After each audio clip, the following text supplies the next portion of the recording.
Good morning, everyone. That's right, it's not afternoon for once. How is everybody?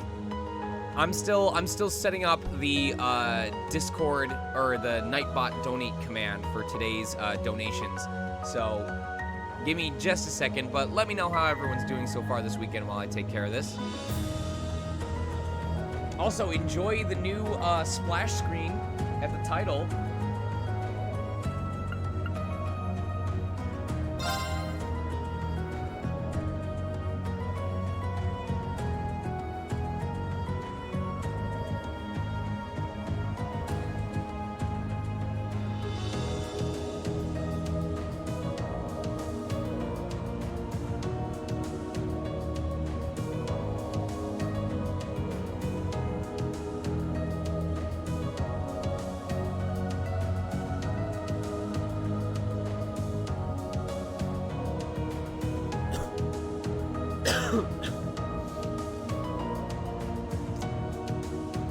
Oh, I need to go back to Hades. I need to make time for Hades. Honestly, if we manage to finish before the 27th with Cold Steel 3 and I have any free time to myself, I think the first thing I'm gonna do with my time off is actually go back to Hades on Steam and finish it. Oh, Crispy. Crispy, were you here yesterday for the War of Is? The War of Is was the single greatest highlight of yesterday's stream. I don't know what's gonna top it. Oh, Crispy, you missed out. You have to check out the VOD. You have to check out the VOD.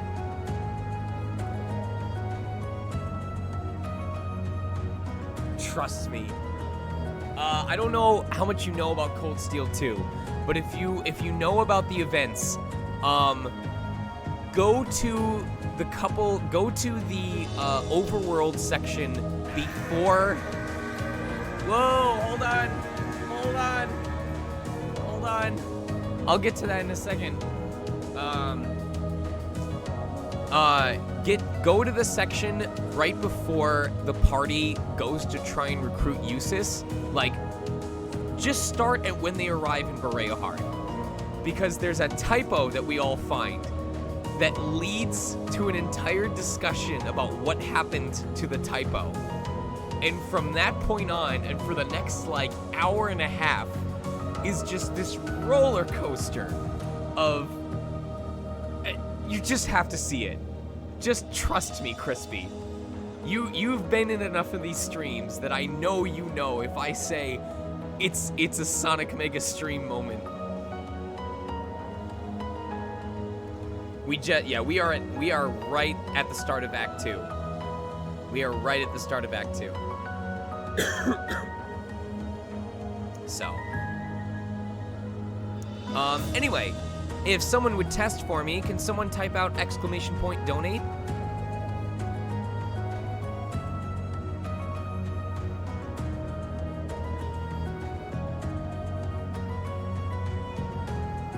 So that is our charity for today. I am going to be having special guest Brittany Avery, aka Hatsu, the localization copy editor, who worked on Trails of Cold Steel, as a special guest from 1 to 2 p.m. Pacific time, 4 to 5 p.m. Eastern time. And on the Discord, for those of you who aren't already aware, we do have a channel open for people who want to ask questions for me to ask to her. And my request is that for the entirety of this stream, thank you for the host very much, Dr. Doobie. For the entirety of this stream today, if you would be gifting a sub, and if I would be gifting a sub, instead, I would like you to donate to Carson Cats instead. Brittany spends a lot of time volunteering for them. They're a very reputable group. They take great care of the cats. The Discord, the Discord link is there for anybody. So that's what I ask is if you are going to gift a sub, please take that $5 and donate it to Carson Cats instead. It is not a requirement in order to ask a question. But what I will say is I recommend that people consider donating, and after you donate, please take a screenshot of the donation that you made. And let me open up another channel. Where can I post this? Subscribe channels, chat rooms. Okay.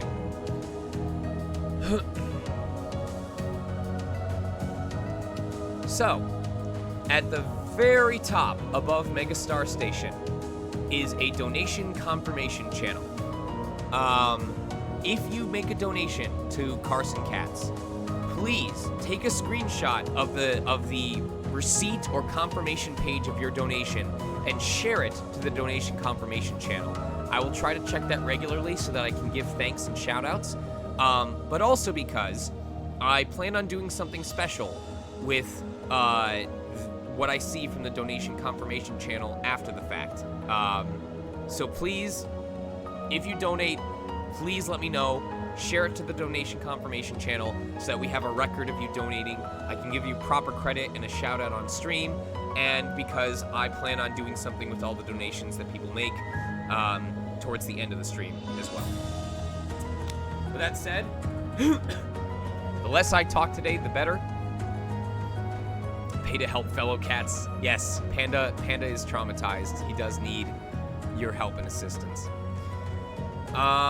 Once we start up, I'll do some final balancing with the audio levels, and once we're all good, I'll move forward. But welcome to Act 2.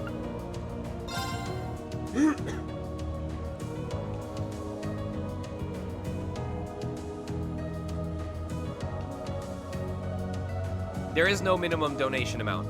You donate what you're comfortable with. Donating is not a requirement for anything that happens today.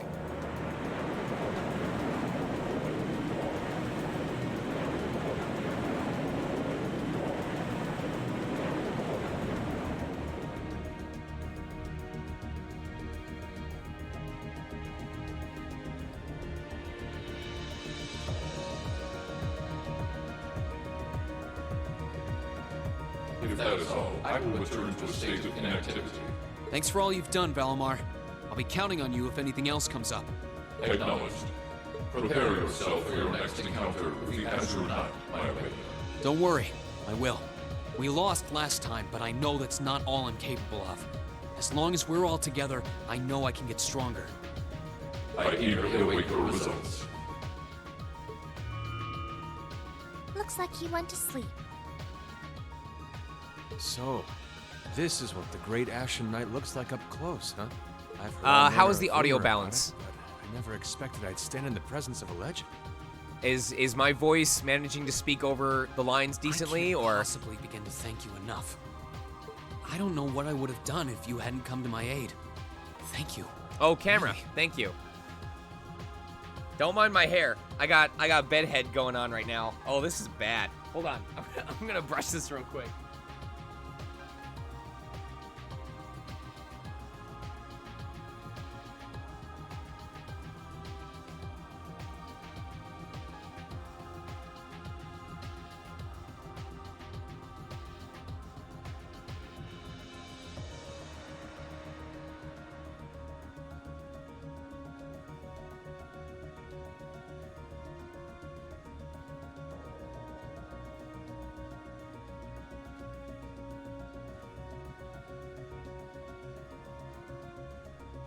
It looks like a calamity hawk happened to my hair right now. This bedhead is so bad.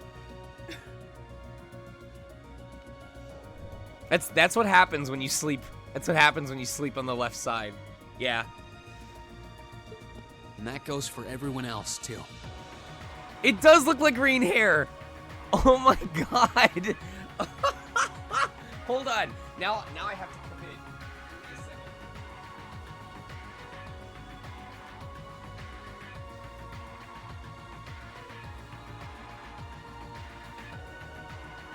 Wait a second.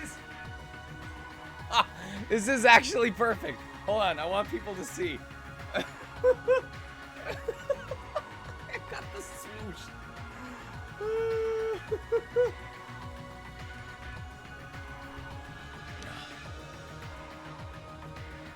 Oh my god. See, I'm cosplaying. This is insane. We've got the upper swoosh.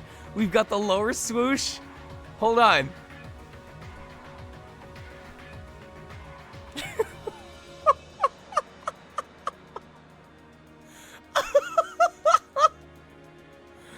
Oh my god. That is... I did nothing to this hair. I woke up like this.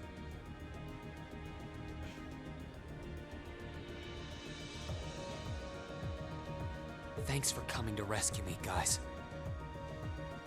That is perfect. We're just happy you're okay. Just don't scare us like that again, alright? True. We were all on edge waiting for you to get back.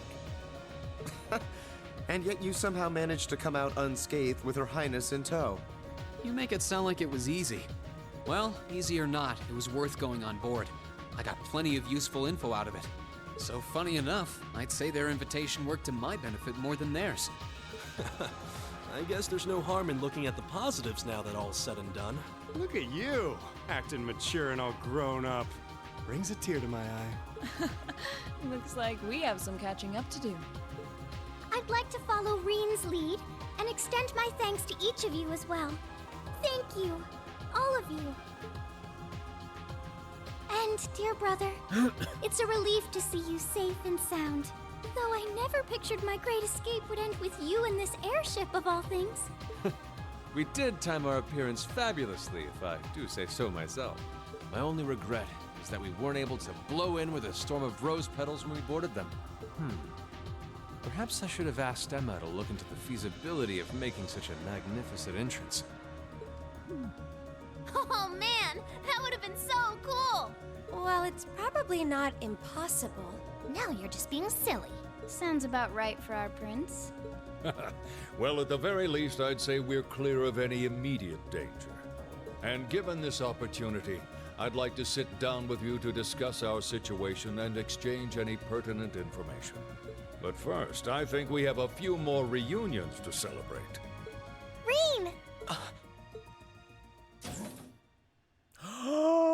Toa! George! I thought I heard your voices when we started flying away from the Pantagruel. So you were on board too? You bet.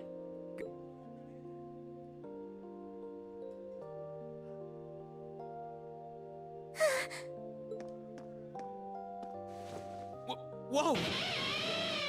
It's really Thank you you. for the host, Susan. You're really okay. No sooner had we found out that you were still alive, we got told you had been taken by the Alliance. We've been so worried about you. I'm a real troublemaker, aren't I? Sorry, Toa. But I'm glad to see you and George made it out okay. Everything I've said to you has been at the back of my mind ever since we parted ways in Trista, and it's kept me going every step of the way. So, thank you. Oh. You remembered. You promised me you wouldn't die. And you didn't. Good job.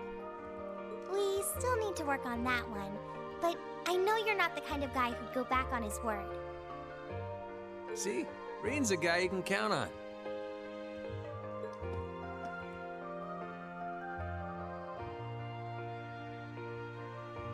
Nice to see you're holding up okay. Still can't believe you made it through all that fighting in Trista in one piece, but... well, here you are. Good to see you again, George. But how'd you two end up on the Courageous to begin with? We'll bring you up to speed once we all sit down for our meeting. There's a conference room on one of the upper floors. We can meet there when you're ready.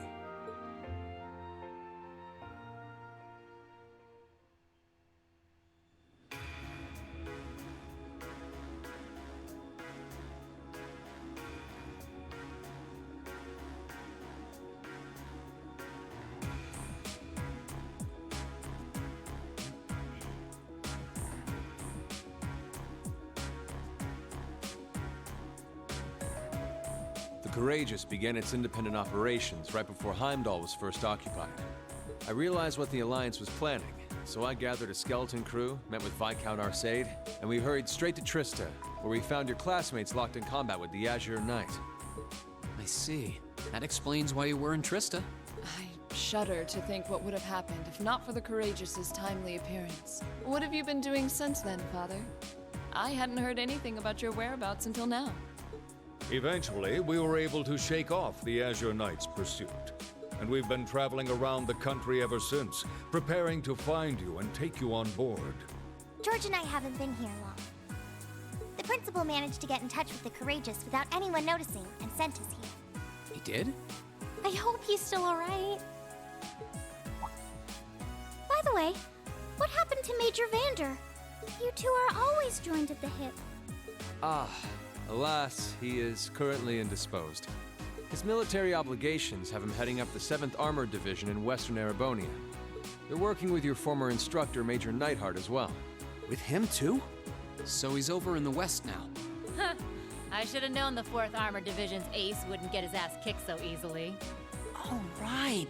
Dad said he'd heard from him too, remember? Still, the west side of the country contains Marquis Hyarm's Sutherland province, along with Duke Cayenne's Lemaire province. The fighting there would no doubt be even more fierce than it is here in eastern Erebonia. Correct. A large percentage of the Imperial Army's military strength still remains intact.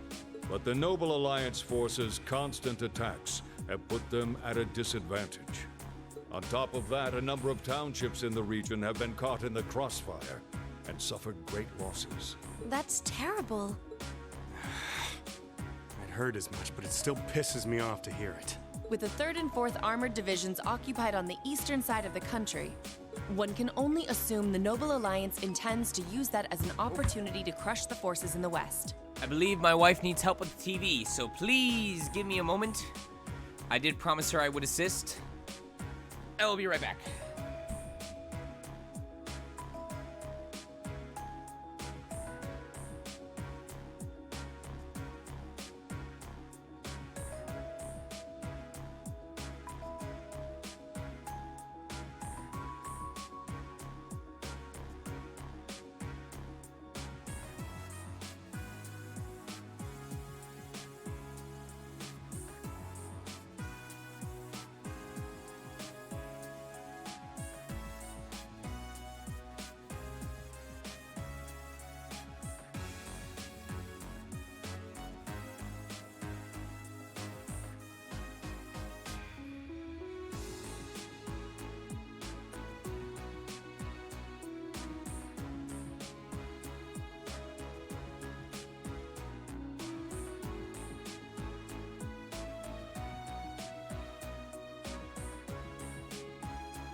Zhang Heban. Look, my hair is like Rain's.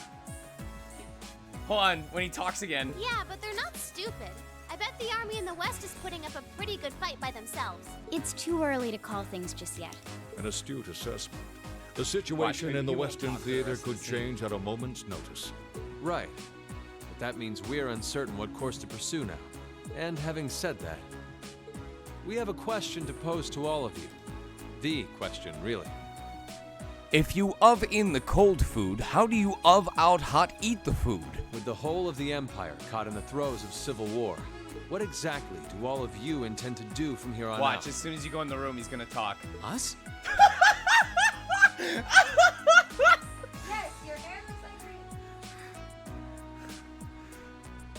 Reen. We were in the midst of discussing that when Reen was taken to the Pantagruel, in fact.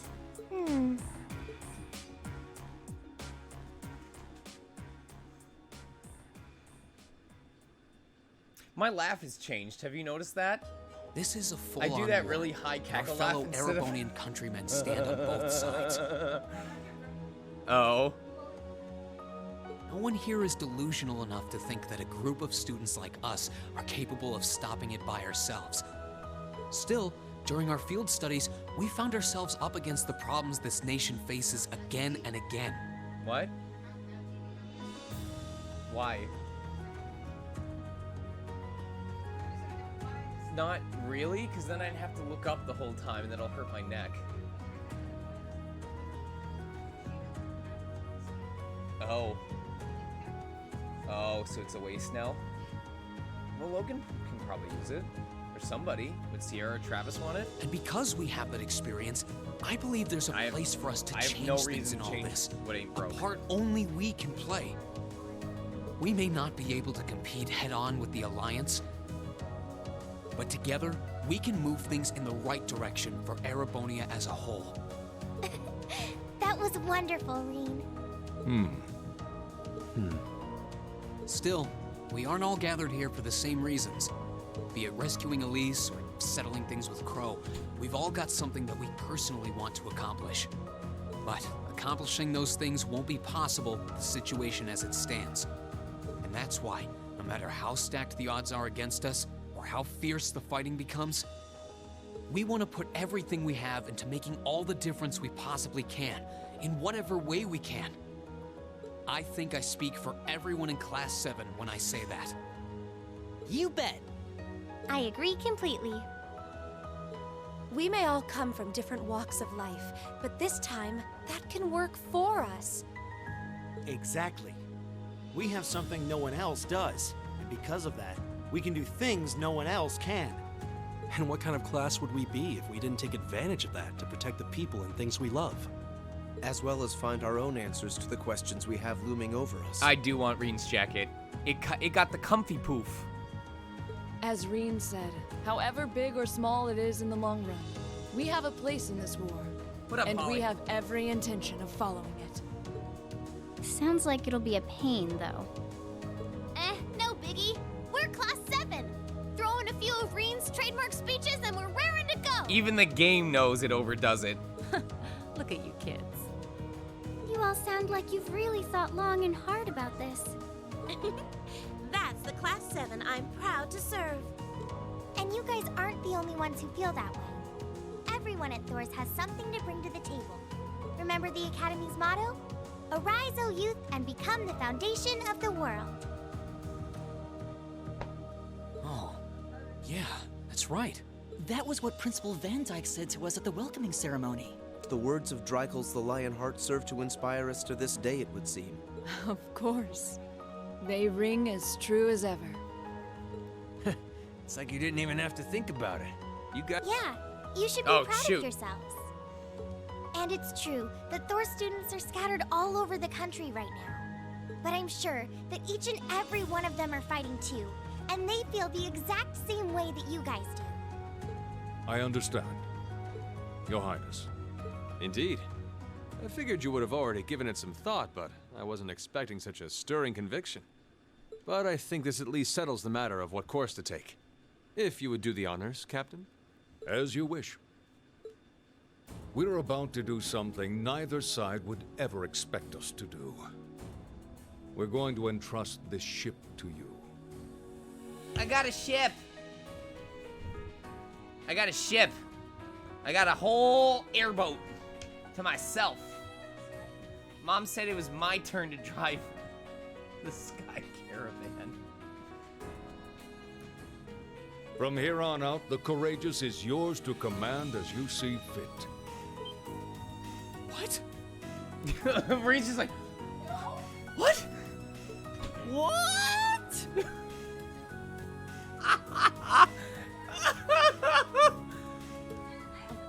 Father, would you mind elaborating? It means exactly what it sounds like. The operation of this ship will be left entirely to your discretion. Don't you understand? We're rich. We already own 3 air yachts. This one's the outdated one. The other one has a foot spa. I imagine your journey to make a difference in this war needs a home base to begin from. Well, yes, but... But then what will you do? We plan to disembark and make our way to the western provinces. Once there, we'll begin working with the 7th Armored Division and the other neutral forces in the region. I love, man, to be rich enough that you could spend years, literal years, getting financial support from different factions to build this monstrosity, and then less than a year later be like, I'm bored, you can have it. The intention is to ensure that as few innocents as possible are harmed by this conflict. I was actually worried this airship might prove a bit too conspicuous to aid us in pursuing that goal. But with us headed west, we'd be leaving all of Eastern Erebonia in your hands. Wow. Everyone's like, Reen, so what do you want to do? And Reen's like, I may have an idea. Just rams the entire airship into Duke Cayenne's castle. Just slams the front end into the side of the castle. It crashes in, comes to a screeching halt in front of his throne. It's tilted at like a 60-degree angle. The door slides open. Class 7 drops out. Sup? I see. That does make the most logical sense. Kinda. If we've got the Courageous, we could give our 3rd faction some real weight. Neither side could afford to ignore us. I'm not even sure the Guild could come up with a plan this wild. Well, it's fair to say I've learned a lot from the way the Guild's members handle things. Okay, hear me out. Included. Hear me out. Hear me out. Here's what you do. Here's what you do. Position the Courageous directly over Legram Castle, okay? Over Valflame Palace. Directly over. Get everyone into the cockpit with Reen. I'm sure you can do it. You can fit everyone in there. Set it to temporary autopilot, like a photo timer. Everyone gets transported by Valimar. As soon as the autopilot shuts off, so do the engines. Drop the ship on them. Oh, and Alphen? Yes? I'd like to ask you to remain on board the Courageous as well. This ship is technically the property of the Arner household, fathers in particular. It should give them a certain freedom to act if they have concrete backing from a member of the Imperial family.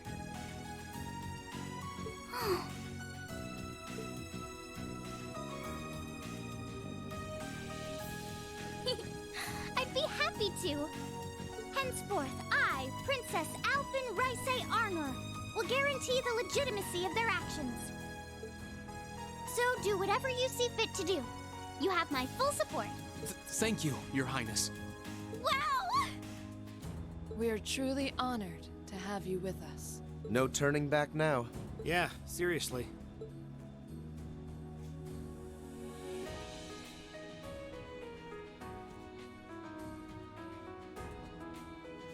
We hereby humbly accept custody of the Courageous. Please, leave Eastern Erebonia to us. We'll be counting on you then. I'm looking forward to toasting your future successes. Wait, what if we dropped the Courageous on Van Dyke?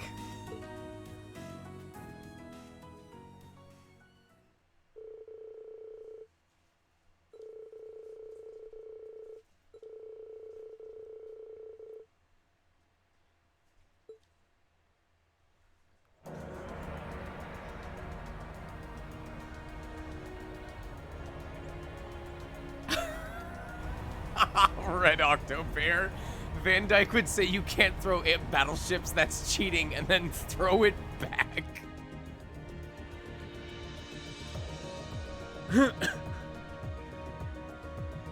I'm leaving you in charge of the Courageous's day-to-day operations. He would catch it and throw it back like a football. He'd give it the old pigskin spin too. Literally have it rotating. Such perfect form. I don't doubt you'll make a fine acting captain. It would be an honor. Football!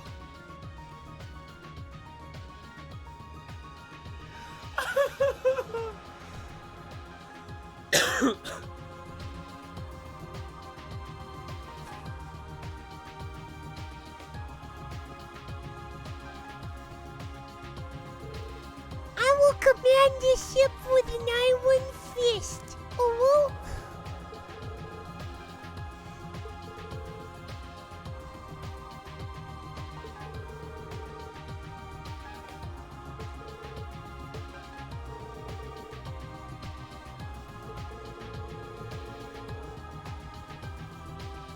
this ship is hereby nicknamed the Courageous.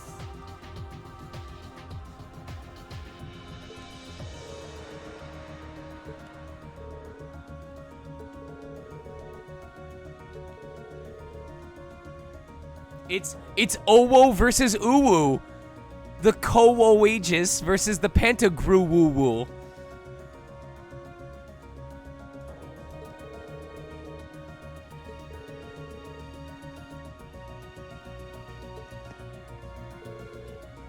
So, you guys are taking off then?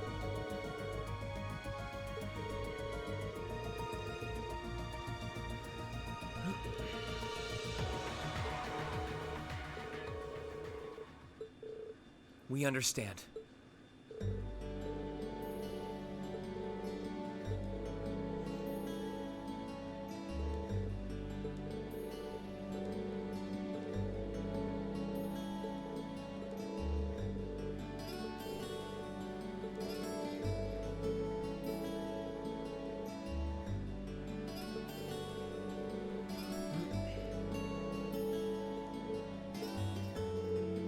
Thanks for everything that you've done for us.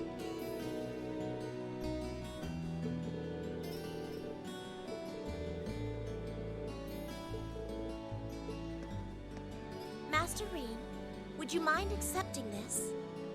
It's a little something I've always kept with me. I hope it will be of some use to you. Also, by the way, we already have some amazing donations in. Red Octobear, thank you so much for the $50 donation. I'll mention these to Brittany as well when she joins in. Zelda Marshall, thank you so much for the $10 donation to Carson Cat's Rescue. I may actually drop by there sometime. Maybe we'll have to get Panda a friend. AJ, do you want a second cat? Do you want a third cat? Do you want a rescue?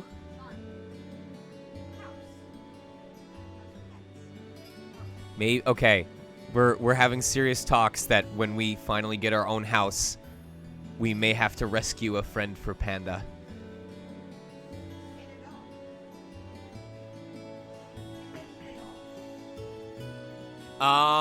Relaxing Red, thank you so much for the $5 donation. Omadon, thank you so much for the $10 donation. It really means a lot, you guys. I'm sure Brittany will be absolutely thrilled when I remind her of the ones that have already been made so far. And I'll do my best to check those regularly, so thank you. Thank you very much. This is a heads up to Emmy and the mods. I'm going to do a collective donation at the end of the stream, since any of the gift subs that I would donate, I'm gonna just convert into $5 donations instead. So please just keep a running count for me. Like if I lose at Blade, if there's a Reen head pat, just add 1 to the counter, and at the end, let me know what the count is, and I'll multiply it by 5. Thank you. Thank you, Sharon. You're always taking care of us, you know that? I almost wish you could stay with us longer. I feel like I have so much more I could learn from you. I would like to remain here and continue to serve you as well, you know. Wait a minute. If we beat Crow so hard that we got his blade cards, does that mean we literally decked him? I wish you the very best in the days to come. I'm sure that if you try, you will find a place worthy of you in this world. Thank you. I'll do what I can. I also hope that you'll continue to care for Lady Elisa in more ways than one. Sharon, stop! We'll all take care of her while you're away, so don't worry. Well then, it's time we bid you all a fond farewell for now. Chin up, Alphen. I'm counting on your charm to keep everyone motivated. May the goddess be with you. I look forward to the stories you'll have to tell when next we meet, Laura. Good luck, Father.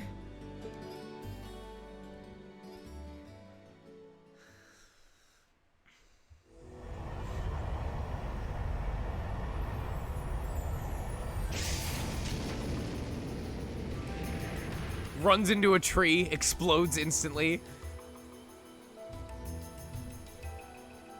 Oliver's like, there they go. finally, those bastards are taken care of. Now we can get back to our regular work. You think they'll be okay on their own? Only the goddess herself knows for certain.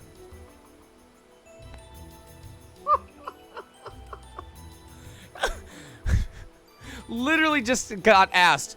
We gave them bare minimum instructions and handed them a multi-million Mira ship. Do you think they'll be okay? And all Viscount can say is, only God knows. God help them. Still, with some already calling this a second advent of the War of the Lions. Final Fantasy Tactics Advance? I can only hope they make it through unscathed.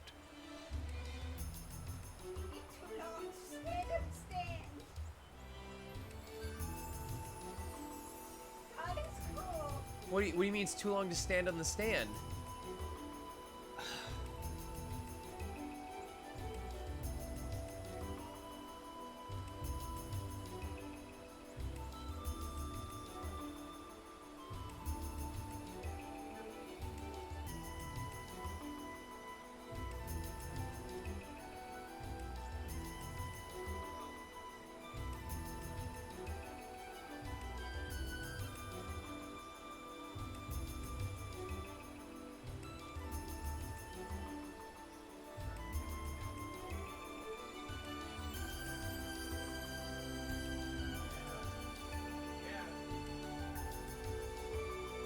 So, my wife is finally experiencing...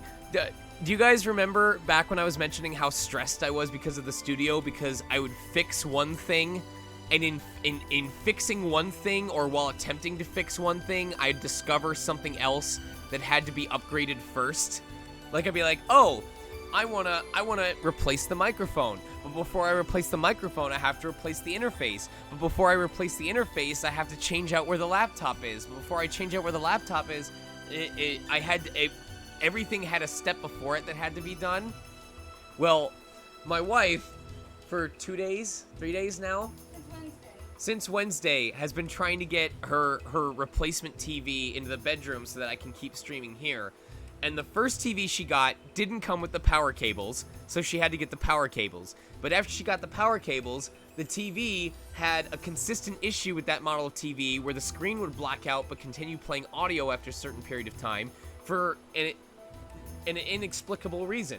So she returned the TV and got the new TV, and she's setting up the new TV, but the TV that she now has doesn't work with the stand that she purchased, or that she's had, so she couldn't mount it anymore. She's like, fine, I'll just set up the TV on its own. But the new TV is wide enough that it doesn't fit, or it won't sit on top of the dresser that she moved from the opposite side of the room that the original TV that wasn't working could sit on, but the new TV is too wide that she can't set it on there. So now, before she can set the TV on something, she has to replace the dresser.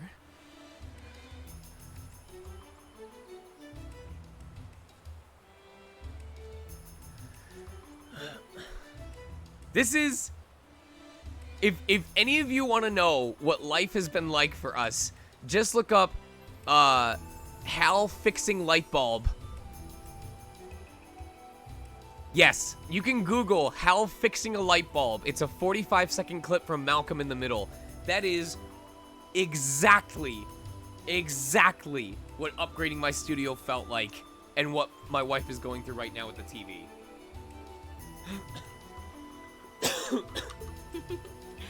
Oh, I'm sure they'll all be just fine.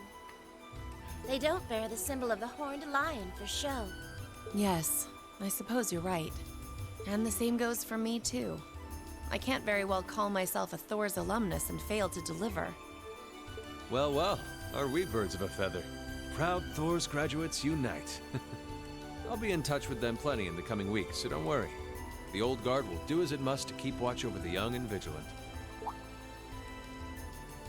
Speaking of the old guard, Chancellor Osborne was also a Thor's graduate, was he not? Yes, he was.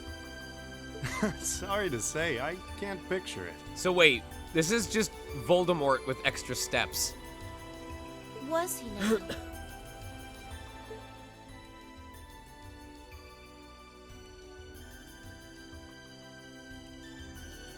He and I may have had our differences, but I still feel a certain loss with his passing. I'd like to express my condolences to you while I have the chance. I'm afraid I never had the chance to truly get to know him. To answer something that was said earlier, I didn't want any accessory in specific. I just knew that I wanted to get an accessory because you have to play the game 3 times in order to get all 3 accessories. And so I can just use this save file when I do New Game Plus and do my first official run through on hard before going to Nightmare. So since I was already going to play it 3 times, this run, hard, Nightmare, I wanted to make sure I got one of the 3 accessories this time around. So it didn't matter which one I got. But there's no doubt in my mind that he was one of the greatest men of our time. Thank you. Still, it must be tough for you with Heimdall under the Alliance's thumb. Were you able to find out where his funeral was held? Actually... Captain? Is something amiss? It's just that I received a strange report on that very issue. Love you.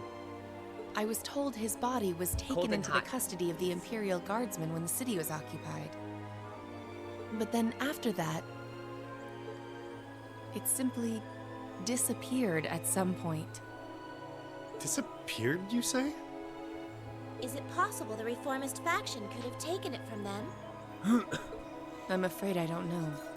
It is possible that the Intelligence Division did something to that effect. A disappearing corpse is certainly cause for concern. It's difficult not to draw parallels with the Lance Maiden's sudden death following the War of the Lions. Unbelievable. I'm almost impressed how much trouble one man can stir up, even from beyond the grave. He had so many plots in motion, I doubt even his death put a stop to them all.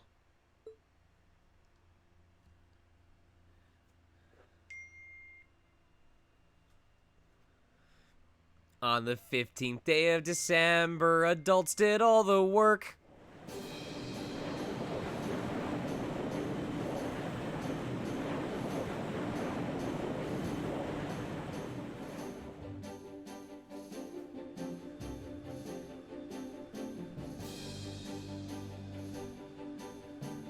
No change in weather or wind direction since entering Kreutzen provincial airspace. We are currently cruising at a speed of 3,000 SPH.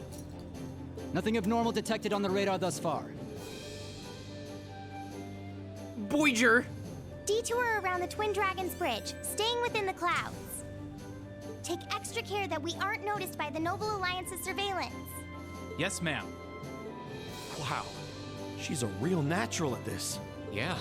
It's hard to believe she's only been in the position for a day. Indeed. She has proved a worthy captain in Father's place. As if anyone could fit the role better than our student council president. She still looks like a mascot character, though. That's just one of her many charms. Yeah, and besides, I can feel at ease knowing she's in charge. So, today's the day we start our journey anew, right? Right. We settled what we'll be doing last night. Now all that remains is to do it.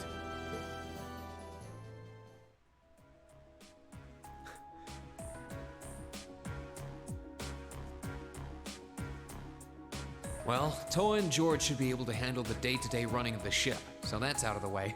And whatever we decide, it's not like we're going to be able to do anything major today. Still, I think it's time we start hammering down exactly what we're going to be doing from tomorrow onward. In theory, the Courageous gives us the ability to fly around the whole country with ease. But, in reality, the Noble Alliance has control over most of Erebonia, so we're limited in where we can actually go. Yeah, we don't want to risk getting too close to Alliance territory. We'd run the risk of being captured, or even worse, being shot down. It's sad to think how we barely have anywhere we can land with an amazing airship like this at our disposal. Care to share your thoughts on this, instructor? Oh, you kids can just do whatever you want. I lost the will to put in any effort after Captain Classy got off. You slacker. I'm pleased that you think so highly of my father, but Maybe Laura can hook you up with a one-on-one lecture on the Arcade School of Courtsmanship, if you know what I'm saying. I was kidding. In all seriousness, if you need more people fighting in whatever you end up doing, I'll be happy to help you out. Just don't forget that the Courageous was entrusted to you kids, not to me. If you want my advice, then you got it. But you need to be able to make all the important decisions on your own. Of course. You almost sound like an instructor for once. Getting back to the matter at hand, we don't need to decide everything right at this moment. What say you to figuring out how and what for now? Come again? I assume what would be our overall goal. Something realistic that we can all work together towards. And the how would be a basic idea on how we intend to achieve it? Uh-huh. It's a little trick we use in the student council. It's easier to get motivated when you have a specific goal in mind. You guys were doing the same kind of thing in the weeks before the Academy Festival, remember? The concert was what you were working toward, and all your other planning was how you intended to pull it off. I see. That makes sense. We did spend a lot of time before and during the festival working out all the details, come to think of it. Not to mention taking care of the things we couldn't plan, like the strange stuff at the old schoolhouse. we were coordinating with all of the other classes and clubs at the same time, too. When you break it down step by step, we did so much without even realizing it. And we may have our own personal goals right now, but if we can wrap those up into one overarching goal, it won't seem half as much. How about making it something related to the Academy itself, then? I was thinking the exact same thing. I wonder what's happening there.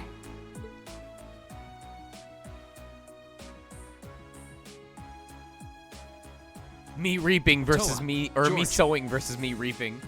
The Academy is currently under the Noble Alliance's control, right? That's right.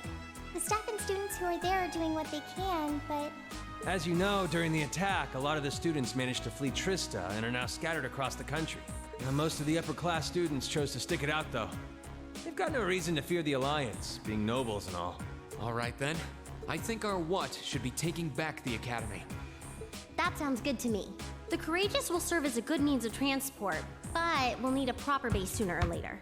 I gotta use the bathroom real quick. I'll be like back in like 5 minutes. Just bear with me.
Thank you guys very much for your patience. I appreciate that. But with it, we can get a better look at the current state of things in Erebonia and try to reach out to those who are in need. And whatever information we learn along the way could bring us that much closer to liberating the Academy. Can't see taking it back going that smoothly, though. No doubt. It's near the capital, so its defenses are gonna be rock solid. Still, I like it. What goal is more worthy of us than reclaiming something we hold so dear? Indeed. Regardless of personal motivations, I can't think of an objective more fitting to us as a group. And if we actually manage to achieve it, the sky's the limit for us. I'm genuinely moved by your positivity. Well, their optimism is probably their strongest point. We were thinking of something along the same lines, in fact, so it works out. And hey, if we all thought about it, what's to stop the others from Thors from thinking it too? So if you happen to bump into anyone who escaped from the Academy, why not go and ask them to join us? I'm not saying it has to be your primary focus or anything, but the more people we have on our side, the better. That's a great idea. Yeah, we'll be sure to keep an eye out. We have about the bare minimum crew we need to fly at the moment, but it's not like this is their full-time job. I'm sure our current staff won't be here forever, so we're gonna need a few extra hands on board at some point. Ideally, we could have whoever's here now stick around long enough to train anyone we end up recruiting. I know our numbers are small right now, but the more people we can get on our side, the higher chance we stand of making Trista and the Academy our home again.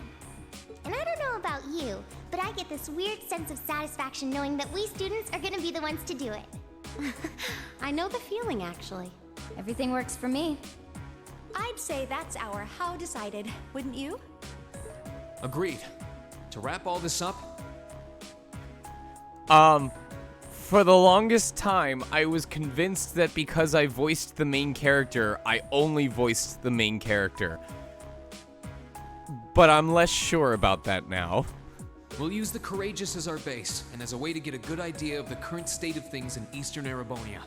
Along the way, we'll try to recruit as many fellow Thor students to help us out as we can.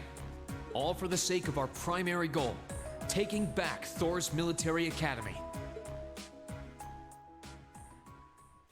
I'm almost certain I voiced at least one or two NPCs. There's no way I didn't based on what we heard.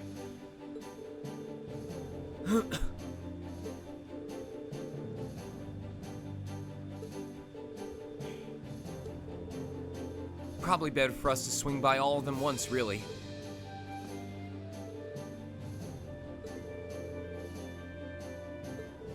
He did?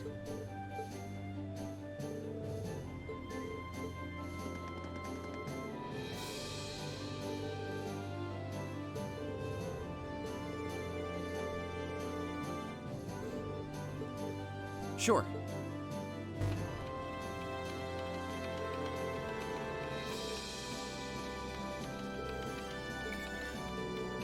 Something's popped up.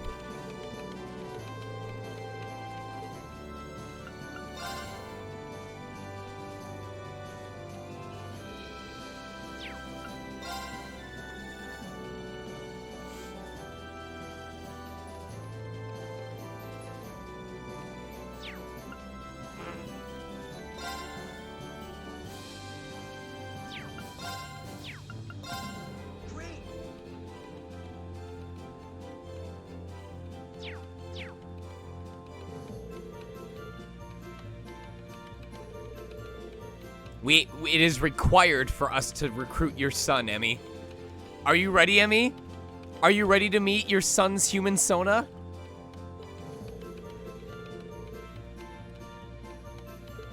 His Trails Sona? Trails of Cat Steel?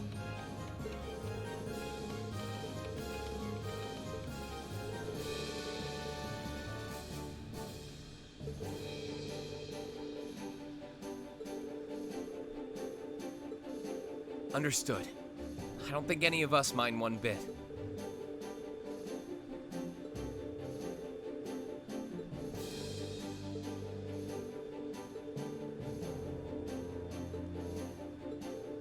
I'm suddenly very grateful for those classes. Guess we'll be checking this thing pretty often.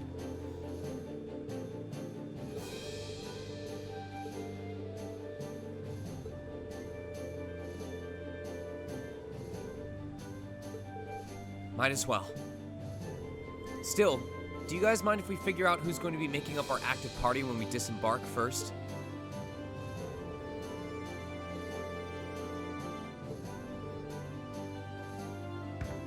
Hold on. I see a mosquito. I want to kill mosquito.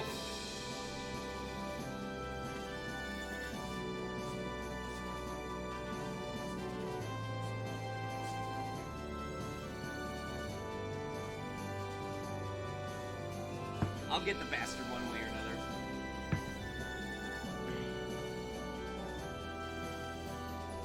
I don't mind at all.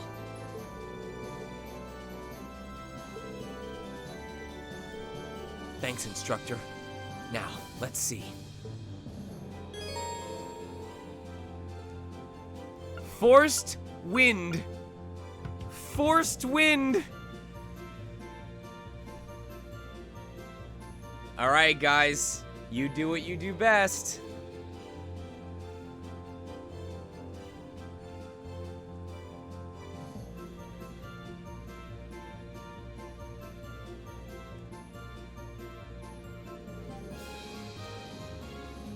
Hold on.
Oh, I saw it. I saw it near my head. Damn it. I thought I'd get him.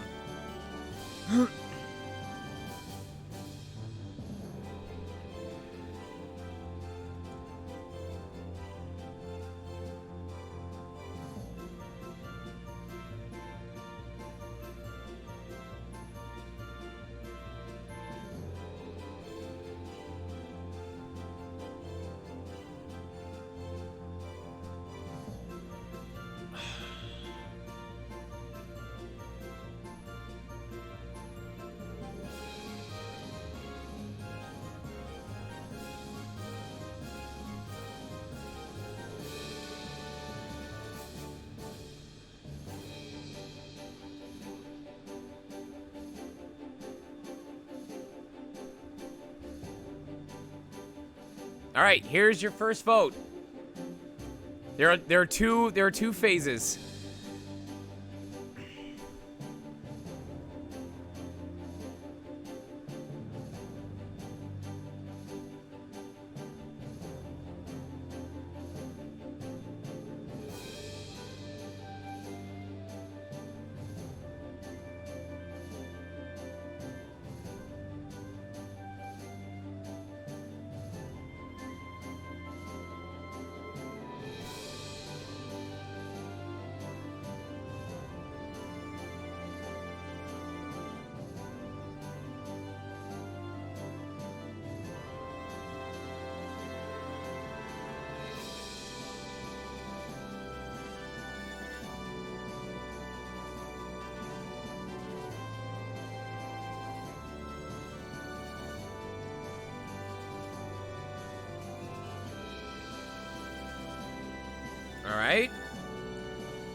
Let me get the final 5 up.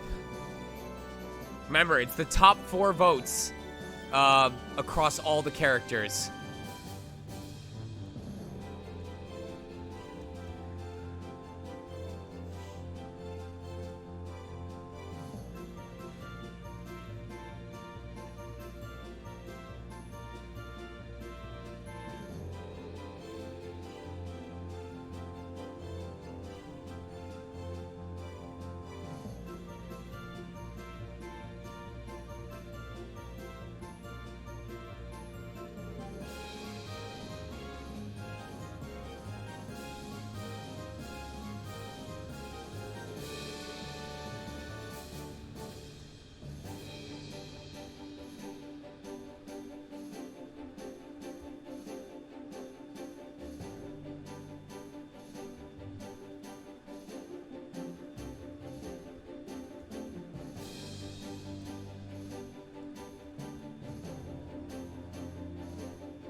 All right.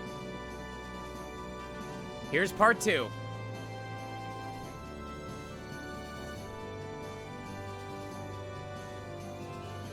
Honestly, going forward, I might just start doing straw poll for anything where I have to do more than 5 choices. I'm not sure how the time save is yet.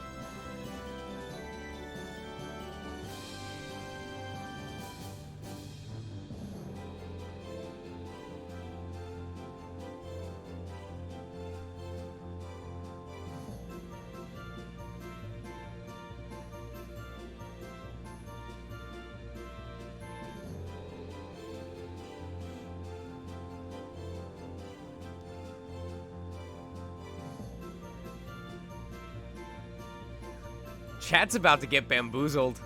I can tell you right now, chat is about to get bamboozled. Oh, man. Oh, chat's about to get pissed at me.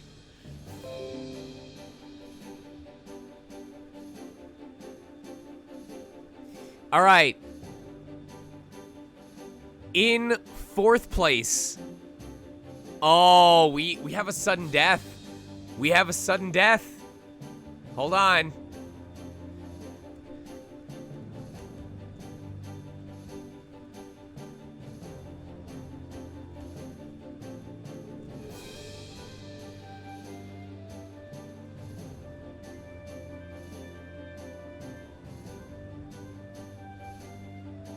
Sudden death tolls in the thousands.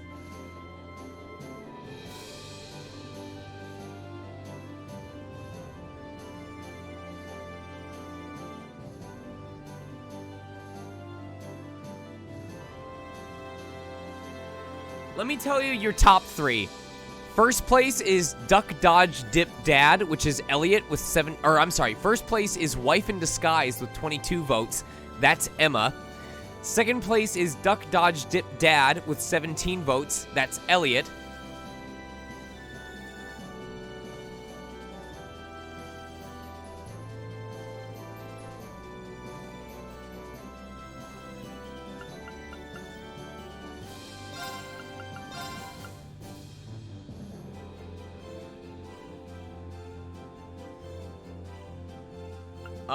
My 2 LGBT brothers is Fee. And I Want Banan Gummy is Milliam.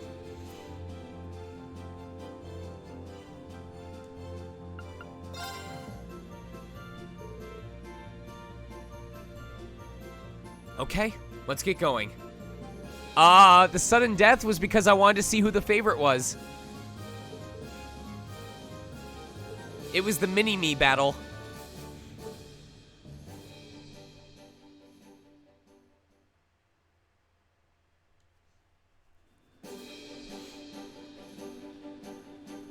Can I tell who the other ones were? What a damn spectacle was Machias. All aboard was Sarah. Dictionary thief was Eustace. Why am I still relevant was Elisa. And blades can be made cards was Laura. Which one are you guys confused about?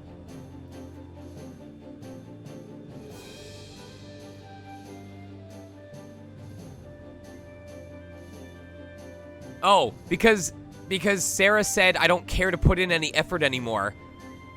When she said after so-and-so left, she didn't care anymore. She was bored.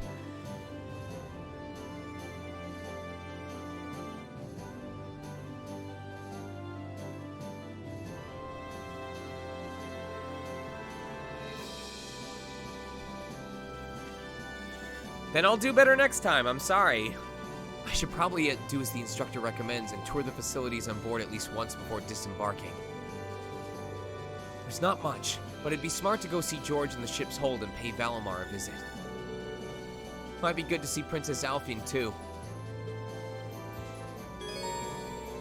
Okay, so I saw you guys talking about this earlier, but as you might imagine, this game probably wants you to spend an entire play session just exploring everything on this damn ship.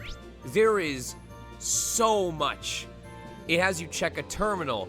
It has you check TOA.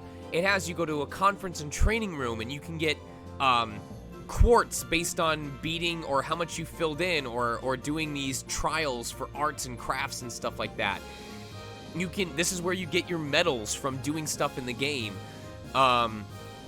There's a fortune teller, there's a blade room, there's a cafeteria, and there's stuff that you can unlock by recruiting students throughout the game. This is what is that one that's focused on pirates?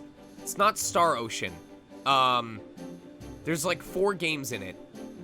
There's one that's basically you recruit like up to like 108 Star Pirates of Suikoden. Yes. This is basically Suikoden all of a sudden. So, unfortunately, as you guys discussed, I am probably going to ignore this section of the game alone is why you guys need to play this for yourself. I'm not going to touch the training area. I'm not going to touch the I'm probably not going to do the medals and stuff like that because we're not filling stuff in. There is a lot about this section that I'm going to end up skipping. And there's a lot that gets unlocked by recruiting students that we won't be recruiting because we want to make time for Cold Steel 3, just to be safe. I know we could probably suss out what's safe to do, but it's not worth it versus guaranteeing that we're ready in time. So, what I will ask from you guys, I will follow what the guide tells me is mandatory, but if there are things that are optional but are basically required, let me know before I progress the game. Like I'll say, okay, we're at the point where it tells me to start the next scene. Is there anything that I should do now, that I can do now, before I move on to the next section of the game? So, I will do Blade though. I will do Blade. Well, no, there are people in this chat that I trust. All I'm saying is please don't mess with me. I saw there was something with Clara or something like that was required. If there is a recruit that is basically necessary for me to finish this game, let me know. Alright, with that said, let me start working through this.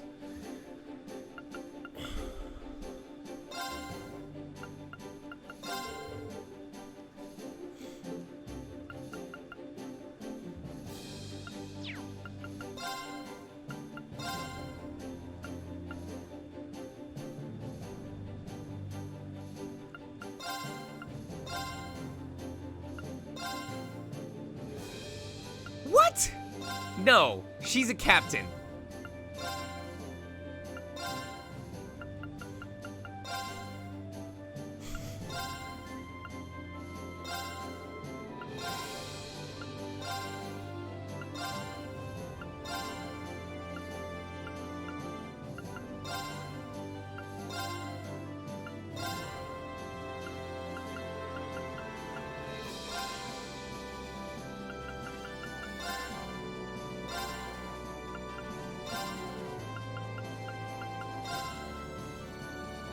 Yes!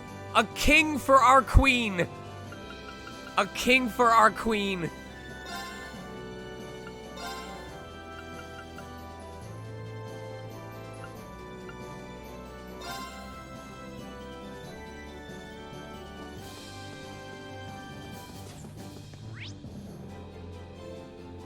Why would I want to remove the animations?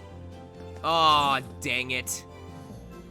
Well, can we see it once and then turn it off?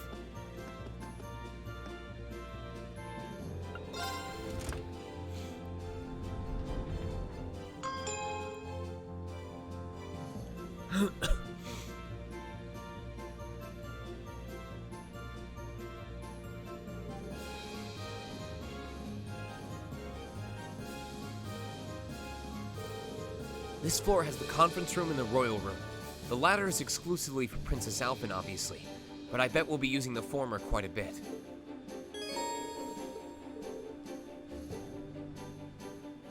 I'm telling you right now, if you play this game normally, I'm guaranteeing you that the game expects you to spend an entire play session just messing around on the Courageous. From when you start to when you shut off the game for the day, you will not leave this ship.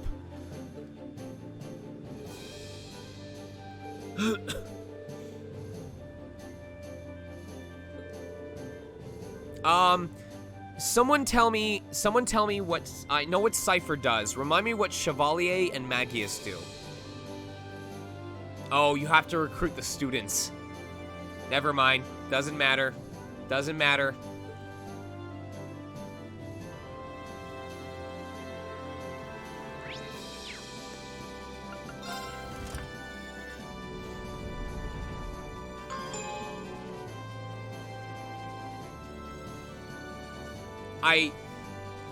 I know that by skipping all this, we risk getting through the game fast enough that we finish Cold Steel 3 before the 27th, like the 24th or 25th. But the reason why I'm okay with that is because if we finish before the 27th, I can take a fucking break. You can access the front and rear decks from this floor, and it's where all the shops are. I'll probably see a lot of this place.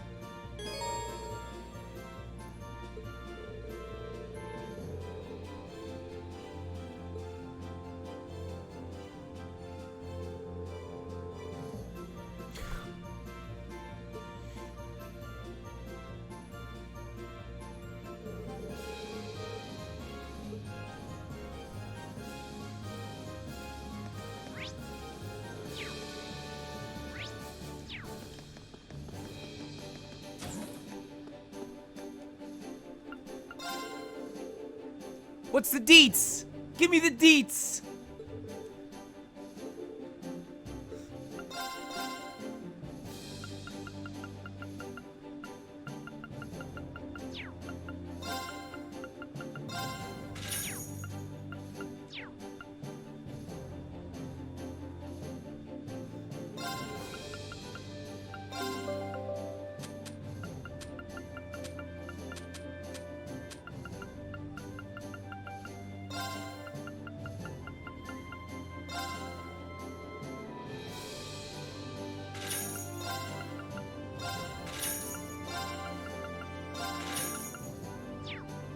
I'm rich. I am very rich now. I have over 100,000 Mira.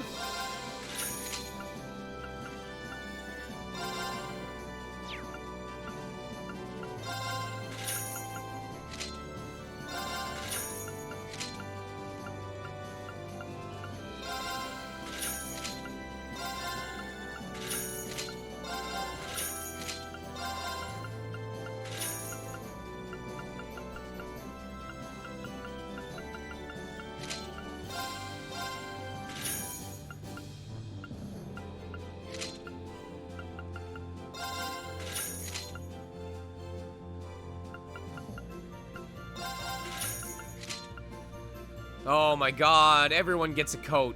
Everyone gets a coat.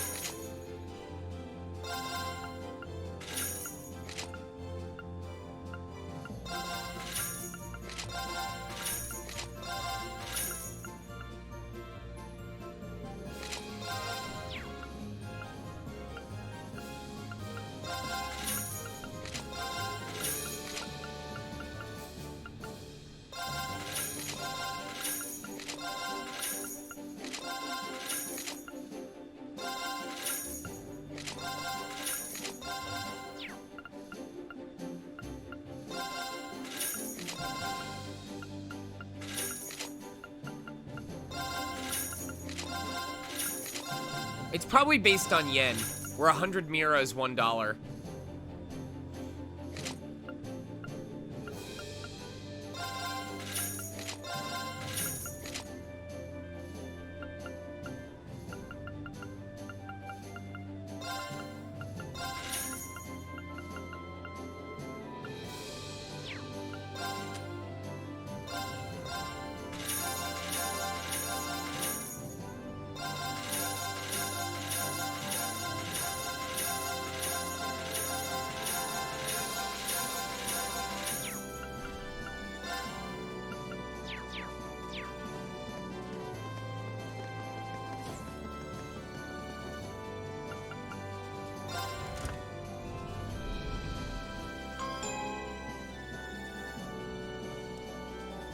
Oh, it's time.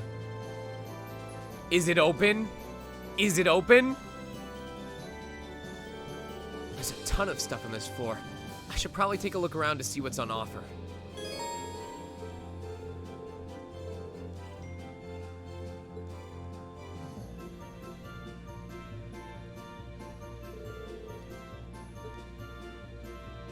Oh, it's time, baby. It's time, baby!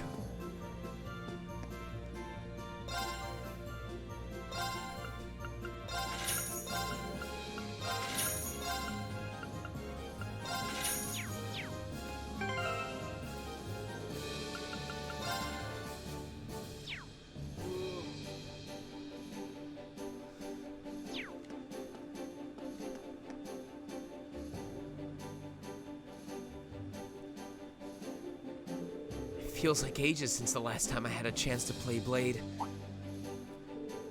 Oh wait, didn't I end up with some cards when I was on the Pantagruel?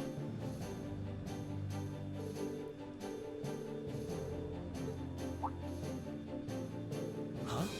What is this?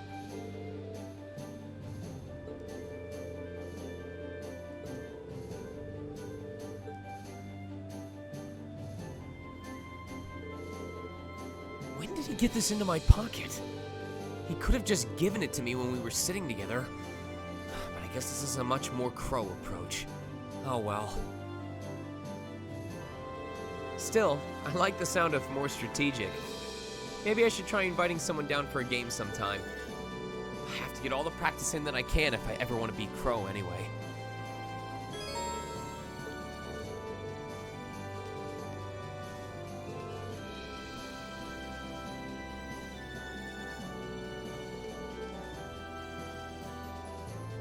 All right, so we get five games per chapter.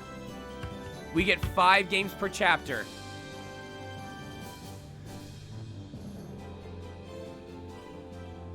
All right, for this first round, the first 5 names get chosen.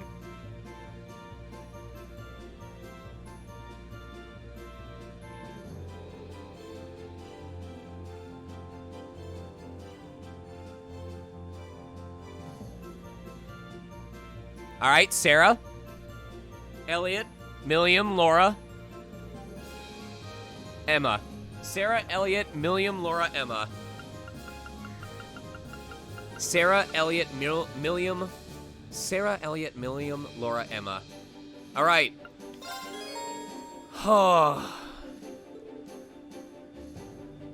Remember that for me, chat. So we'll do the 5 games per cycle. Now, is that every time the day changes? Every time the part of the act changes?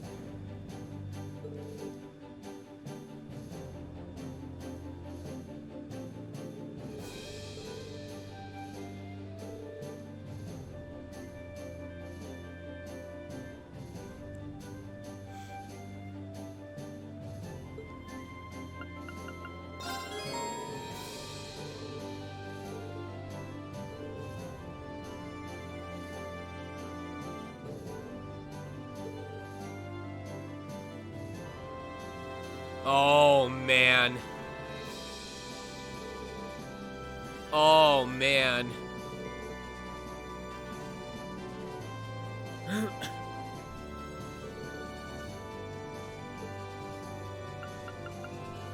Here we go. Okay, let's get this thing going. Here we go. Go on, draw a card. Looks like we need to draw again. I'm up first. Looks like we need to draw again. I'm up first. Come, lightning! All right, this is a good start. Don't hate me for this.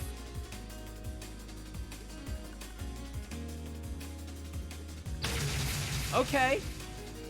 Okay.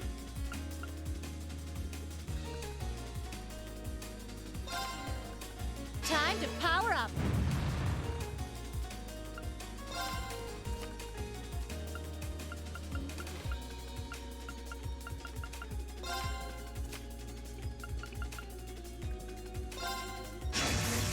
Ugh, I'll so get you for that. Yeah.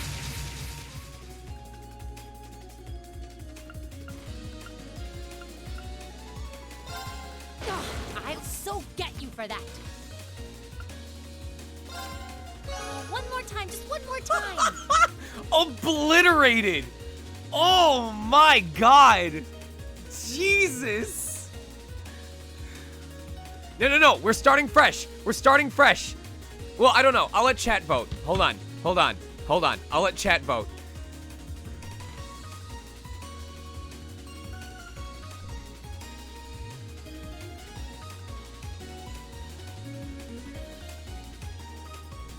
This is, are we keeping the tally from the first game or are we starting fresh? I think we should start fresh. Okay, yes.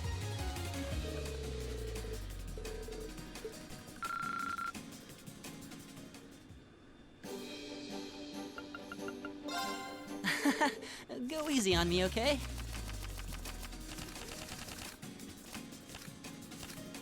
Okay, let's draw. Well, looks like I'm up first.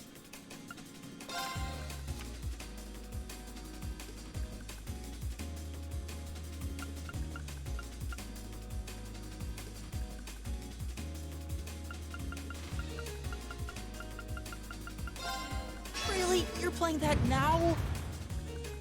Bolt! Bolt!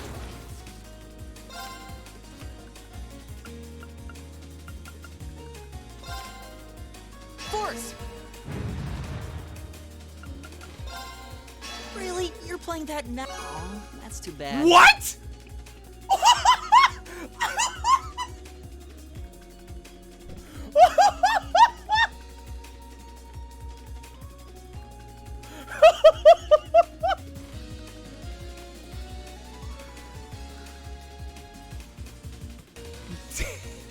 Oh my god.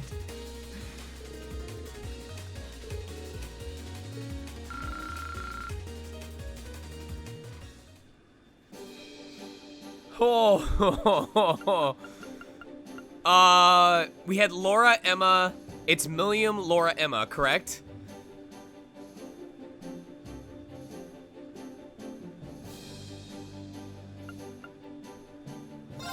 It's time to duel.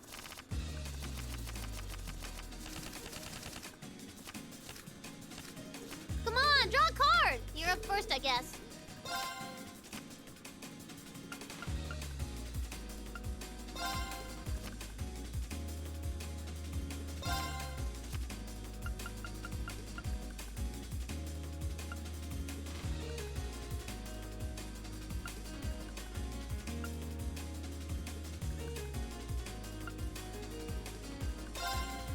Who's that for? So sorry. Ah!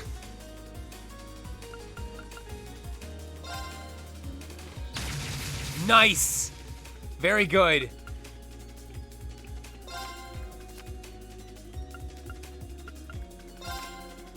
Take this.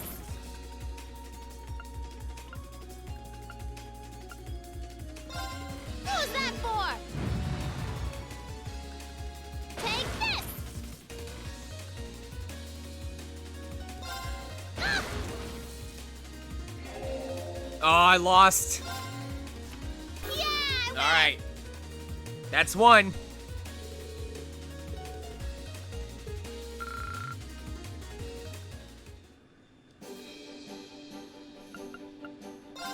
Then let us begin our duel.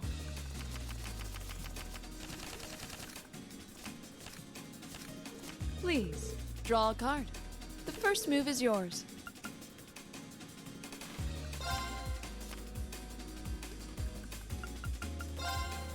I didn't expect that.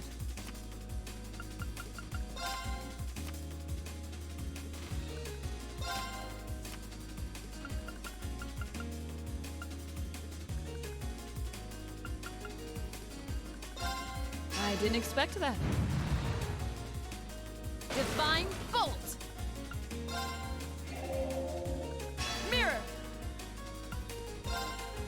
I didn't expect that.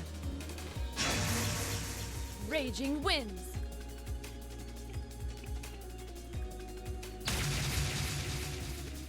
I admit defeat. Nice! Well done. Yeah, I knew as soon as she didn't have another mirror.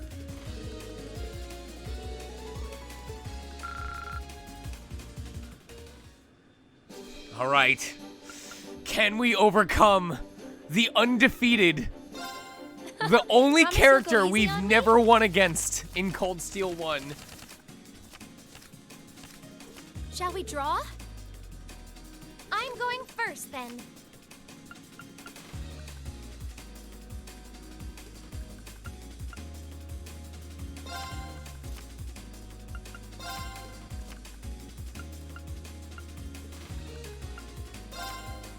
Oh, we have the same Make her score. draw. Make her Let's draw. Again.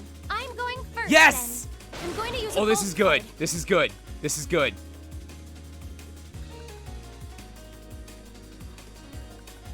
I'm gonna hold off. I'm gonna hold off. I want to bring back that 7.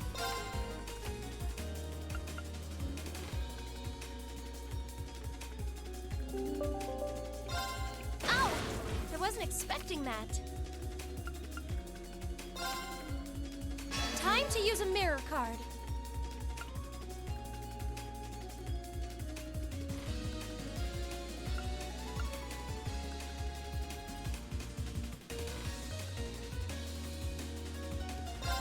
Ow! I wasn't expecting that. Oh no! This could be trouble. Oh, we have the same score. I'm going first then. I might have lost. Yep. Well, how about Damn. that? I win. Whew. Oh, man. So my hope was that I could use Force, and then if she destroyed it, I could bring it back with the 1. But it was either I wanted to use the 1 to either bring back the 7 or bring back the Force, and I relied too much on the Force. The Force was not with me. I should have brought back the 7.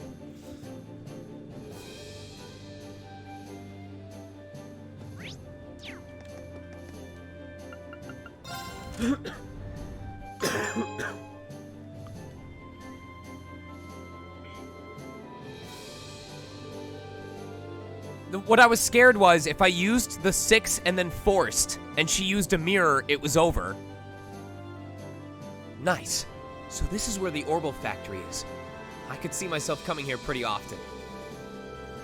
George said he brought the Orbital bike on board from Ymir too. Maybe it's here? Either way, I want to thank him while I'm down here.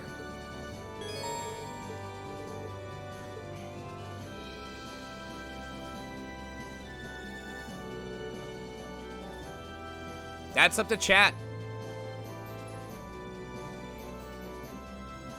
For Blade games, I'll set it to just their names, because we already knew who we were playing in Cold Steel 1. So for Blade games, I'll just put their names.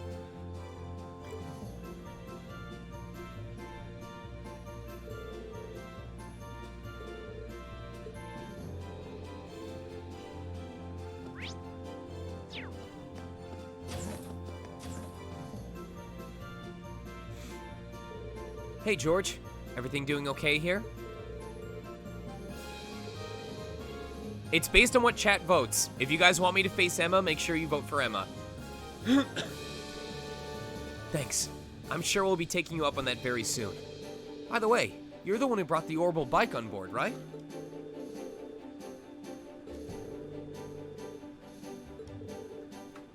Modifications? Like what? I do not plan them ahead of time, Dementor. I probably should, but I come up with them on the fly. I basically try to rely on stuff I haven't pointed out yet or things that recently happened in the game. So people who paid attention to stream will know what relates to what. All of these nicknames have been on the fly. We can ride whenever we want? Really? Thanks. I've got a feeling it'll come in handy. And to be honest, just the thought of getting to ride it around all over the country gets me excited.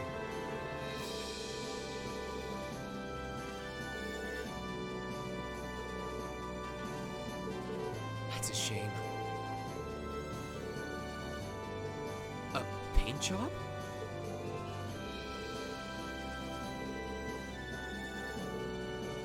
I see. That does sound interesting. Yeah, I'll give it a shot once you're all set up. It sounds fun.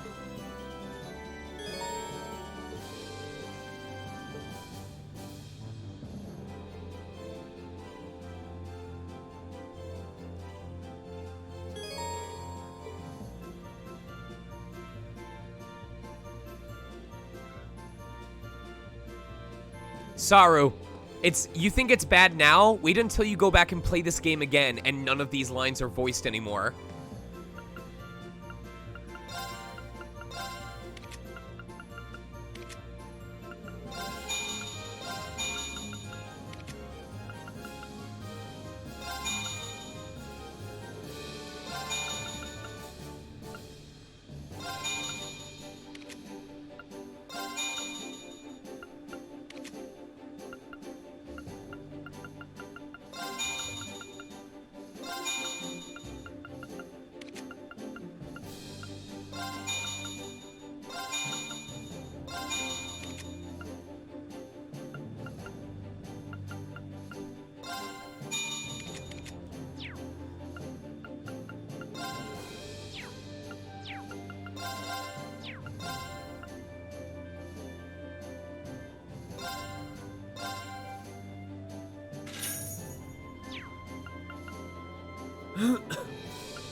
Would they also be able to do that and cut the music out? Because I don't think that's happening. Between you and me,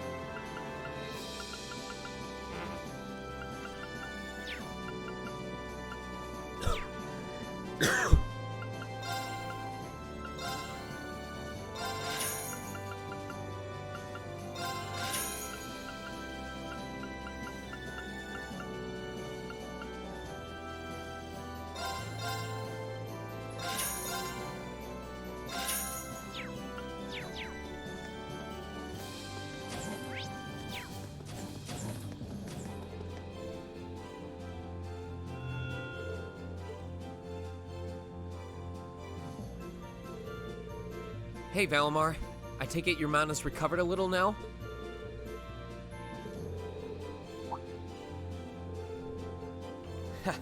I don't know if I'd call it new exactly.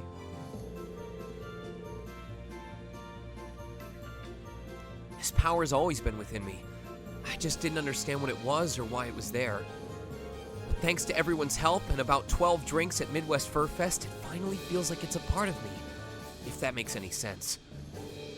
Still, I need to keep practicing using it, and commissioning artists for reference sheets. I can't have a repeat of what happened aboard the Pantagruel.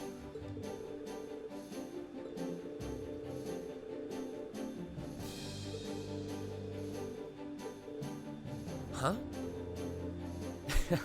Yeah, I suppose you're right. No, I agree with that, Curtis, and I'm sorry that my mic quality isn't the same as in-game, but I hope you guys are still enjoying the extra performance. I can't help but feel that one day, This power will be useful to me as an awakener, too. I won't be able to use it all the time, but I'll do what I can to get better at making use of it.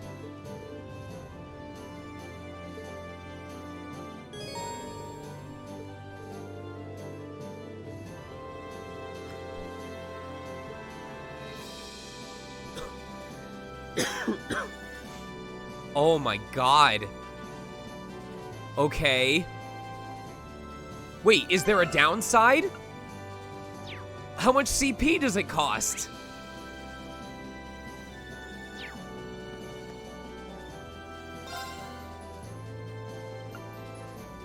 Okay, but does he recharge CP like he did during that one fight?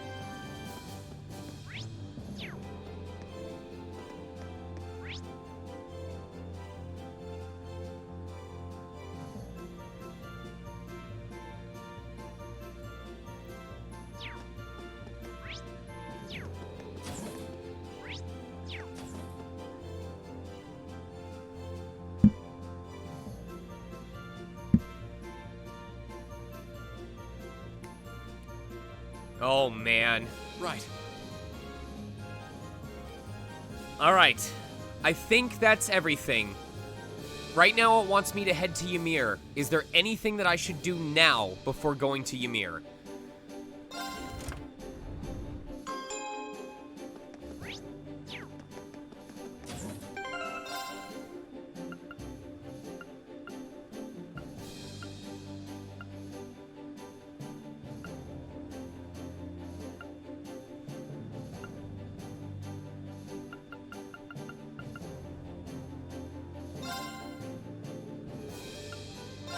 Okay, let's give this a try. There we go. Not what I had. I don't want a lore thing. I don't want This turns lore. out okay. Whatever is required. Oh, this looks. Don't blame me if you croak. This one's a Millium exclusive. Don't blame me if you croak. Why do I want to go to Nordhighland and Grelle Fortress? All right, I'll give it a try.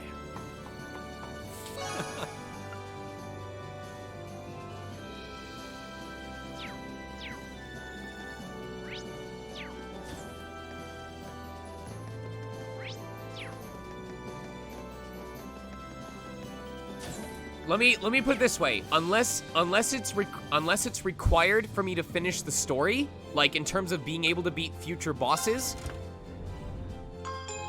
don't suggest it to me. I can't do every optional thing.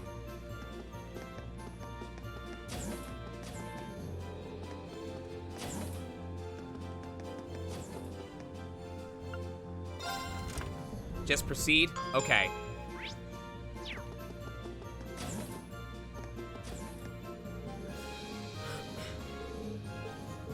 Hello, Your Highness. What's that document you've got there? Oh, right. Well, if you need my help to cross any T's or dot any I's, let me know. You've been gracious enough to join us on the ship, so the least I can do is help you out with whatever you need. So, why do we need Clara? Is she the one that lets us upgrade, Valimar?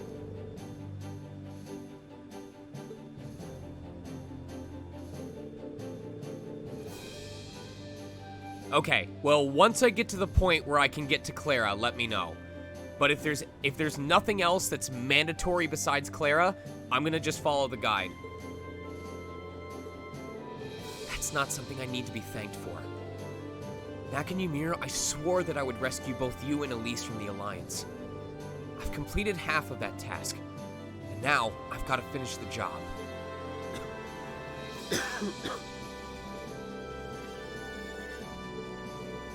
What's this now?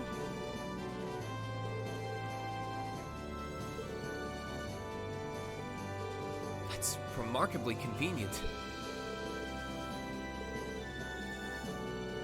I don't know if I'd say that. Still, it can't hurt to try and live up to those lofty expectations before failing all of them because we gotta get to the end as quickly as possible. Medals or no medals, the most important thing to me right now is rescuing Elise. And helping you reunite with your family, too. This is just a friendly... Everything chat is saying is just a friendly reminder. Play the game for yourself.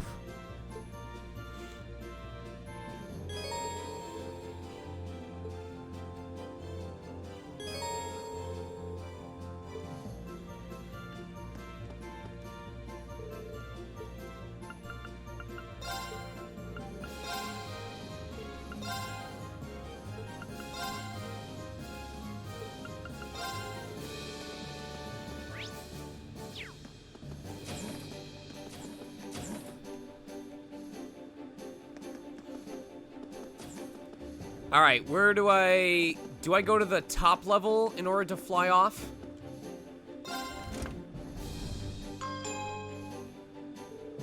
Alright, I think I've seen all the key onboard facilities now. Now all that's left is to tell Toa where we're going next.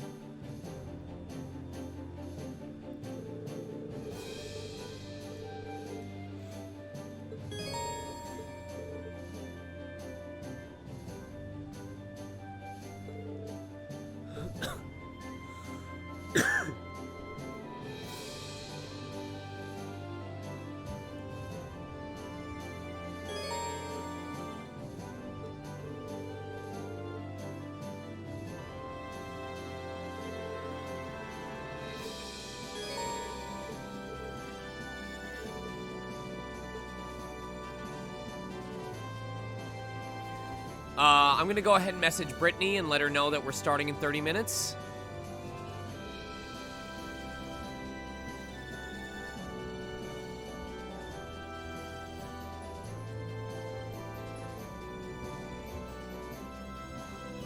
And I'll send her the invite link.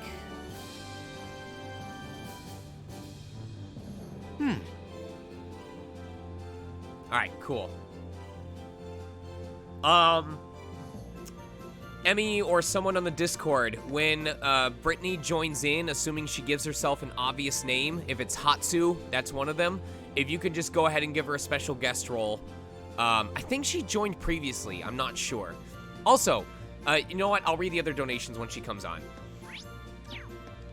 Alright.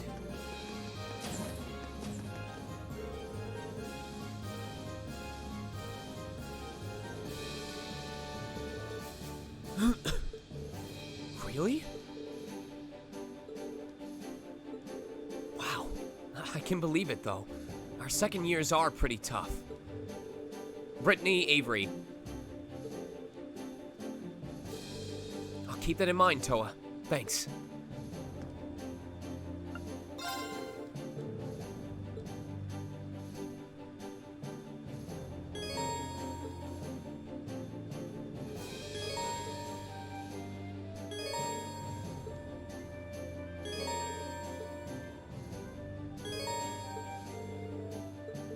Will do.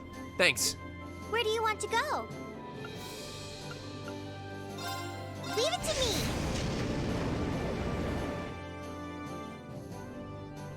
Wait, was that the whole animation? That's no time at all. You guys had me thinking like there was an entire minute-long animation.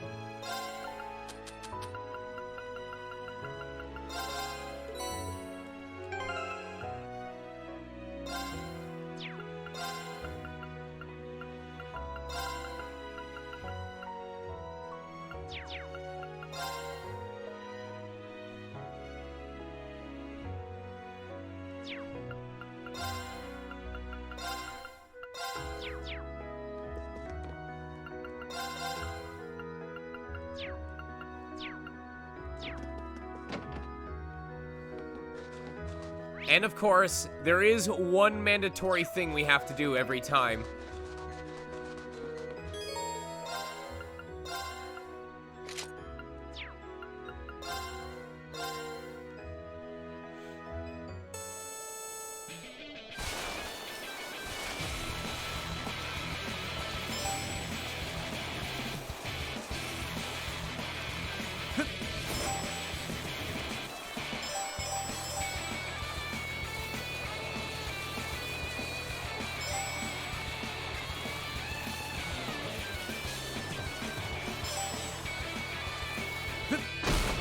Ugh.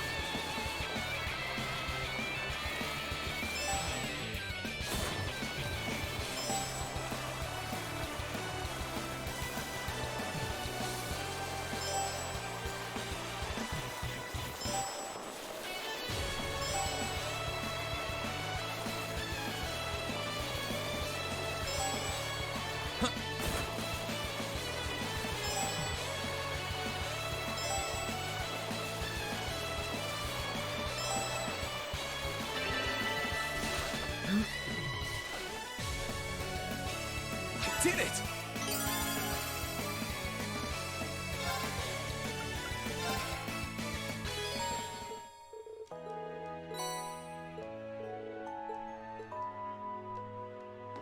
That's literally all we came to Ymir for. And refilling CP2, I guess.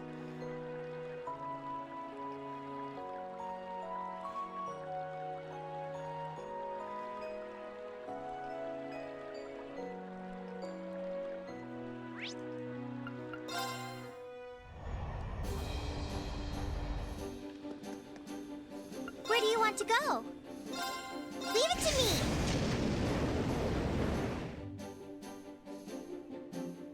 Oh, wait. We don't have to do anything here. No, we have to go to the watchtower. We have to go to the watchtower. Let's ride. Oh, hell yeah! Zoom, baby!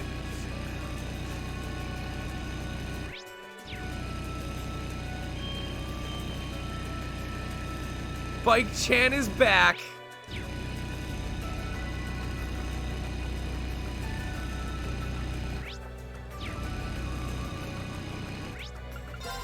Why would you ruin the bike experience?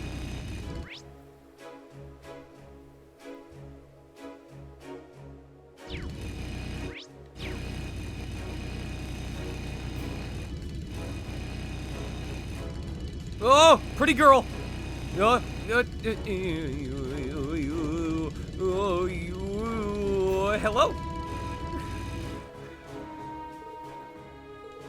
Whoa, Mint.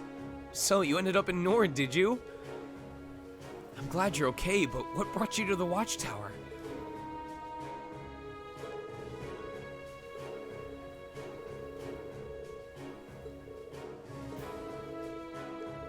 Well, actually...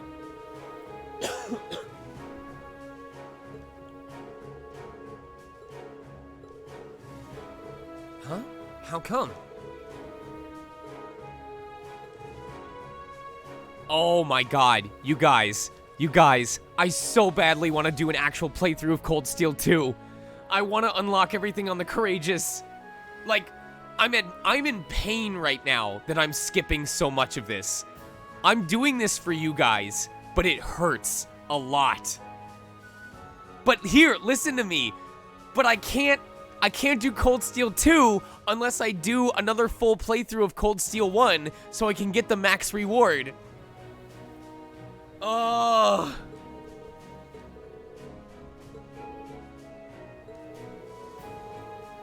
We could come back, but I'm pretty sure it'll be found faster if we help her look.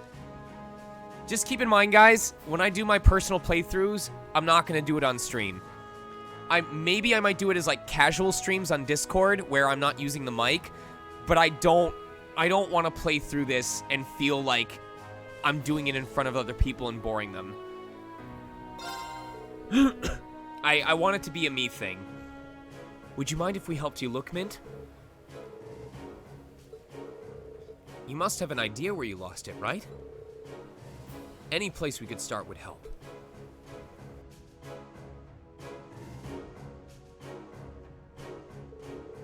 You lost it somewhere inside the building? It's awfully quiet. What happened to the other soldiers?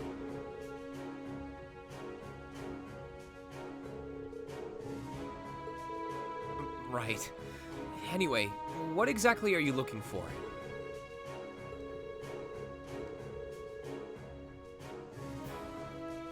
Yes, Quare. So technically, yes. I can use the clear data that I saved anytime I want now. And just make a separate save for my New Game Plus playthrough. So I already have clear data where Reen is level 96 and has a 0 rank.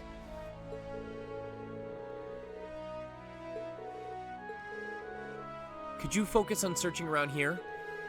We'll work our way upwards one floor at a time.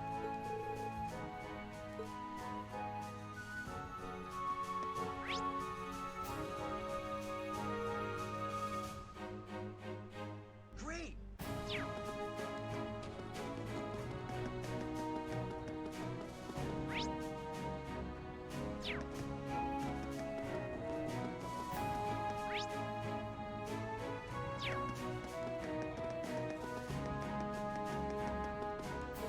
Could this be? Nope, it's just some iron filings. Oh well, back to searching.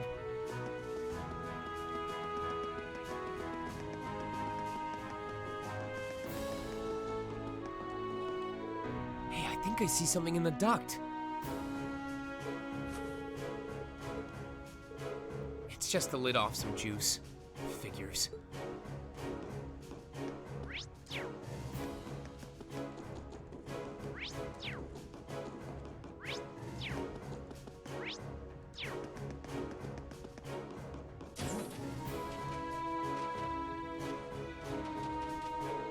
Oh, that looks promising. It's a coin? Maybe it's from the casino in Heimdall? Either way, it's of no use to me. Better put it back.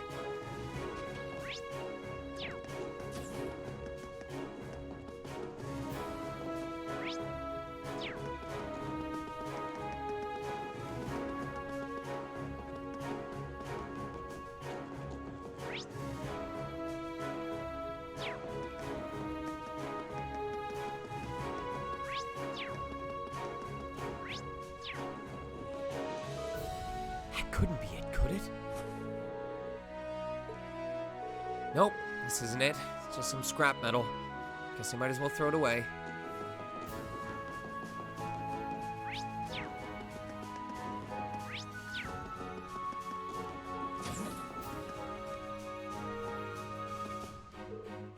What's this? Also, keep in mind, guys, I do have on the Discord, there is a Discord area open. There's a channel open for those of you who want to ask questions. So, now is your chance.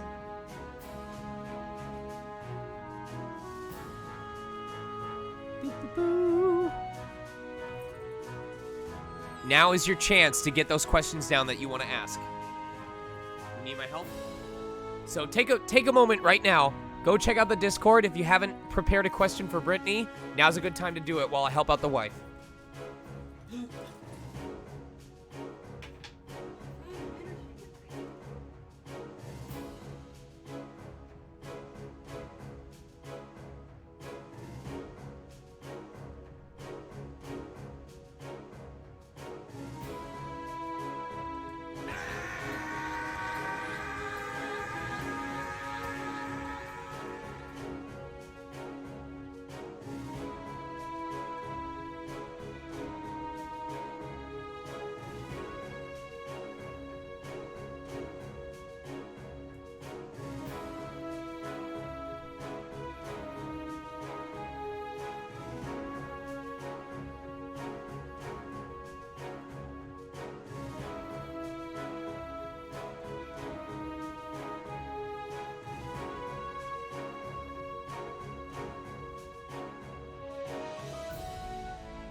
Yep. This must be one of the... Wait, was it really stuck on that line?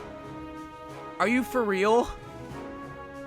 I picked the worst line to leave it off on. Oh my god. Oh my god. I didn't even see the line until I came back. I was already looking away and I hit X to start it and then I went to go help. And Reen was staring at it for 2 minutes?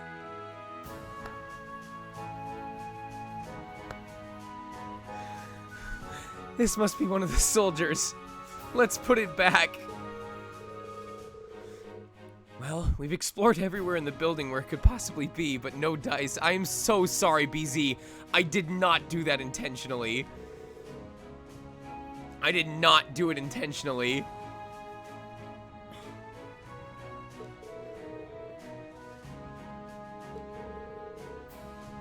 I can only think of the rooftop where the jammer was.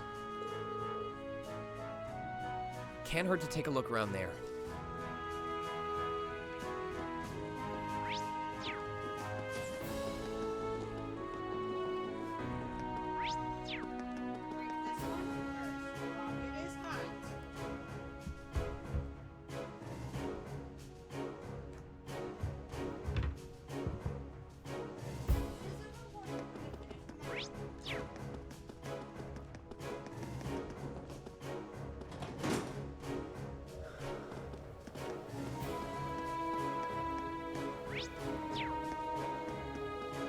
How do you lose a watch up here?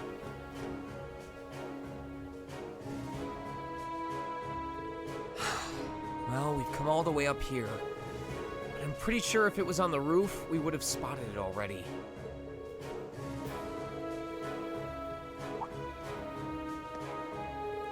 Huh? Did anyone else see some sort of glint?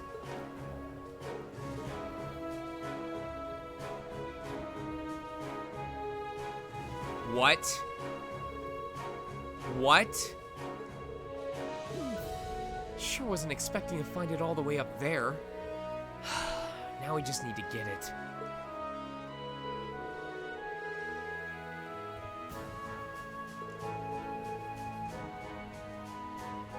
How does it get there?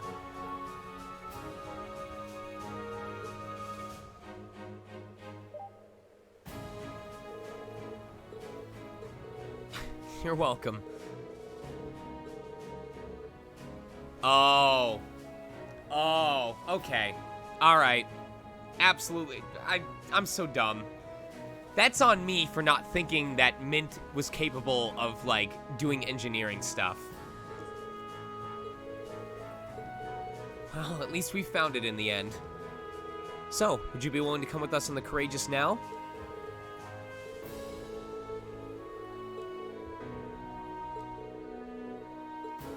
I'm suddenly feeling very nervous.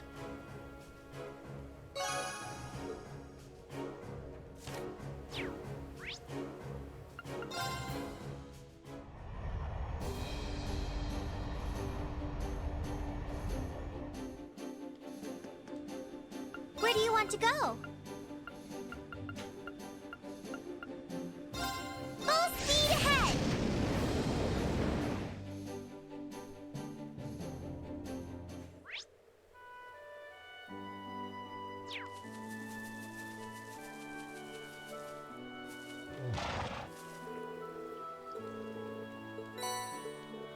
Thanks, Sheeta.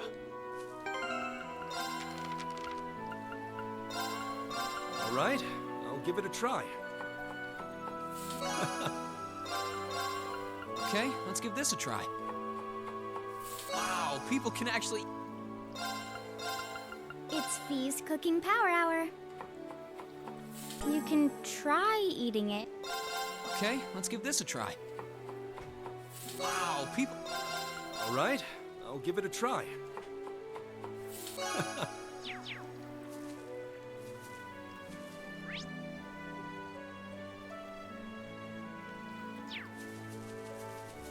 Let's ride.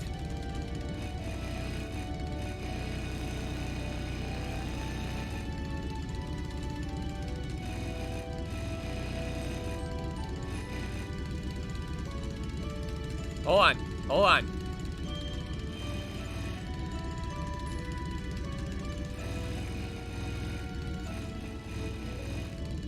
No.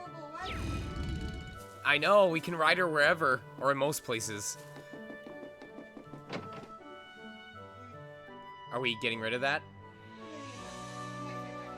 Okay.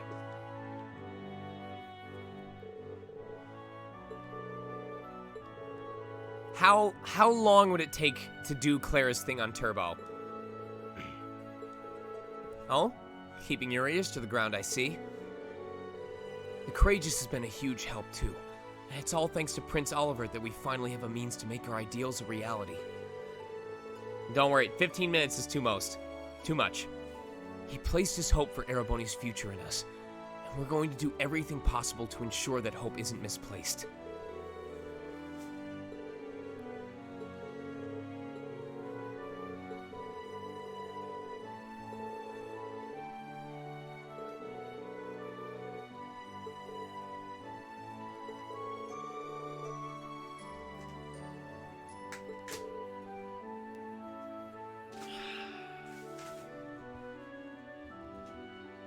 We all know how we're gonna settle this.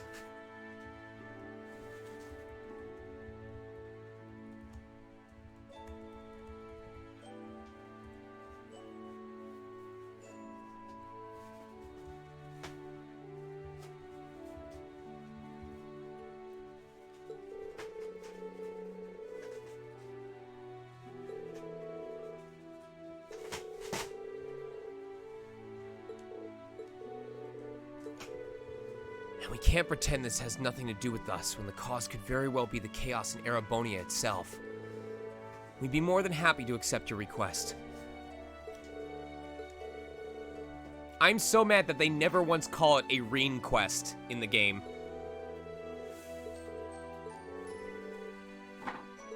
Alright, as soon as we're ready, let's head out.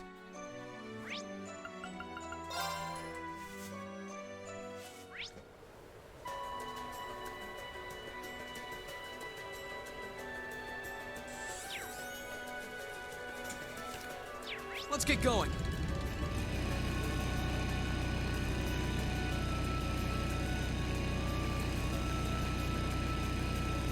All right, I guess we'll do Clara.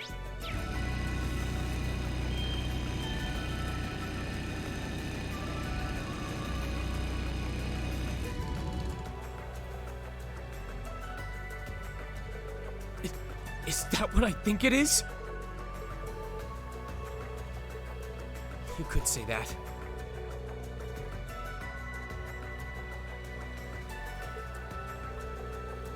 The guide actually says to talk to Clara.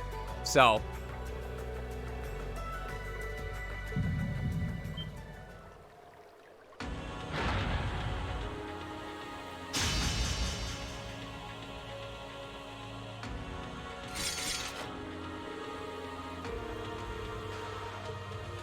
right.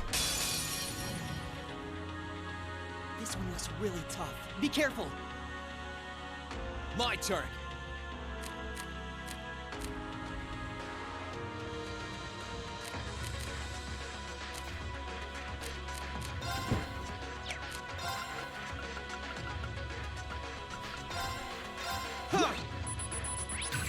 I like the sci-fi tech notes in this music. A four-armed magic knight. Each arm holds a powerful sword, letting it cleave up enemies in an instant. Oh, okay. It's my turn.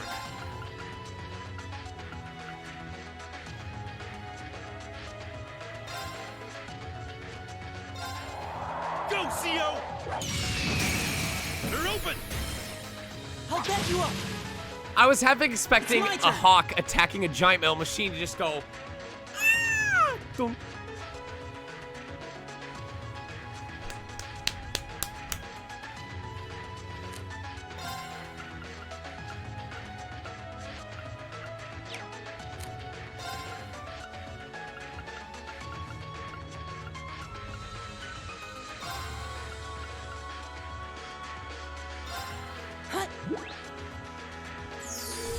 That's pretty good. Of course!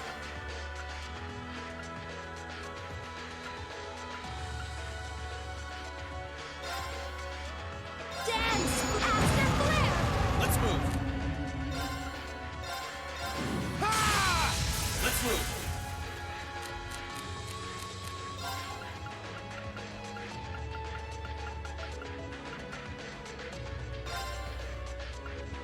Yeah, that's pretty good. Let's move.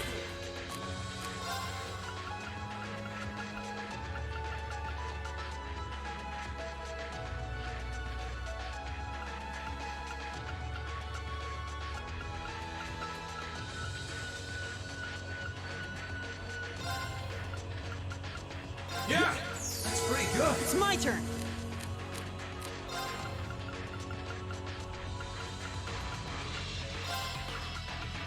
That's pretty good. It's my turn.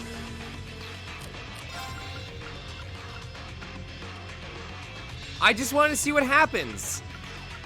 Oh wait, I could just use one of these. I'm a fool. Take this. Thanks. Here I go. Camera on my blade. I just want to see what it does at max damage. I should have waited for a crit turn.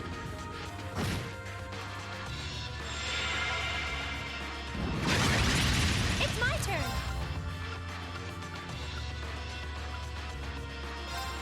Ethereal blade. Go for it! Right. Oh, that missed. Keep it up, everyone. All right.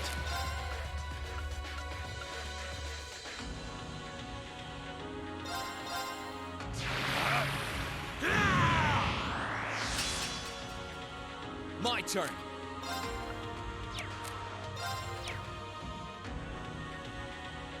Here goes. Overdrive.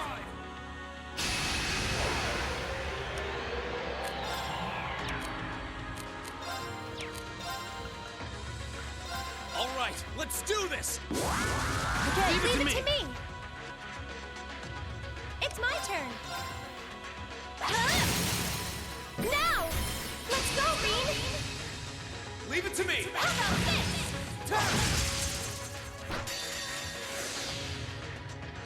My turn. Oh, god damn it. What a waste.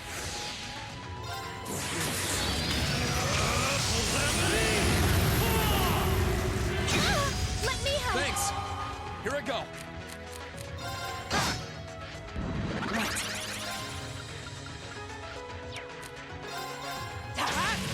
Here I go.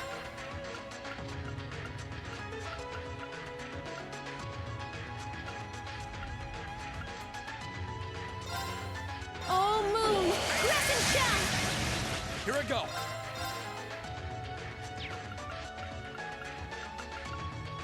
There! Leave it to me. Right. Here I go. I'll back you up. It's my turn. How about this? Leave it to me. Now! I'll back you up. My turn. Okay.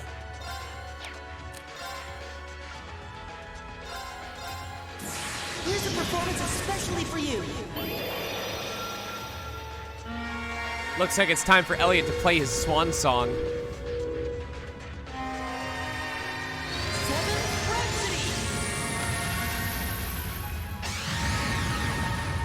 You've been a wonderful audience.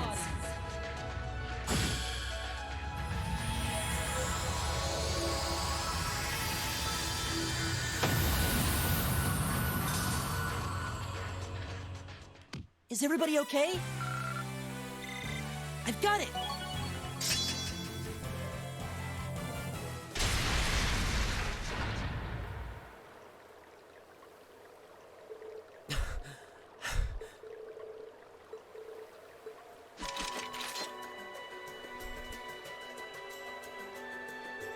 Settlement should be safe now, at least.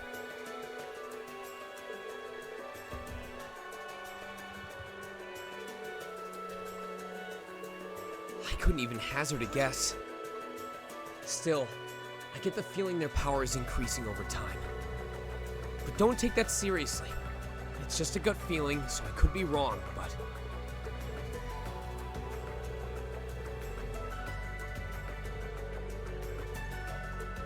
I wonder if they have something to do with whatever's happening in the shadows of this war. I wish we could look into this more, but...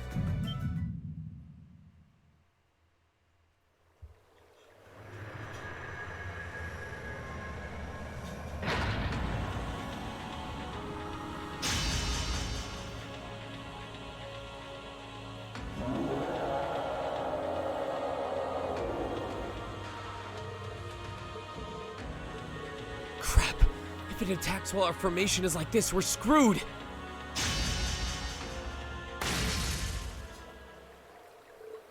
What?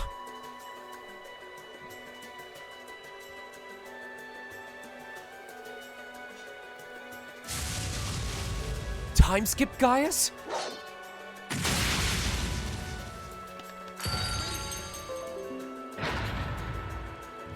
Thank you for the follow, Omega.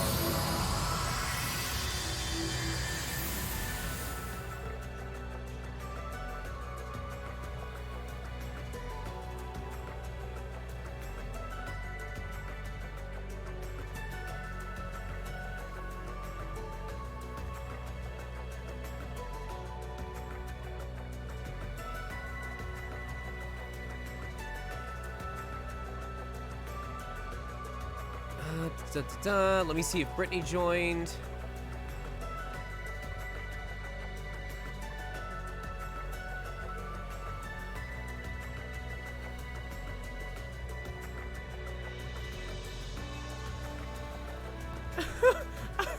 Brittany was trying to take a screenshot to attach to the Twitter post she was gonna make. And the only option she had at the time was the pinup girl line. I feel like crap.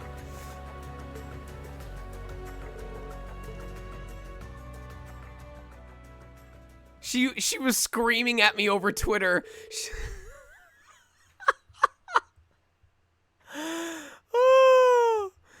Oh, Hatsu, I am so sorry. Oh my god, I can't. I just got up to went to help the wife. I didn't realize I was stuck on that line. Also, you're now in I'm streaming. It shouldn't be push to talk required. Let me see if it is. Permissions. Let me see if I give you a special guest role. Stream guest. There we go. Oh. Yeah, there you go. What's up? Does it work now? It does work. They should be able to hear you. Oh, I hear myself on the stream. I have to mute the stream. Yeah. That's weird. I No, would. but otherwise I can't hear you. No, you should be able to hear me on Discord. No. You're not? If you just mute stream, do you still hear me? Hold on. If I mute you on the stream. Yeah. Cuz we're on a Discord voice chat, so you should still hear me there. I might still no. I shouldn't be push to talk. Expect. What's going on? I don't know. I can't hear you on the Discord alone. You can't hear me on the Discord. Hold on. What? I'll message. Yes, guys, it is producing a green ring. It is. I'll try changing it again. I see all the comments. Hi everyone. I don't know if Okay, I'm gonna change mic for a sec. Do you have the stream open? Can you hear this? No, she can't hear this. Okay. I can try push to talk. So I see your mic is moving. Is it my fault? What is this working? If I do push testing? Damn it. Okay. Output device. So it doesn't it's registering on my end. There we go. Okay, you got it? I can hear you now. Okay. It was my fault. It wasn't yours. Was the output set to your microphone? It wasn't. Okay. And now it is. Well, what I meant is because I've had cases where my sound output was set to my Blue Yeti, and obviously my Blue Yeti isn't meant to be a speaker, so. Oh, I have a Blue Yeti. That's what I have. Yeah. It's good. It's good for streaming and podcasting and stuff like that. It's just when you get to like professional recording, it's not, a big thing. But anyway, Welcome. I'm so happy to have you on here. Hey, thank you so much for having me. Yeah, we just started Act 2, Part 1 today in Cold Steel 2, and chat's actually feeling pretty good about the likelihood of us getting all the way through Cold Steel 3. When did we start, chat? Was it like October 5th or something like that? Let me go to my video You producer. just started. Well, yes. Well, no. I mean, we started with Cold Steel 1 on October 5th. Let me see. A literal walk in the park. Okay, October 2nd. We started Cold Steel 1 on October 2nd. We did a 100% playthrough of Cold Steel 1. So basically, we got rank A0 with Reen, and we got him to a high enough level that we get the max bonus in Cold Steel 2. Starting with Cold Steel 2, we're doing easy mode with Turbo. We're just trying to get through all the story beats. We're not doing any of the side quests. So you're playing the PC version. Yeah, we're doing PS4. Oh, PS4. PS4 has turbo? Yes, PS4 is the same as PC. It has all the additional voice lines. It has turbo mode. So. See, admittedly, I haven't played it since the PS3 Vita version. So. I see in the comments. Yes, I am in Cold Steel 1 and 2 and 3. I'm the voice of Ferris, and in Cold Steel 1 or in Cold Steel 2, I'm the voice of Fiona. So you've just added to the lore of this just being a JRPG ReZero export, because we've got Subaru fighting against Roswell. We've got you voicing Ferris. So. Hello, everyone. So introduce yourself. Tell us your name, who you are, how you got involved. I know a lot of people asked how'd you end up getting involved on Trails of Cold Steel. I'd also love to. I've been reading the Discord. Yeah. So tell us. Well, first I want to say I was watching your stream like about 10 minutes beforehand. So I was like watching it at the same time, and I was getting really wigged out because you were reading the lines as they were playing. And I was like, I don't remember recording that. But it sounded like it was in the game. So it was very nice. Well, no, I'm not in ReZero. I'm not a No. She professional voices voice actor. Ferris in Trails. Correct? Yeah. Yeah. Yeah, I'm Ferris and Fiona. Also, chat, how is her volume? Is her volume doing well, or do I need to turn her up a bit? Am I too loud or too quiet? I think you should be right where you need to be, but okay, they're saying it's great. But I wish you had been here yesterday, because we had an entire arc called The Great Is War. And that's because there was a line of text where we think there was supposed to be a second is, and we were like, yeah. We were like, I think the line was something like, well, whoever this is, having fun with this. And we think it was supposed to be whoever this is having fun with this. And we were like, who could... Oh, no, there's a typo. Oh, with a game this big, there's always going to be one. But it was... Oh, yeah, I'm not stressing. It was right before the scene where we tried to recruit Eustace, and I went... I know, it must have been Eustace. He took the is, because if we take it back, he'll just be use. So, oh my god. It turned into an entire thing where when we went to do the cutscene, I said, here's how it goes. We have to steal the is back from Eustace. We steal it back by using the word is in one of the text boxes. If we use the word is, it's in that character's possession. If it's in Class 7's possession by the end of the scene when he joins the group, then it's ours, and we get to use it. If Eustace is the last one to use the word is, he keeps it, and no one in chat is allowed to use the word is for the rest of the stream. That's incredible. But here's the part where it gets good. I thought Eustace was gonna join us at the end of that scene on the airship. I did not realize he was gonna challenge us to a horse race, then a battle, and then all of this bullshit with the bosses and the bad guys was gonna come in. So now it became, oh, the bad guys want to take the is for themselves, and then it became the Duke of Alberea, this entire third party being like, I don't know what's going on, but I want in, and he almost stole it. He almost stole the word is from us. God. Because this is incredible. You should go back and check the VOD. It is the funniest shit, I'm telling you. But at the very end, when we all warped away, we thought the Duke of Albarea had stolen it from us. And then, at the very last moment, Valimar, who had said nothing the entire time, says the word is. And we realized that he had used his spirit path powers to rob the Duke of Albarea of the word is to give it back to us when all hope was lost. Bless you, DC Douglas. Bless you. The sexiest voice in all the land. We also came up with Valimar the Fashion Knight, where we just give him a little pink bow tie on the top of his head. Oh, do you know about Valimar, like the bug that's in the North American version? There's with a Valimar? bug? At the very end, in the final dungeon of Cold Steel 2. Wait, so this is your first time playing through it all, right? It is, yes. That's amazing. So yeah, like I figured because you didn't realize there was a whole freaking motorcycle race or like a horse race. God, it's been a few years for me as well. But yeah, that was pretty great. It was pretty gay at the end between Eustace and Reen. But Eustace belongs to Machias. Oh. He does. Oh no. You're gonna feed the ships. You're gonna feed the shippers, Brittany. You know what? Ben and Ed did that on their own. Oh, man. Ben and Ed did that on their own. Ben Diskin and Ed Bosco are the voices of Eustace and Machias. And pretty much Eustace and Machias' relationship in the game is like their relationship in real life. That's amazing. So do But you no, there's do you have Hansa- a? No, go ahead. So Pansa no Kishin is a Japanese joke. Like it's the name of like his Valimar.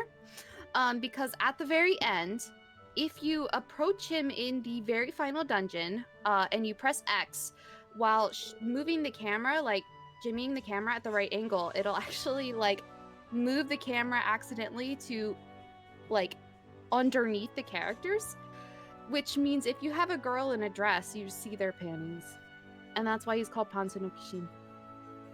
Oh my god. And I tried it because it was actually the translator who told me this, and I was like, I gotta see if this is real. And then I felt really bad because the character I had was tested it on was unfortunately very young. That's not what I wanted. That's not what I intended. So since we're on that tangent, there was a really good question. I'm gonna check the Ask a Localization. Was there? It was towards the bottom. I want to find it. What is your favorite? Oh my god, there's so many good questions. Am I allowed to say, like, am I allowed to do Cold Steel 2-ish spoilers on like who's playable and who's not? You know, it won't bother me because I know at some point that I did the battle line, so it's my fault for not remembering. So, you know, for the sake of you being a localization copy editor and for making this an interesting interview, you're free to do it. Okay, it was Alphen.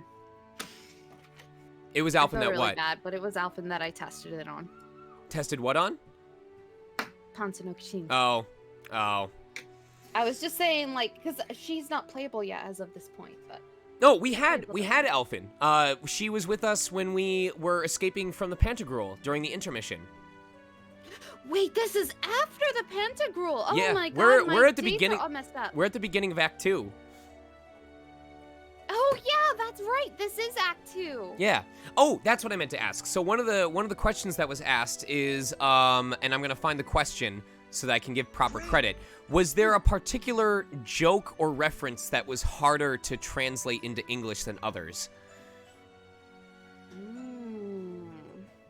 You know what? I don't know. Off the top of my head. It was Sakura Bomb. Liz Sakura Bomb said, "How do you handle culture-specific jokes that don't translate too well to English?" You know what? I was actually extremely fortunate. Our translator, at the time, he was the translator of Cold Steel 1, Cold Steel 2, and Charles in the Sky the Third. And he was a super mega fan. And I mean, I am by extension. I don't want to say was, because The only game I haven't played is Hajimari. But I know someone like- was asking if you've made progress in that and if you are excited I for it. literally just got a TV 2 days ago.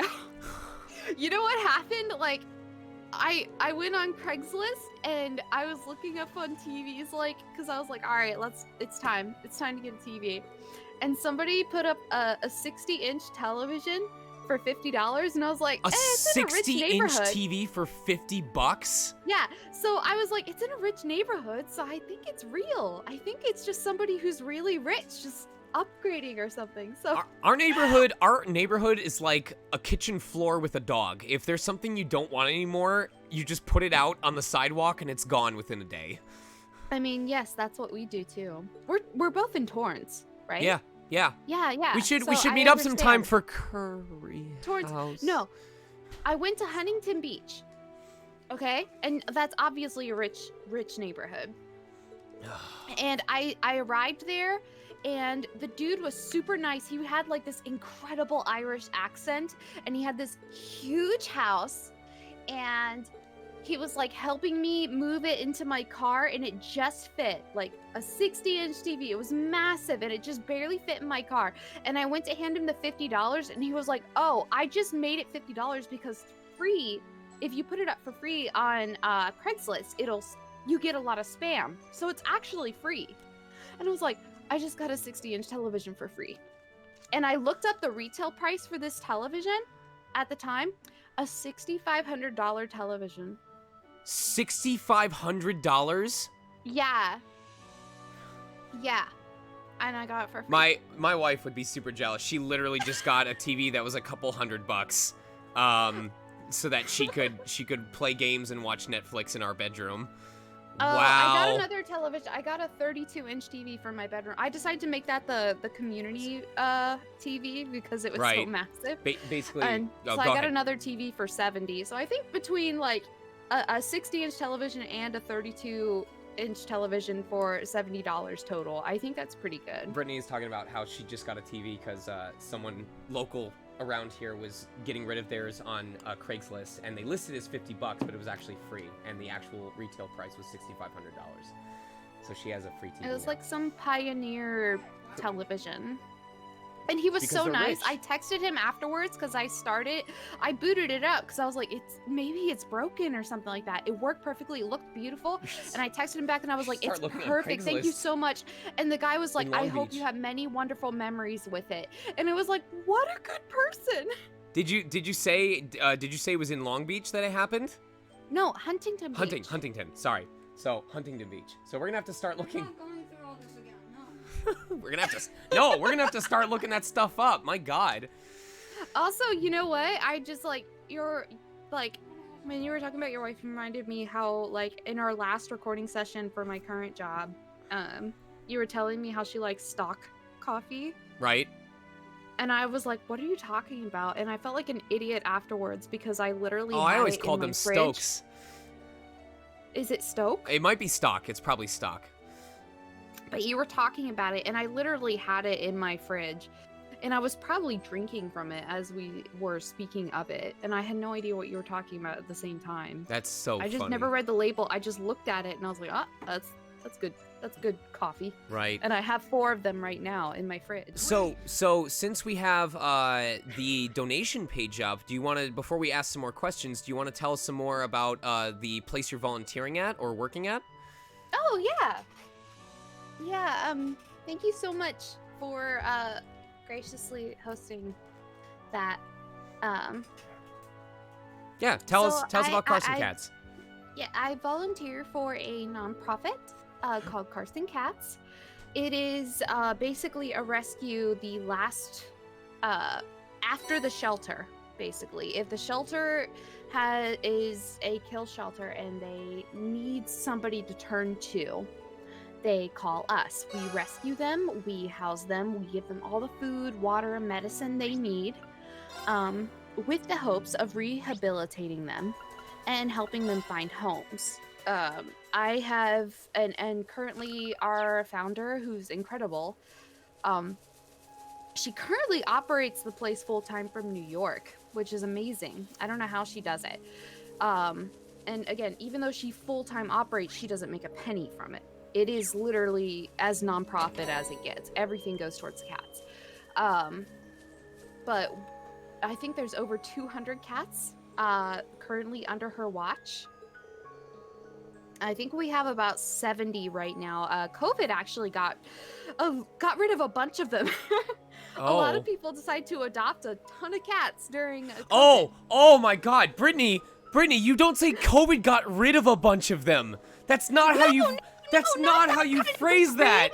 No. Oh my God. We ended up adopting a bunch of them because of COVID. No, I'm sorry. The word.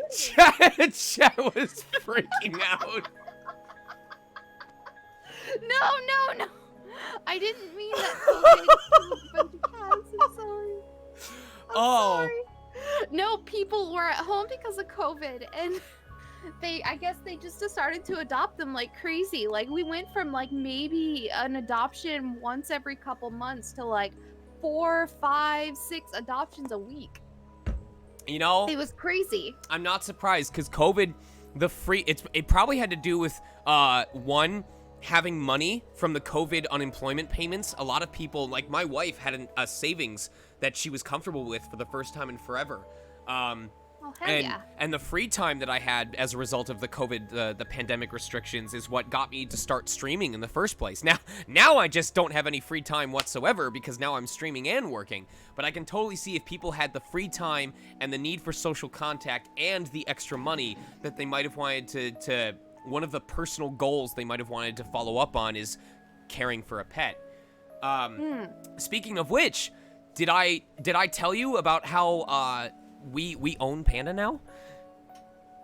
Own what? Do you know about Panda? No. So the long story short is, since about a year and a half ago, is it 2 years by now? About 2 years ago, we found what we thought was a stray cat in our neighborhood that was walking around, and on that first night, I cared for it by taking one of our old raggedy-ass blankets and making a makeshift bed outside on the grass for him. And eventually, I brought him back to our place, and I fed him, and he come to learn that, he could get food here, so he started a trend where he would visit every single day. And I mean every single day. That's your cat now. Even now, like every stream, as soon as I bring the window up, everyone's like, oh, kitty time? Is it Panda? So we called him Panda because what's his breed? American Shorthair, domestic Shorthair. Yeah, so one of the really common cat breeds, and because he looks a little bit like a raccoon, we called him our trash panda, so he's Panda. But when we first took him to a vet to take care of him, we found out he was microchipped, and he was actually owned by a different family who lives sort of far from us, but not very far. Just far enough away that it's like, why is the cat coming here instead of over there? They shouldn't travel that far. Cats have a lot of range when they go out on their daily walks. Well, hear me out. Like we're talking like 5 to 7 miles rather than 1 or 2. So no, that's normal. That's normal. Sometimes they go out like 20 miles. They're crazy. In a day? Yeah. Put a tracker on a cat and you'll see. Okay, I mean, I don't do that, but Well, that raises some questions. But no, it does, because he's still very much an outdoor cat. But anyway, so long story short, his owners had said they wanted to keep him, but he would keep visiting us, and they didn't mind at the time. And then a couple months ago, or several weeks ago, he shows up at our place, and he's got an infected eye, like something had gotten in his eye. And I let him crash at our place, and I did my best to take care of him, but he came back the day after that, and the day after that, and it's like, okay, it's been 3-4 days, and his eye is not getting any better. No one's doing anything about this. So I took him. It's a true love story. I dragged him out to the vet at 2 o'clock in the morning and had them treat him.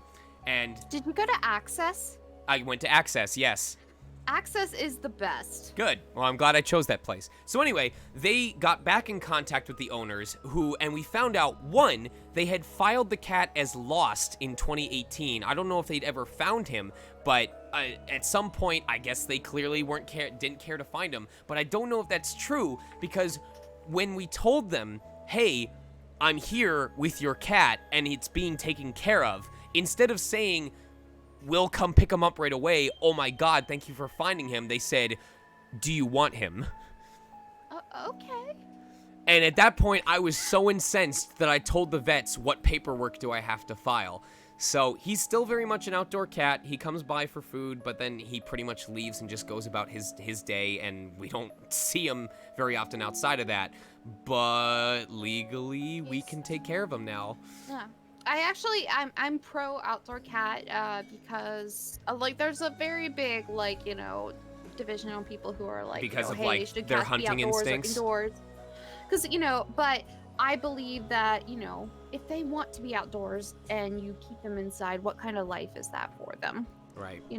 It is risk, but as long as you're willing to take on that risk and take care of them when they get hurt, you're letting them live their best life basically.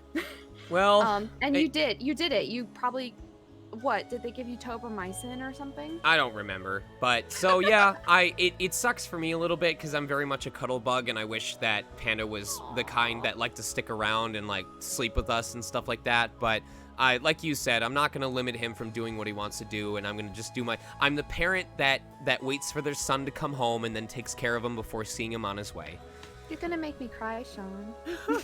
All right, well, now that we've spent 15 minutes talking about things not related to Trails of Cold Steel, what got you into Death Hentako asks, what got you into localization to begin with? Like, what, the same way that, like, discovering Troy Baker doing performance as Abel Nightroad made me discover voiceover, what was that spark that made you realize this is what you wanted to get into? You know what? It was a series of very lucky circumstances. I always played games growing up. And I moved from Maryland to California on a whim. It literally was, I got wasted one day. Were you born in Maryland? Did you grow up there, or? Yes. Well, I was born in Virginia. I was East Coast. Okay. But I feel spiritually toward the crab state. Toward the Old Bay state. I did keep like a giant thing of Old Bay in my cupboard. If anybody's from Maryland in the chat. So, That's insane. I understand Maryland culture very well. Old Bay is the best. Are there any euphemisms or like Maryland culture references or quotes that you've worked into games that you worked on? Oh, nice. I'm from Chevy Chase. That was my old bank. Oh, that was my old bank. And Old Bay, so for the chat, Old Bay is a very specific spice. It's a mix of like pepper, salt, paprika, and all that other stuff. And it's typically what you put on seafood. Maryland is the crab state. Oh. And you go there for crab cakes, you go there for crabs, you go there for shrimp and all that other stuff. And you put Old Bay on it, and Marylanders tend to put Old Bay on everything. Oh, that's like me with Frank's Red Hot Sauce. Yeah. So if you look up Old Bay, it's you put it on everything. Literally everything. You put it on potatoes, you put it on fries, you put it on steak, you put it on everything. Maryland sounds pretty shellfish. Oh my god. Oh, go ahead. Go ahead. So yeah, one day I got absolutely wasted. A friend of mine, I was at a party with a friend, and they mixed beer, wine, and liquor in the same cup for some reason. And I drank it for some reason. And I was like 20 years old at the time. And I blacked out. I somehow had the ability to text my parents. This sounds like Oliver's background story. You know what, it kind of is. So, like, you never played the Sky series, right?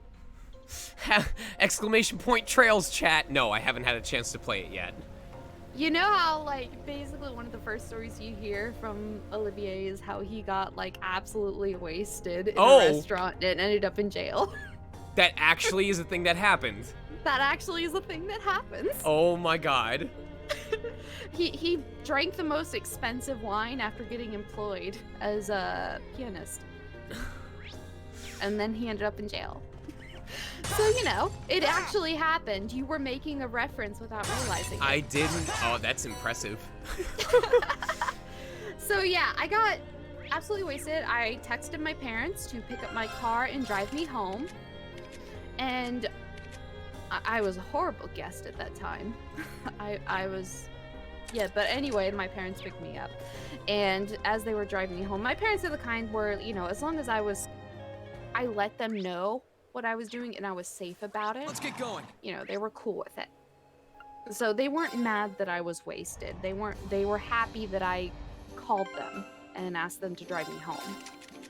So, you know what I mean. Yeah. But yeah, so as I was like vomiting outside the car, you know, while as they you were do. driving, I told them, hey, I think I'm gonna move to California. And they were like, yeah, sure. Yeah, sure. You're wasted. I woke up, and this is true, I woke up with a different hair color. And a month later, I moved to California on a friend's floor. A friend I met online. Oh, wow. You know, just regular things. That's impressive. That's honestly impressive. And then I was looking for a job, and I was an idiot. It was during the 2010 housing crisis. Uh-huh. So I couldn't find a job anywhere. I finally got a job at Subway, and I quit within 3 days. And then the very next, and during that time, I was also emailing video game companies asking if I could work for free. Because I was like, well, a lot of video game companies are out here, and I might as well, like, you know, I know I'm never going to have a job in the game industry, but I like video games.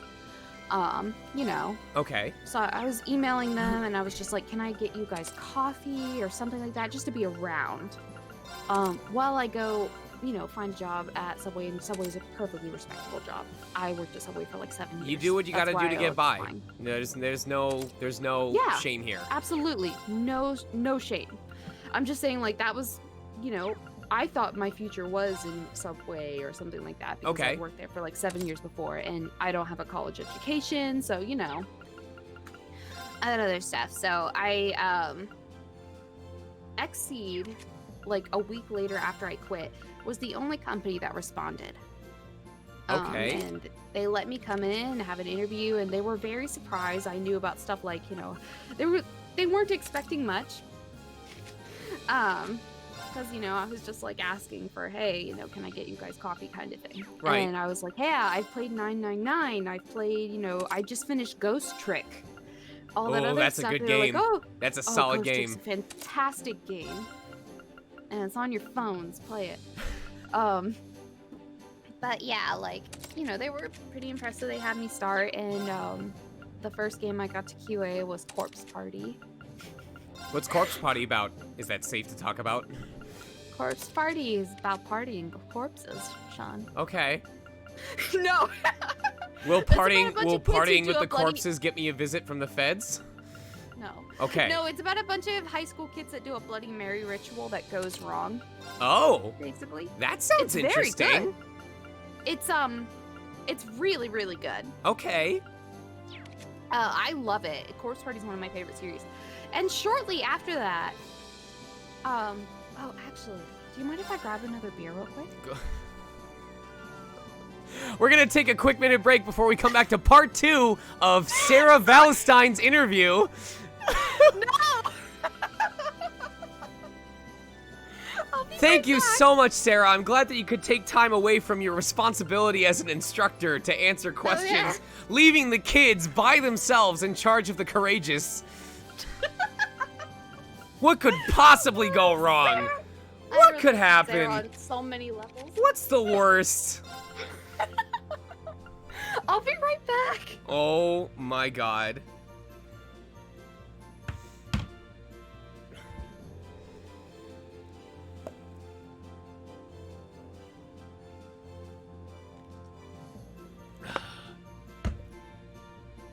And now you know why I was so glad when I knew she was coming back for Cold Steel 3. I was so grateful. Thank you for the follow, Rar. I was so grateful when I learned that she was gonna be back.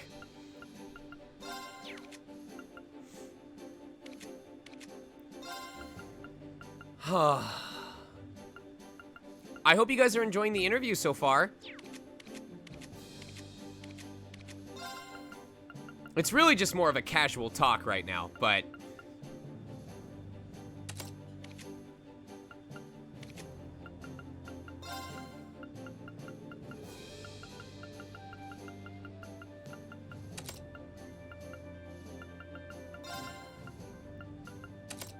It's definitely a bit all over the place.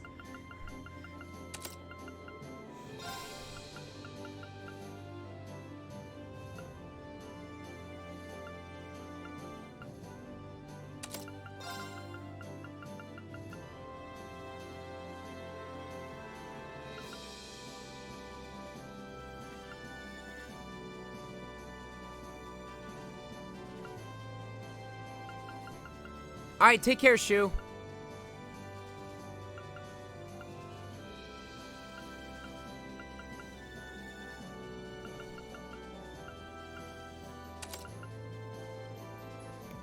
Hi, I'm here. Yay, you made it.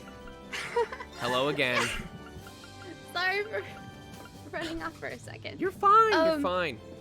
Yeah, so, and that sort of actually got me into Trails as well slowly. My second project on there was actually the PC version of Oath and Felghana. Oh. Which is another Falcom title. Yeah. What I know everyone hates to pick favorites, but what would you say if you had to pick one? What is the most memorable project that you've worked on localizing, if not Trails of Cold Steel? It is Trails in the Sky the Third. Yeah? Any specific chapter or? It's Trails in the Sky the Third is my favorite game. I had a very strong emotional tie to that game. That's a game I fully edited. I was sole editor for that one. I did all of the English graphic text for it. I coordinated the achievement art for it. I ended up QAing it myself. Wow. I was like, that became my baby. And I remember, and I mean, I get really emotionally tied when it comes to Trails. I cried a lot during Cold Steel 2 too. Oh my god, I cried during recording. Did you know that? You cried during recording as Ferris, or? No, I cried, am I allowed to say spoilers? How major are we talking? It's pretty major. Is it near the end of the game? Yeah. Okay. I'm gonna hold off on it. Can you describe it? Can you describe what happens without naming any names? I feel like it's vague enough we won't know who it occurs to, and then we'll be on the lookout for it without ruining it for ourselves. All I'm gonna say is I cried in the middle of a voice actor's session. And they ended up coming out and giving me a hug. Oh. So I ended up crying so bad. I think I know. They came out and gave me a hug. I think I know what you're talking about. Yeah. I think I know what you're talking about. You probably do. Oh boy. But yeah, it was just it. I cried while playing it because I played the game beforehand, of course. You know, but yeah, and you know what? It was. There's a line that character says. Okay. And I don't think that line will be a spoiler if I say it. They Go say, ahead. Why the long faces? Yep. Yep. I know exactly which one you're talking about. And you know how they deliver it. Well, yes. So during that entire scene, they did it. Like, they did an entire monologue, basically, like, where I didn't give any direction. I gave them... They didn't know anything about the character. You know, I kept it vague because I like the emotions to feel authentic at certain points. They were surprised. And I was surprised. I mean, I wasn't surprised.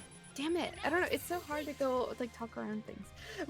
I mean, if you have to, I will just say I'll preface it at this point.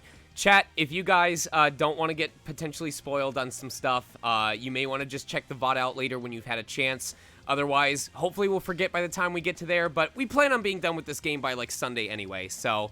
Damn. With that, I mean, with the pace we're currently doing, the interview might throw a wrench into it, but depending on how long we go on Sunday, we might pull it off. I don't know. By the way, I noticed there's only like 20 minutes left, like in the initials. I'm willing to go longer. Oh, yeah. I was going to ask about that, so... Yeah, I was like, I've been rambling so much. Okay. No. But with that in mind, this now is currently spoiler territory for what Brittany is going to talk about. So if you don't want to be spoiled, please mute the stream, and I'd say 2:30, check back in with us. Okay. Yeah. So I'm going full spoilers. It's okay? Yeah. Just for the duration of this interview, guys. Once we go back to regular gameplay and Brittany excuses herself, we are right back to no spoilers. So hold on. Okay. Hold on. Spoilers begin here, and then we're gonna just clear. It's not gonna add anything. We're gonna just put a whole bunch of G's. All right. G for Gideon, rest in pieces. Do you have all the characters for Emma? Do you have Emma, Eustace, Fee, and Gaius in I your don't have team? them in my team right now. Okay, go. Press it. Press the button. The one I hate the most is the one about Vita Clotilde getting charged with a misdemeanor. So yeah, we couldn't put in the chest phrases that were in the Sky version, and then I noticed that if you don't have the right characters in your party, it'll just tell you don't have the right characters in your party in the Japanese version. And I was like, you know what? They have an individual cell for those. So I ended up like writing puns, and I asked my coworkers, my wonderful coworkers, including the original editors of Cold Steel 1, Nick Colucci and Chris Knigge.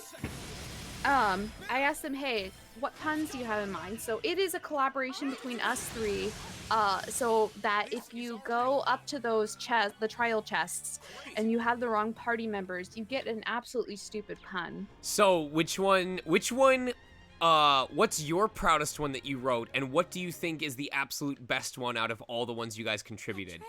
You know what? I actually think the relationship ones, like the relationship achievement names, I'm most proud of. Okay. I'm horrible at puns. Nick is amazing at puns. I'm horrible at them. But I chose 1 in a Million and Elise on Love. Yes! 1 in a million! I'm so happy that you were behind Milliams. I am so happy. Milliam's my daughter, so... So, was there a pun... What was the funniest pun joke that didn't make it into the game that you wished had? Like, oh God, I can't think of one because I think we pretty much found a way. Okay. But, Brad Cromance, I think, was Chris. I think Chris did that. Chris and Nick are fantastic with puns. I remember, like, me and the lead translator, we were both like really bad with puns. We're both fairly dry with our writing styles. And I remember he like he wrote to me.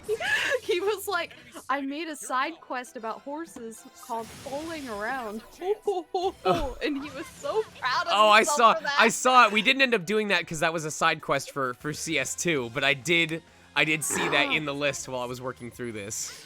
He was so proud of himself, and I was like, I understand, because I think I did like the leaf pun one in Ymir.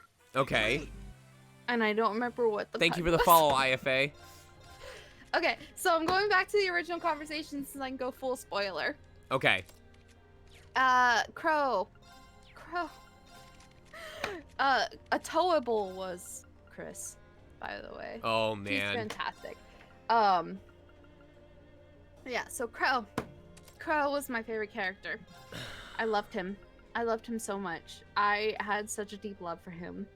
And during his death scene at the end of Cold Steel 2, I started like I didn't tell the actor that Crow dies.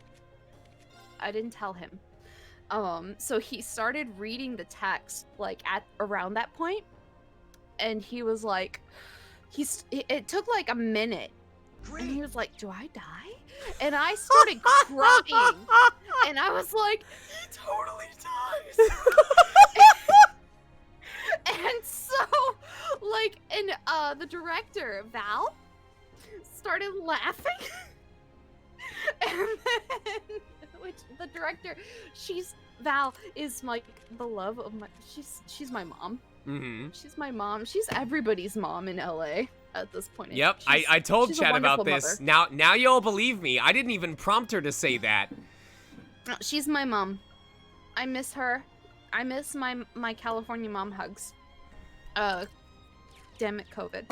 But yeah, like, so anyway, like, he decided to do that entire scene without we normally do 2 takes at a time of each line. He decided to do the whole thing in one go. Okay. And you know, like, it was dead quiet in the studio for Right. the longest time as he was reading it, and except for me, I was fucking crying at the same, because he was my favorite character, and I was so friggin' broken by it. Like, I would watch the scene and cry. Like, I was writing notes about that scene and cry. And he did the whole monologue, and then there's that point where he's like, "Hey guys, why the long faces?" Except instead of reading it genuinely, he goes, "Hey guys, why the long faces?" In the dumbest freaking clown voice, and everybody burst out laughing, and I was just crying harder in the studio. No, I almost want to commission a print of just you in the dead center, like melting into a sobbing puddle while everyone else around is just like laughing, tilting back, laughing. Just call it a Brittany Pagliacci or something like that. It was horrible, and then he immediately came out of the booth and hugged me. Because I was just broken inside. I was so emotionally tied, and he ruined it. And apparently, like, Val tells me that she tells other people, like, that's one of her stories to tell people. Oh my god. So I've made it. I am so envious of just how good his actor is. Like, His acting is phenomenal, and I wish we could credit him. That's Wait, unfortunate. he's what the hell name did we put him for? I think it was Charger Tom Lee. I was so scared to bring that name, because I'd be like, great job, Sean, you just gave out his real name. Like, Charger Tom Lee. I believe Charger is the name of his dog.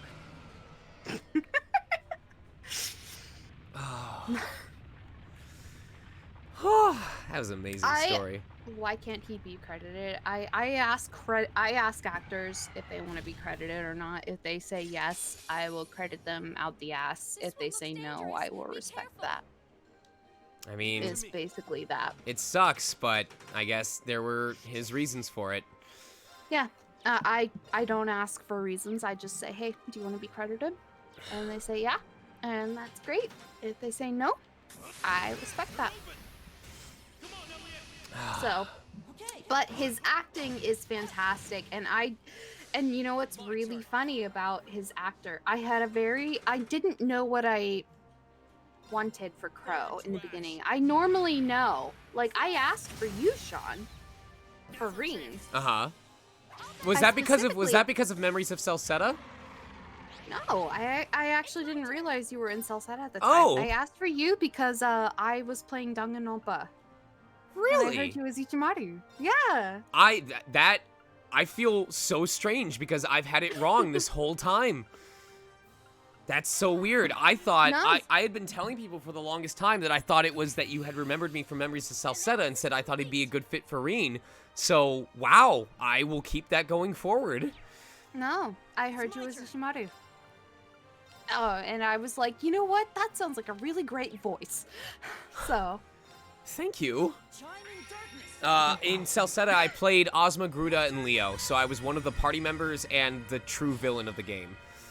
I think I actually played Salsetta again afterward, and I realized you were in it. Because I wasn't part of the casting for that. Because you know, like how there's that thing where you sort of just don't relate, Yeah. like the voice to the person until like later. Yep. But yeah, that's what happened with Salsetta. Interesting. I was really fucked up because you have Leo. I was really fucked up by that. No one really remembers me voicing Leo. No, yeah, I love Danganronpa, so which I haven't played 3. I haven't played Danganronpa 3, but I really need to. Danganronpa 3 has so much content. I know. It's ridiculous. I know. I need to play it. Mr. Gatsby, thank you for the follow. Steam. I bought it on Steam. I just haven't played it yet. All right, I think it's time for me to nuke one of these characters or one of these spiders. I was about to say, who are you gonna kill? Oh, speaking of which, tell me the story behind Christ, who's gonna die first. My turn. That is actually in the Japanese version, and I don't know what. I was playing the game, and you know, like the PS3 Vita versions, obviously the textures are really like, you know, pixely.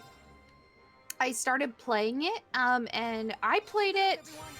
There was a point where we had the English text in the game, and we had no voices in the game. It was before voice recording I wanted to play. We already had the Japanese voices taken out. So I actually, when I went into recording, I had never heard the Japanese voices on the first game. I ended up playing the game entirely in English without any voices at all. That was my first experience with Cold Steel. I'm so sorry. I enjoyed it. You know, I fell in love with it, obviously. But yeah, so I ended up looking at the texture and I was like, does that say Christ who's gonna die first? And we were like, but Jesus isn't in this game. I was so confused because like Adios is the guy. And I think we were just like so worried about like pissing off the devs at the time because we didn't want to offend them by basically being like, so why is Christ in this game? That's not right. So we just sort of, you know, let it skirt out, and now it's sort of a common meme. Blue That's baby. amazing. I had no idea it was already like that in the Japanese. It's Christ who's gonna die first in the Japanese too. Actually, I think isn't it also in Tokyo Xanadu? It's my turn. Maybe? It might be in Tokyo Xanadu as well, which Access localized. But yeah, I guess it's just a common texture Falcom chose. I don't know if they actually understand that that's Christ who's gonna die first. Right. Well, now I know who the answer to that. If I can sidestep, there was a question that Shido Hari asked that I'm actually really intrigued by. If you were asked to be in Class 7, what would you like your weapon and major element to be, and why? Oh shoot! This fight actually got me the Tactician trophy. I got the 3 point. Congrats! Yeah. And that's, I don't ever, even if I do my own file after this playthrough, I don't have to earn that trophy again, right? It's permanent. Yeah. Nice. Anyway, so what would you like your weapon and element to be, and why? Yeah, it's really weird. I've never really thought that deeply about what weapon I want to be because I live so vicariously through the characters. You know, it feels like I try to understand them all at once. I would probably, realistically, I would probably be an arts user, but I did see that. I figured I didn't think you would be like Elliot. I think you would be more of an arts user like Emma. But I am curious that's what I was thinking too. But I am curious what your element would be. Or I guess in this case, your Emmament. My Emmament. Wow, that's horrible. No, I mean horrible as in like the best way. Right? Oh, wait. I can write a pun. Did you? I heard at one point an arts user got trapped in a room with a boss by herself. She was in imminent danger. Or imminent danger. Good job. Yeah. Good job, editor. Yeah. Yeah. If I ever get the wonderful chance to write for Trails again, I'll add it in. Please. So Oh my god. Oh my god. You have to tell me if imminent danger ever shows up. Yes. Oh my god. I'm so happy that you enjoyed that one. Oh no, I'm horrible at puns, so people who can do puns, I have full respect. If I want to add one. I don't know if this was asked by somebody. If this was asked by somebody, then let me know and I'll give you proper credit. Is there, if you could refine, so basically improve or change how it works, or add one mechanic to the next Trails of whatever game, what would you want? Like, we've had cross crafts and crossbell, we've had spirit unification stuff in Trails of Cold Steel. What would you be interested in having? I mean, each Trails game does really go out of its way to refine each system. Because, I mean, like, in Cold Steel 2, they even, like, even from Cold Steel 1, the mech system was sort of a rock, paper, scissors system. And they refined that further in Cold Steel 2, and they continued to refine that even in Cold Steel 3. Sorry, one last time for me, because my wife happened to shout right at the moment you described what it was. What was the mechanic? The mech system. The mech system. Like, the Awakeners. Like, and, like, because the initial one was rock, paper, scissors. And I remember trying so freaking hard during testing to get the like nightmare trophy. Okay. And essentially to get the nightmare trophy in Cold Steel 1, it's sort of RNG because it is rock, paper, scissors. Interesting. Yeah. You have to try over and over and over for the final battle, basically. It is not a strat battle. It is an RNG battle, and I remember You can't use like delay cheesing and firebolt spam, or no, because it's Reen versus Crow. Oh. Or no, it's not Reen versus Crow. Is it Reen versus? but it's versus the Spiegel or whatever it was. Is it the Spiegel? Yeah, is it Scarlet? I think it's oh Scarlet. My God, yes. It's been years.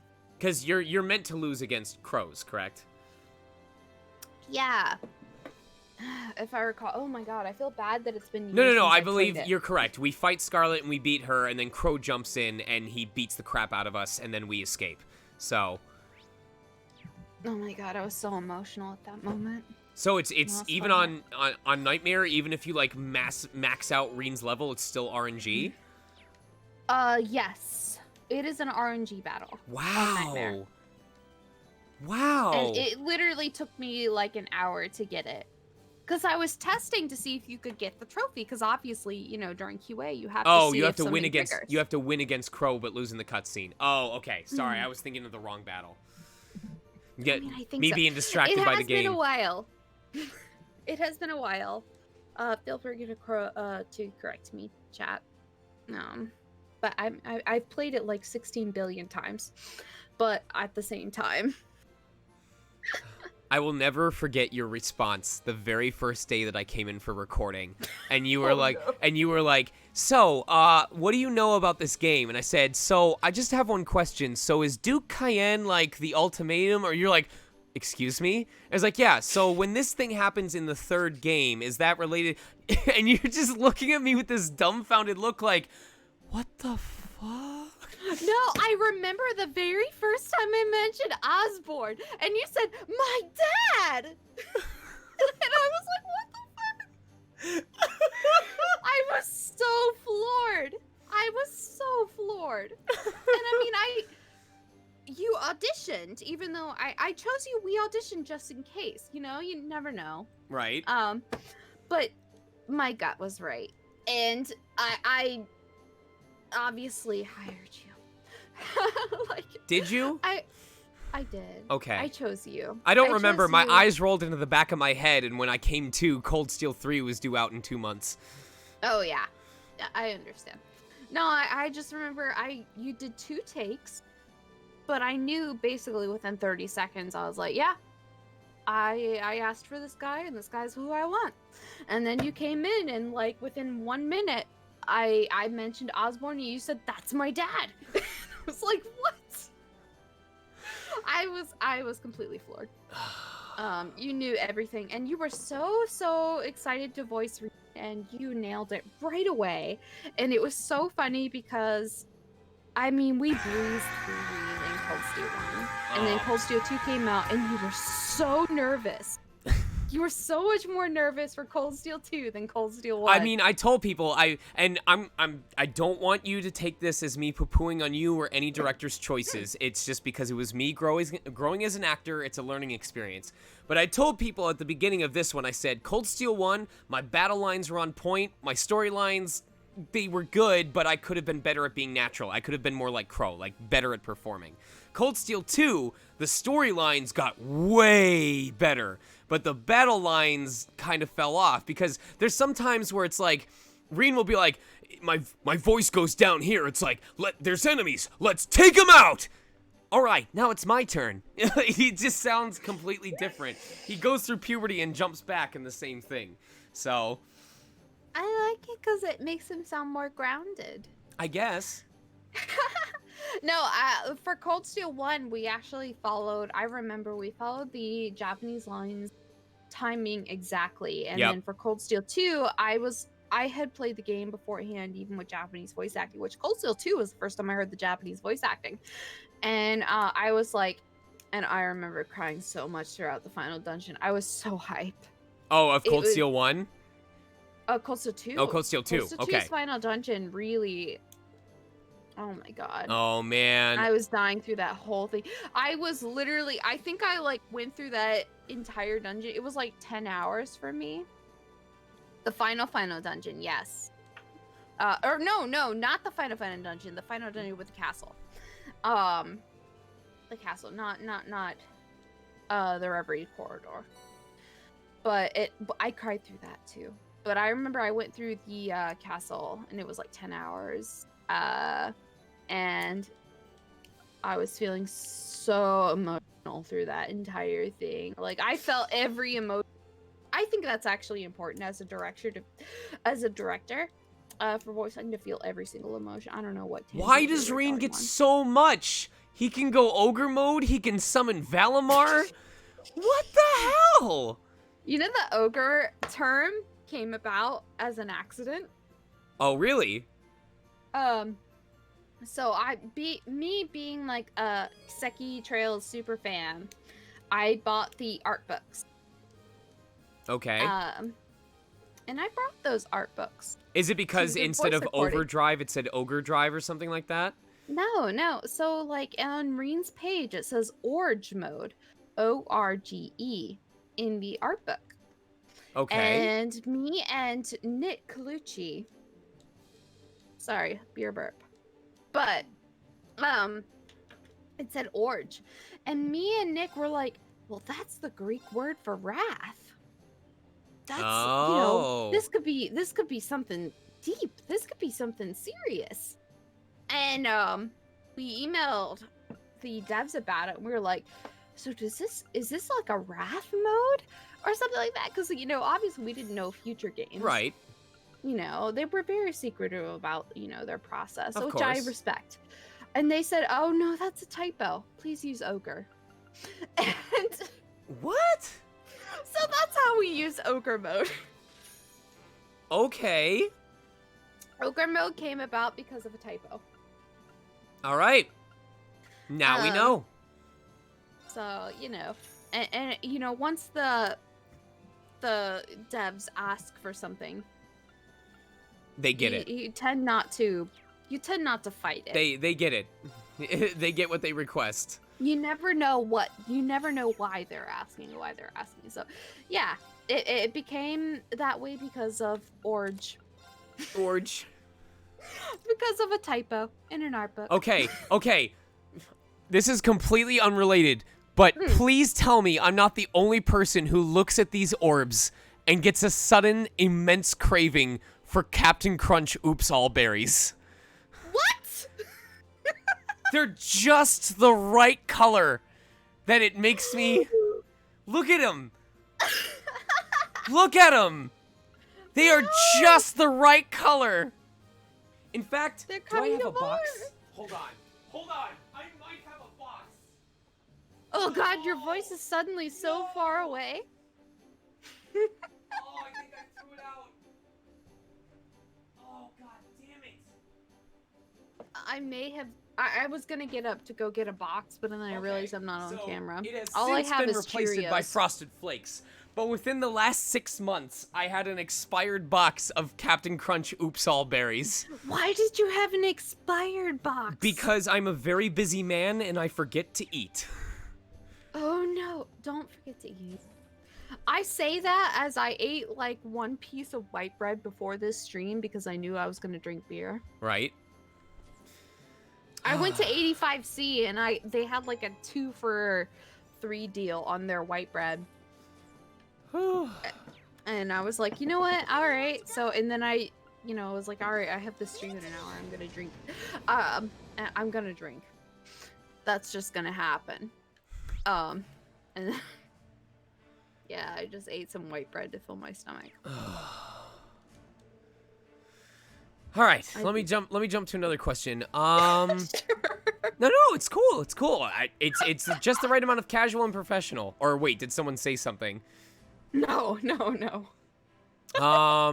This is the right balance. What do you think? Very unprofessional. Omadon asked, what do you think the odds are of the West getting the Crossbell games? Zero, Ao, Hajimari. Do you think that there's enough popularity with Cold Steel 3 and especially Cold Steel 4's release that they're gonna want to rope back around and show the other areas of the world?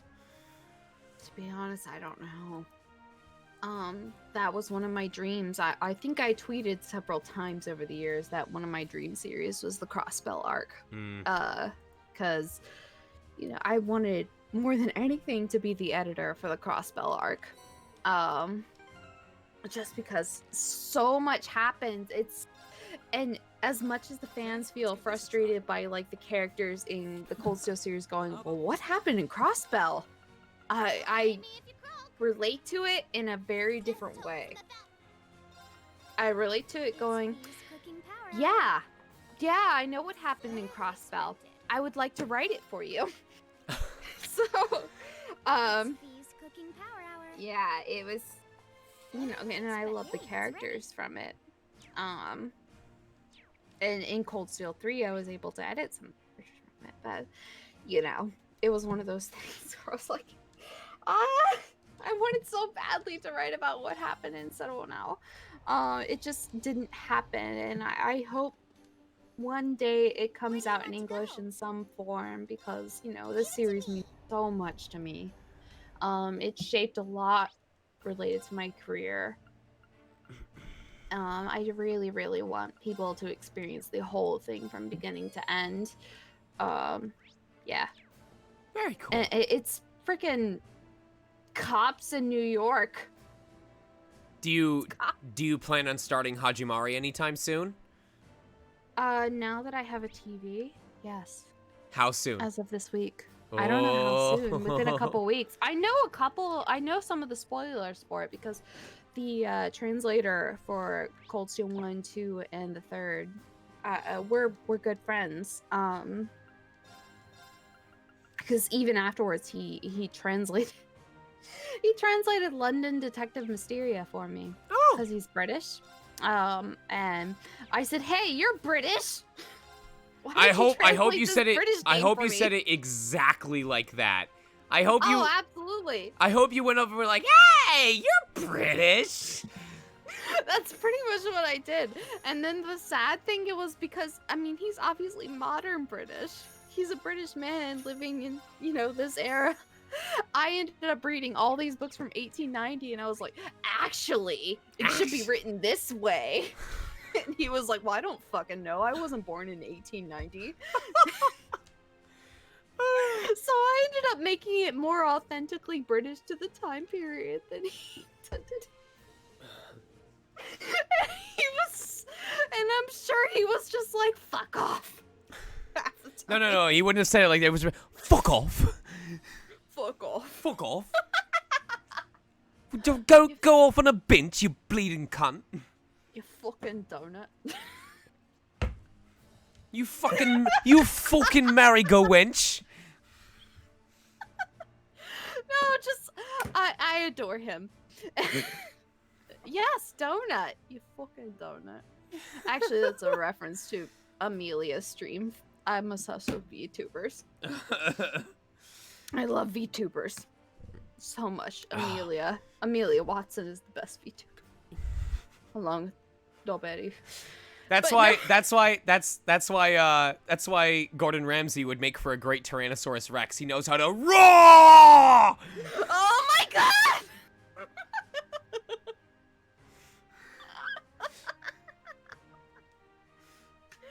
No, I bet Amelia would say that at the same time.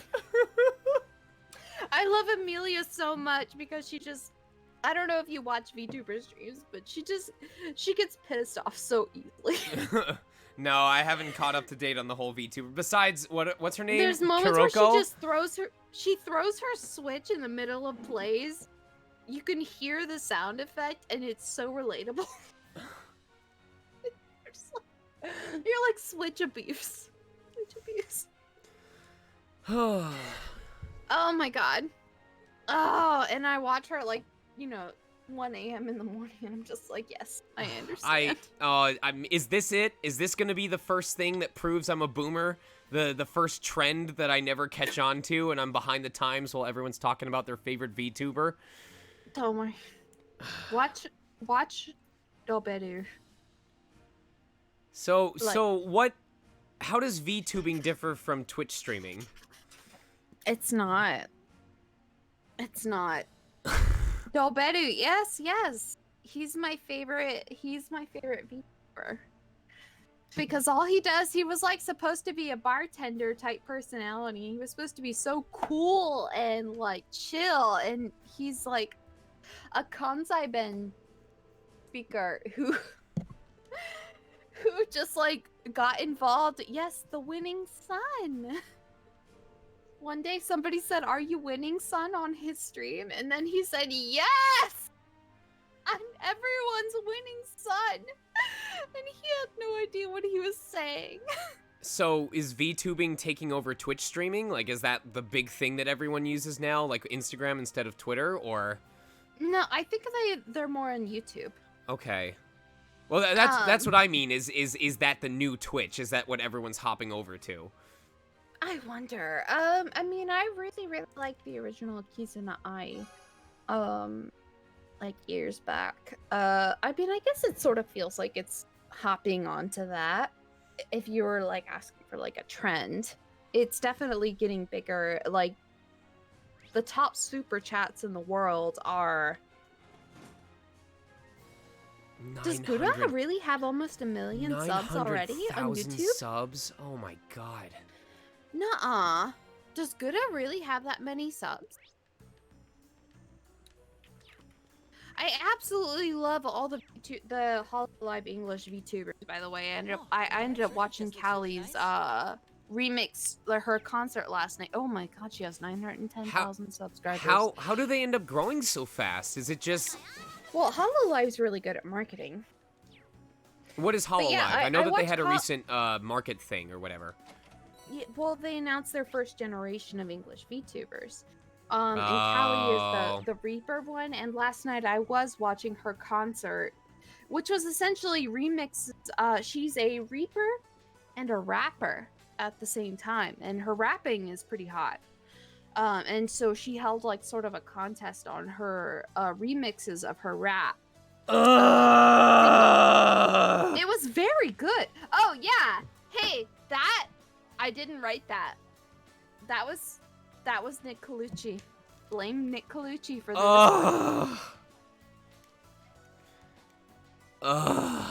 But yeah, what I like about VTubers is, they're cute avatar, but also they're genuine. A lot of them are just people. They have their own lives. They just happen to have a cute avatar. I'm But very the stories they grateful. tell are real. I'm just chiming in. I'm very grateful that it makes it super easy to change your party members on a whim. I'm very, very grateful for this. Is that a PC change? Because I do remember, God, there's a part, like, it's almost like part 3 of Cold Steel 2, and there's some point where you have to go to a specific dungeon. Guys, it's Mitch McConnell and Trump. Amazing.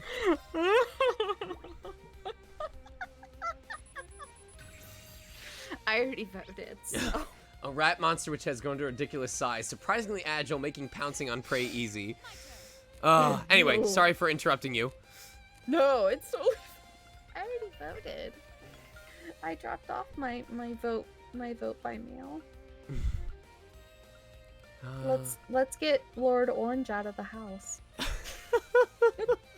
Lord Cheeto. Bye, Lord Cheeto.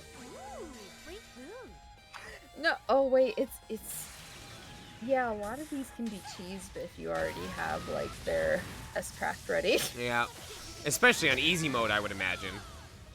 Oh Which yeah, I love this playing. fight's already over. I love playing as easy mode. This fight's already over. I It's love gone. playing as very easy. In Cold Steel 3, there's like, if you play on like normal mode, like the poison effects and like the status effects from the enemies can kill you pretty easily. And I was just like, well, I'm not about that life. I'm trying to figure out. Have you played Cold Steel 4? Did you play it on Japanese release? I did. I played Cold Steel. So I have not played Cold Steel 3 in English. I need to.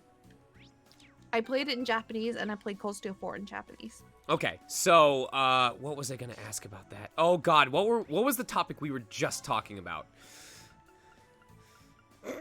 Do we remember? Do you need a minute? No, seriously, do you remember, Brittany, what we were just talking about? It wasn't S-Crafts, Hololive. Me? S-Crafts and Hollow? Because I was gonna bring up No. something about Cold Steel 4, like something I wanted to ask regarding Cold Steel 4, and I don't remember anymore. I don't remember either. Shoot. I'm an That's idiot. what happens when you drink beer. Oh, I annihilated that bird. I need to go back and actually scan it. Oh, yes. Did you know? No, go ahead. Oh, go on. No, I don't. I'm trying to feature change poison. You just did it. Like, I was like, did you know if you're like strong enough, you can like slash enemies and then instantly gain like their corpse This is like you did in this Earthbound? is this is blissful chaos. You're too drunk. I'm too distracted. Oh, that's right. Difficulty. Thank you very much. So, for the first time, I plan, since I'm blazing through this on easy mode for the moment, but I do plan on doing not easy mode when I do Cold Steel 4. Is Cold Steel 4 a game that you can afford to do on Nightmare the first time through, or should I do hard mode? Actually, I played it through very easy, so you know. Oh, okay. I'm there for the story. Leave it to me. Oh. I'm there for the story. I'm sorry, I'm not there for the strats. Yeah, Kazuro, go ahead and say something for it. Oh, we've already been here. I mean, there's like the break mode in Cold Steel 3 and 4, but I didn't actually have much difficulty with that. Unless you want to go for hard. Because I played I in feel very- like between them I would want to go for hard, just so that I'm not suffering when I just want to enjoy the game and give Well, myself you're a tester at heart.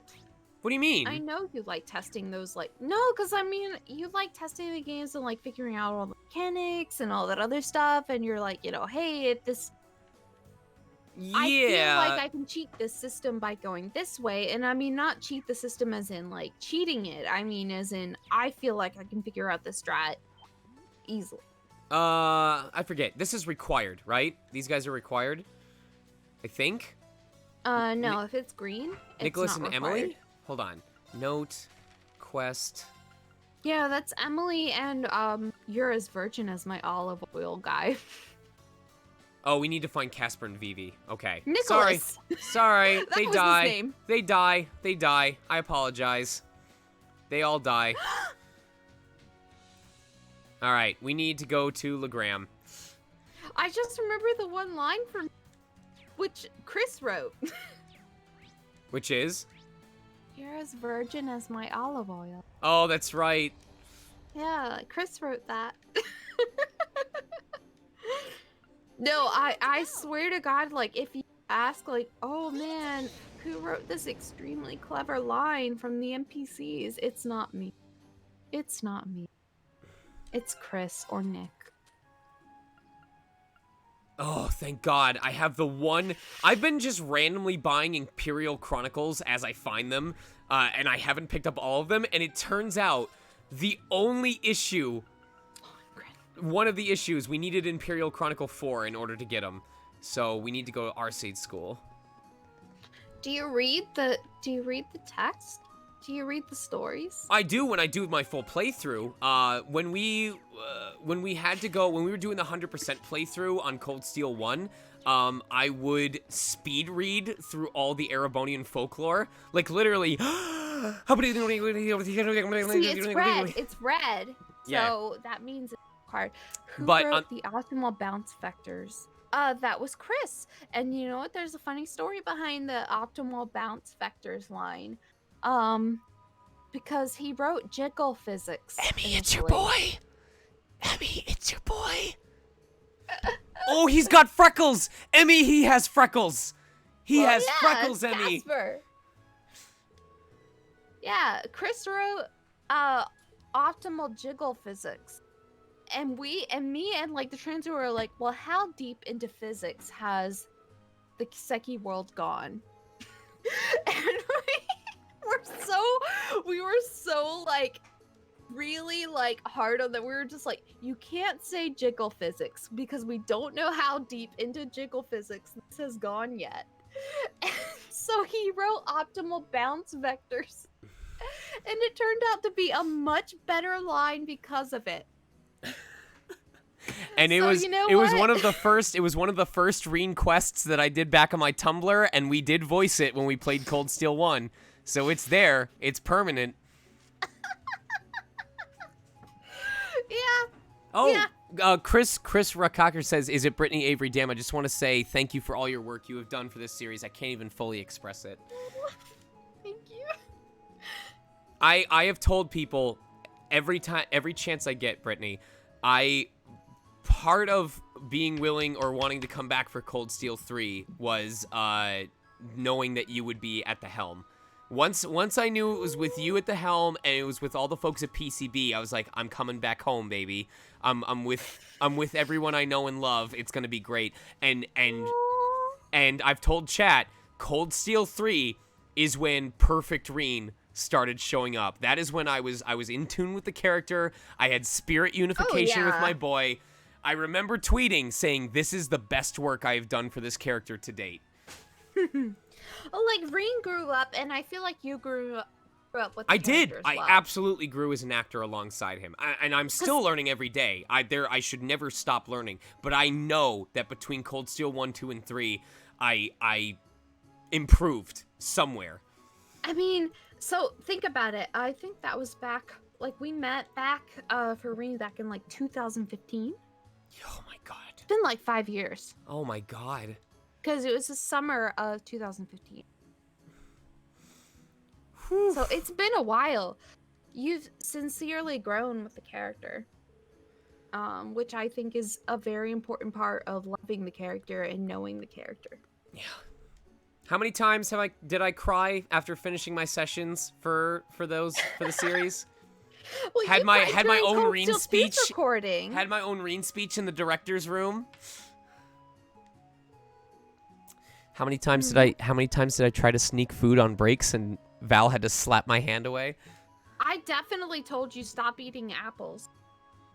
Apples are supposed to be good for the recording. Oh, here we go. I was like, no, stop eating in between breaks. I don't want your voice to get clicky. Oh, here we go. Here we go. Are you ready for this? Are you ready for this? You're going to get 10 pages of this. All right. Oh, yeah. Here we go.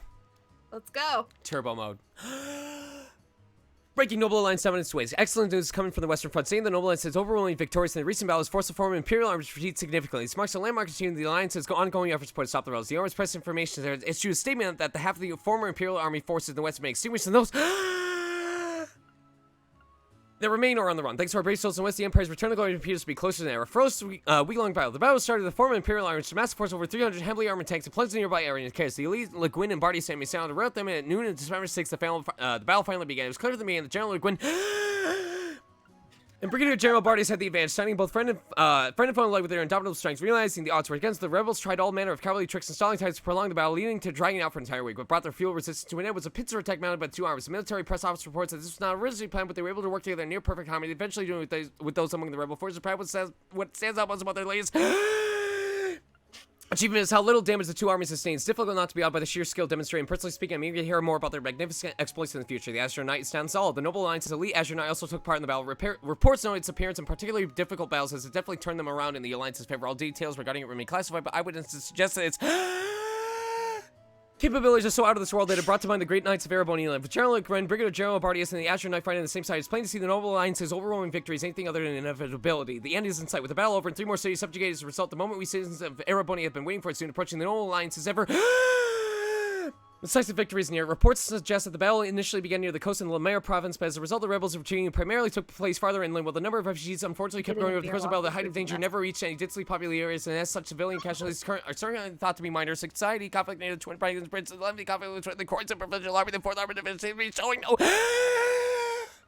signs of letting up. The 4th Armored Division is known as the strongest division of the former Imperial Army, but due to their continued resistance and refusal to stand down, the provincial armies had no choice but to label as the rebel army, raising tensions to a new high in the area. The 3rd Armored Division is also refusing to end its unlawful occupation of Zender Gate due to the North and is yet to respond to repeated requests to disarm between these 2 divisions. It's likely a state of confusion will remain in Eastern Erebor for some time to come. Politics. Imperial government negotiating with Crossbell. There have recently been reports that say the Imperial government has reopened negotiations with Crossbell. One government source suggests Crossbell's actions were cowardly and unforgivable. That's not preclude us from negotiating with them. The demands in these negotiations are likely to include withdrawing the state's independence declaration, dismantling Crossbell Defense Force, unfreezing Erebor assets held by the International Bank of Crossbell. However, Crossbell's crimes are still fresh in the minds of everybody saying, I think it's speak for everyone. And praying that the government will lead the negotiation with a firm hand. Incident. Courageous whereabouts still unknown. The Imperial family's cruiser Courageous remains unseen since the outbreak. There were reports that suggest the airship is currently being used by a private group for an undisclosed purpose. The Imperial family has been keen to remind partly its current series are no way official. Would suggest that those aboard are guilty of no less than treason against the state. Noble Alliance is already any citizens with information on the ship's whereabouts to come forward. Good job, Sean. You know what's funny about the Noble Alliance? What? So obviously Val, our director, is the fantastic voice of Aurelia Le Guin. I had never ever heard Japanese voice before because we recorded her English voice for the PC version before Thank you, Otherland Shark came out. So I never got a chance to hear her voice in English or in Japanese. Because the game wasn't out. I just had a gut feeling on what she should sound like in English. And I'm so glad. We recorded all of her lines for Cold Steel 2 in about 10 minutes. She immediately knew what she was supposed to be. She was like, all right, I think I know what you want. She voices that kind of character a lot, so I'm not surprised. Yeah, I was like, I think you should be her. And she was like, okay, let's go in the booth. And she did it in about 10 minutes. No retakes. She just, I don't think I gave a single direction. And then, I obviously wasn't in the booth for Cold Steel 3, but, still blew it out of the water. I just knew her voice was the right one. So, funniest blooper throughout the recording. But you can do one for each game, or if there's just one that tops all the others. And chat already knows about thank you. Well, they might not, so I'll let you go ahead. The best blooper? Yeah. Okay. Actually, one does come to mind immediately. Okay. In Okay. Okay, that's how we know it's a good one. It's probably not half as I'm thinking, but it was really funny at the time. So, in Cold Steel 1, Lucian dodge the voice of Elliot. Obviously, we don't tell the actors spoilers for the characters as the story go along because I want their reactions to be authentic. You want the Mark Hamill effect, yeah. Yeah. So I want them to learn what's going on, unless they know what's supposed to go on. So I ruined it for myself. My performance was worse because I already knew what was gonna happen. Shut up, Sean. That's not true. That's not true. I know. I'm kidding. Keep going. You were fantastic. No. What? So when Lucian Dodge, Elliot learned at the end that Crow betrayed everybody, basically. He said in the most Elliot voice, "That was a dick move, Crow." Such a dick move. That was a dick move, Crow. And it was the cutest thing ever. It was so good. Just imagine, like, Elliot with his big blue eyes, like, dick move, Crow. It was so good. Now instead of because when Elliot uses one of his healing arts, he says, "I'll back you up." Now I wish we had a mod where when he uses his S-craft on the enemy, he goes, "I'll fuck you up." Oh no, that's how he is. Have you ever read the drama CD story on the website? No. So there's a couple. That was one of my like annoying fangirl things. I'm sure I pissed up. Oh, I knew you were off the trying higher so ups. hard to get them to do the audio drama CDs. Oh, I tried so hard to get it to be. I tried so hard to get the audio drama's voice, but didn't work out. Either way, I got to edit it at least. But you can see Scary Smile Elliot. Sure. You can see Scary Smile Elliot in those drama scenes. Because he's just like, oh, you know, we gotta do the concert. And it's gotta be perfect. Scary Smile.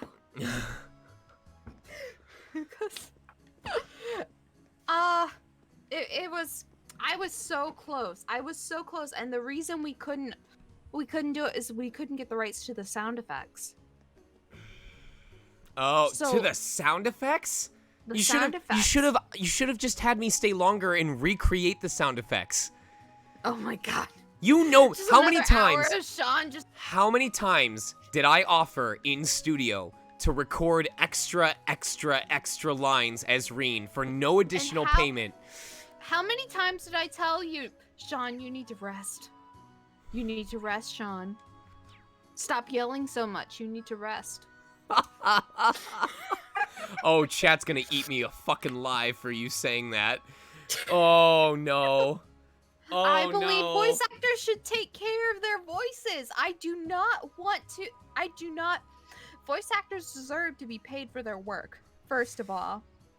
They deserve to be paid for every hour of their talents being utilized.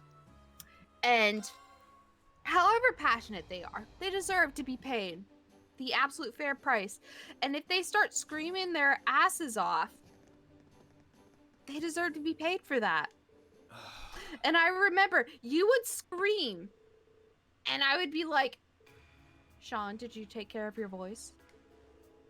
Do we need to cut the session early?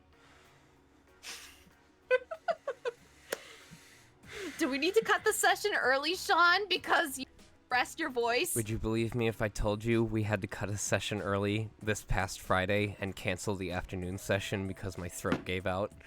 God damn it, Sean. What, in my defense, God damn it, in Sean. my defense, it's because I have been doing double booked sessions every single weekday for the last 3 weeks straight because of client demands. I'm proud of you for working so hard, but make sure to take care of your voice. Make sure. I am doing everything in my power to rest it, but I am literally being pushed to the brink of getting shit done as quickly as possible because clients are pushing deadlines on me. You know, if you ever work a session with me, if your voice is ever hurting, I don't give a fuck about the schedule. I know. I don't care in about the the cases, schedule. I have been making accommodations. Like I have told clients, listen, I can't do any longer than 2 or 3 hours on this session. I will open up availability later this month, but I need to take this day off. If I absolutely have to, I have forced the breaks. But I believe it was the PC version when we were doing all those lines. You were doing ReZero at the same time. Yep. And right now, I'm doing ReZero, the anime, and the game at the same time. Yeah, can you not No. die during that? Can you not like, do that? For real, there was a day, this week, there was a day where I had each of those sessions, one in the morning, one in the evening, and between them was a third session for a different client for a project that sometimes is vocally intense, but sometimes is not.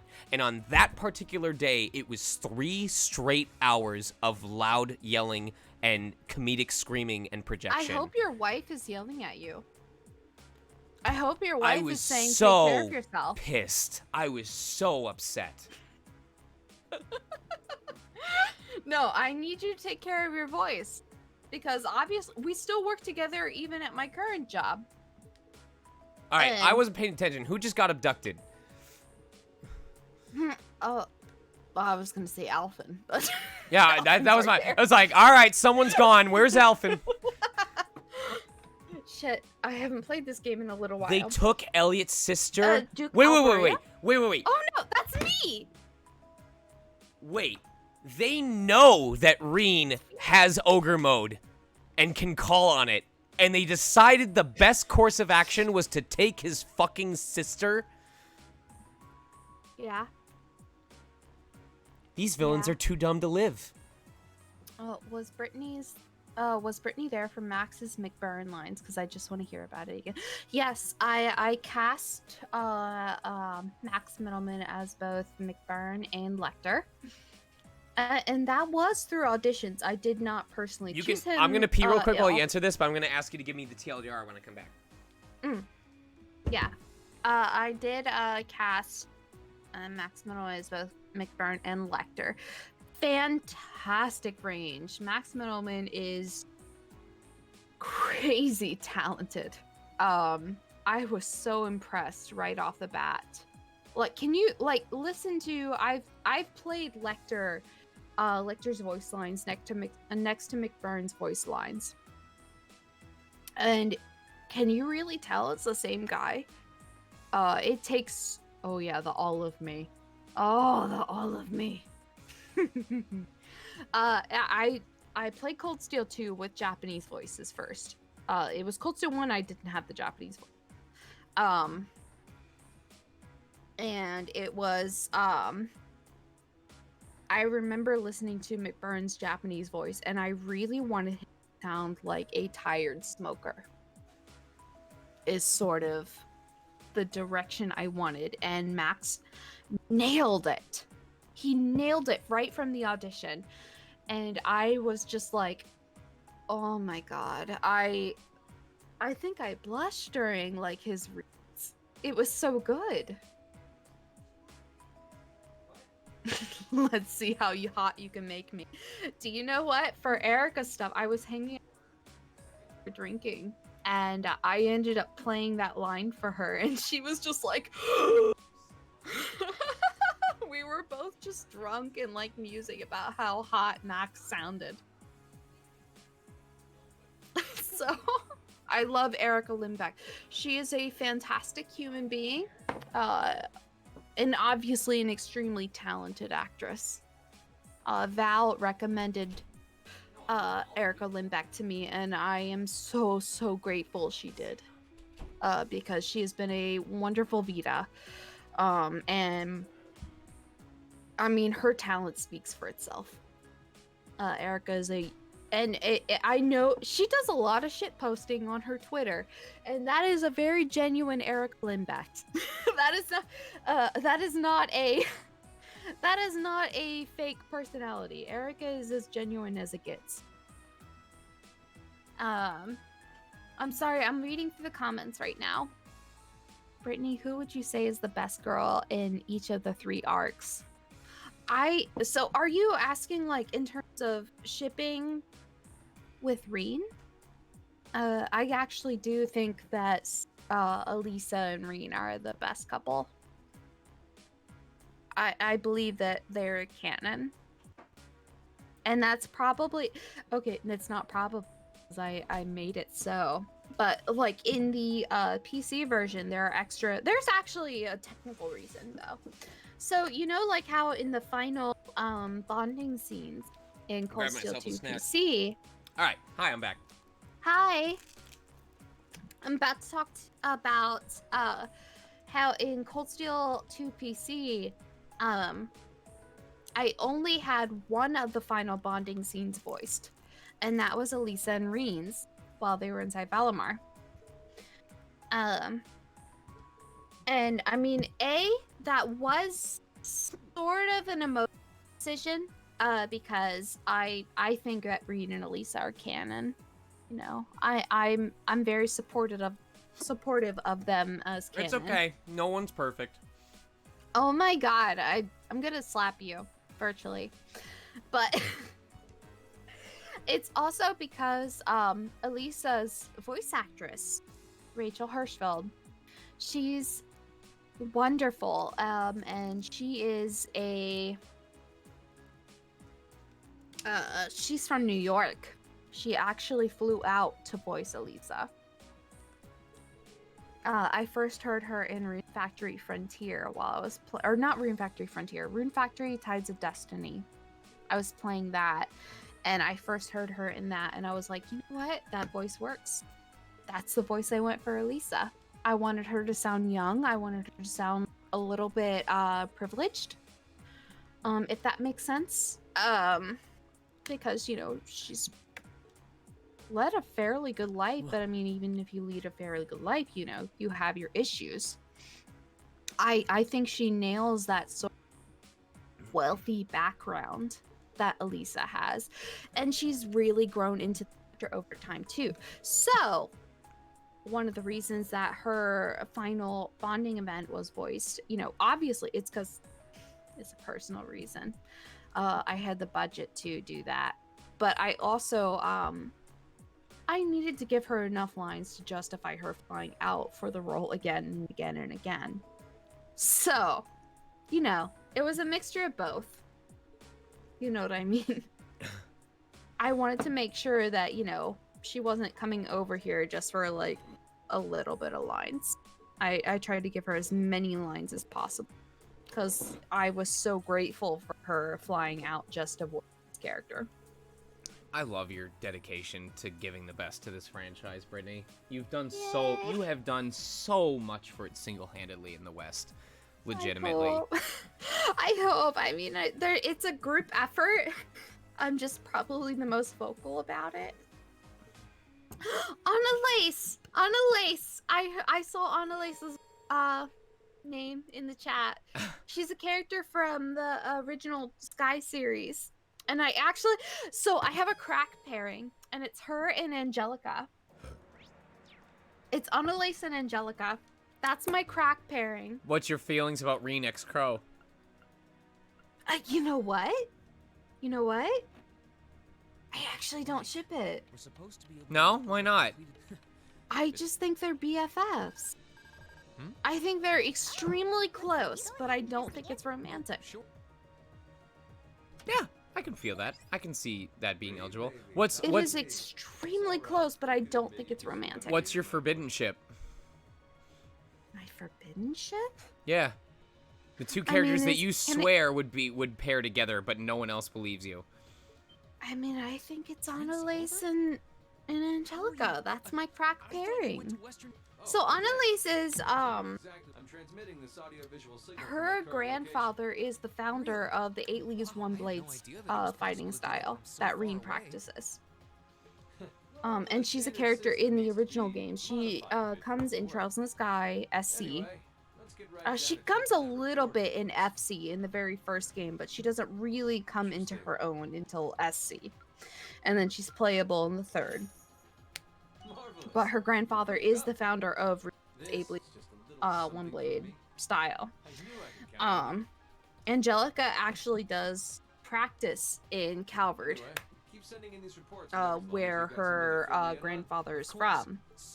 So my crack, like, ship, my crack story is that Angelica meets Annalise while she's in Calvard. And they bang. Your Highness. Okay. Okay.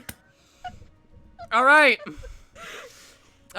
Can you... I'm sorry. That's just how it goes. With that in mind, we actually, this is a perfect leaving off point because we are right about at the point where we talk to Toa, start the next part of the story. There's probably more voiced lines, and I do want to try to make decent progress. But anything else you'd like to share or plug? I know we'll bring up the category. Oh yeah, I was gonna run through a list of the donations that people have made and posted on the Discord. So if you want to get any last. If you want, I'll explain in a second, but if anyone wants to make any last donations to Carson Cats, please use the link that I've just provided in chat. I promise it's for a great cause, and you'll understand why it's for a great cause in a second. Before I let you go, or I make the final announcement, Brittany, where can people follow you? What are you working on right now that you can talk about, or is there stuff that came out recently that you can talk about that, yeah, just if people want to follow up. I wish I could talk very deeply about my current work. I work at Nexon America. They're the people responsible for Maple Story. I do not work on Maple Story. I work on another project for Nexon America. Were you responsible at all for me doing the narration for Disgaea 6? I wish I was. Were you responsible at all for me doing New Game Plus Expo? New Game Plus Expo? Okay. Disgaea? Well, apparently, I guess there's more than a couple people who are looking out for me there, so thank you to everybody. No, I only work with Nisa in Steel 3-4 capacity. Great. No, I mean, I got cast as Cadena in Maple Story because I am a shameless Maple Story fanboy, and when I came into work, when I came into work for Nexon on a different project, we got into a 15-minute conversation about my entire career as an Evan when that class first came out, and how I almost became the first player on my server to hit level 200 with Evan. At one point, I was #1 in my server for my character level and #4 in all of Maple Story for that class. Oh my god. Maple Story I played Bellican. a little bit of Maple Story too, right before it was sunset. Yep. So anyway, anything else you want to share before I go through the donations? No, I'm sorry I didn't quite get a chance to answer everybody's questions. I'm happy to come back on anytime if, there is demand for it. Well, I can leave if you want. I don't know if you plan on sticking around the Discord, but I can leave the channel up if you want to go through, because I have my own channel called sonicmega AMA where I go through and answer people's questions. If you want to, you can just quote reply to anybody and answer their questions, and then we can archive it somewhere down the line. Oh, fantastic. I'll do that when I'm sober. Okay, so if you scroll, I can't type when I'm like this. If you scroll down a little bit, it's under chat rooms. It's the bottom channel. I moved it down to the bottom. It's called Ask a Localization. I should say copy editor. Let me see if I spelled it right. It's fine. It's fantastic as it is. So, yeah. No, so you do can just handle that. I'll probably keep it up until the end of the month when Cold Steel 4 comes out, and then we'll archive it, and that'll be that. So I'm so excited for Cold Steel 4. Can you believe how far this series has? As someone who's playing through this for the first time at this point, I am enjoying the advancements as they happen, and will enjoy them organically. So I'm very eager to see not just the graphical quality, but my performance. I've already heard lines that I did in this where I was like, holy shit. So, all right. So before I let you go, the last thing I want to do, the whole reason why we're doing this specialty, well, part of the reason why we're doing this specialty interview, the donation bonus. As I told people, I said for the entirety of today's extended stream, I only want it, please do not gift subs. Please do not subscribe. You're going to get a gift sub eventually anyway. Don't waste your money on that. if you would be spending the money on a gift sub, I ask you to please instead go to the link that we provided, which you can also access by doing exclamation point donate.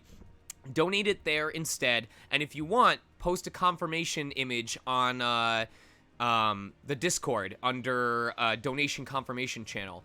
And here's the reason why. First of all, let's go through the list. Red Octobear had donated $50. Thank you so much. These are all donations to Carson Cats, by the way. Oh my god. Zelda Marshall donated $10. Relaxing Red donated $5. Omadon donated $10. Richie Sky donated $50. Classic Vim donated $5. Richie Sky, did you donate $50 twice? Oh, no, they did. Never mind. That was the confirmation. Nibling donated $10. Kiros Veda donated $15. Otherland Shark donated $20. And Starsketch just donated $10. Here's why this matters. In addition, I am also, most of the time, I have things I do in this game, like if I lose a game of Blade to someone in the game, I have to donate $5, or every time Reen head pats somebody, I have to donate $5. So every time that happens during today's stream, those will be converted into donations to Carson Cats. But here's the final reason. For the remainder of today's stream, any donations that are made that are confirmed in the donation confirmation channel, including the ones that were already made, I will match 100%. Are you sure? I am dead serious. So I could cry, Sean. everything that was already donated will be included in the total, and basically anything that's in that channel by the time that this stream ends, I will include. But I will only know what was donated if you post that confirmation. You don't understand, Sean. I spend 5 nights a week with these cats, and sometimes, like, my nights are, like, 5 hours at a time, just giving, like, you know, shots to 4 cats. Like, right now, we have 4 cats that I'm one of the few that I'm qualified to give shots to, because I'm trained in that area. But, like, you know, each of those shots can cost, like, each bottle of the medicine we need to give to them can cost, like, sometimes up to, like, $30 each or $300 each. It depends on what kind of medicine we're giving them. Like, what you're saying is absolutely insane. No, it's par for the course for me. Chat will helps. I guarantee you, so I guarantee much. you within about 30 seconds, everyone in chat is going to go, "Yeah, that's Sean." Just all at the same time. Try not to bankrupt yourself, but understand. Like, Brittany, do you know how much I gave out in total value during Final Fantasy Crystal Chronicles? I'm so afraid. $1,100. I'm so afraid. 1,100. Do you know how much medicine that covers for, like? Because I mean, I'm not joking when I say, like, even our founder makes $0 from our nonprofit. I should come and visit sometime. Cuddle with the cats. Piss off Panda when he smells them on me. Although I will say right now, because of it, a lot of our most cuddly cats have been adopted out. So, like, right now, it's kind of cute. A lot of our more feral or semi-feral cats have sort of started coming out of the woodwork. Because, you know, the more, like... Oh, it sounds so bad. Attention-hoary cats have been, you know... They've been adopted out, and I'm so proud of them. I obviously love them. I literally, like, I'm not joking when I say, like, I work as often as I can transporting cats or, like, sitting with them and just making sure they're happy. I'm glad they were getting taken out by adoptions and not COVID. No. Still, if he's going out of his way just to talk to you, it means he wants Oh to. God, I'm so sorry that I made. It's like Cars for Kids, COVID for cats. I actually did donate my last car for Cars for Kids. Just be aware that it specifically supports a certain Jewish sect of kids.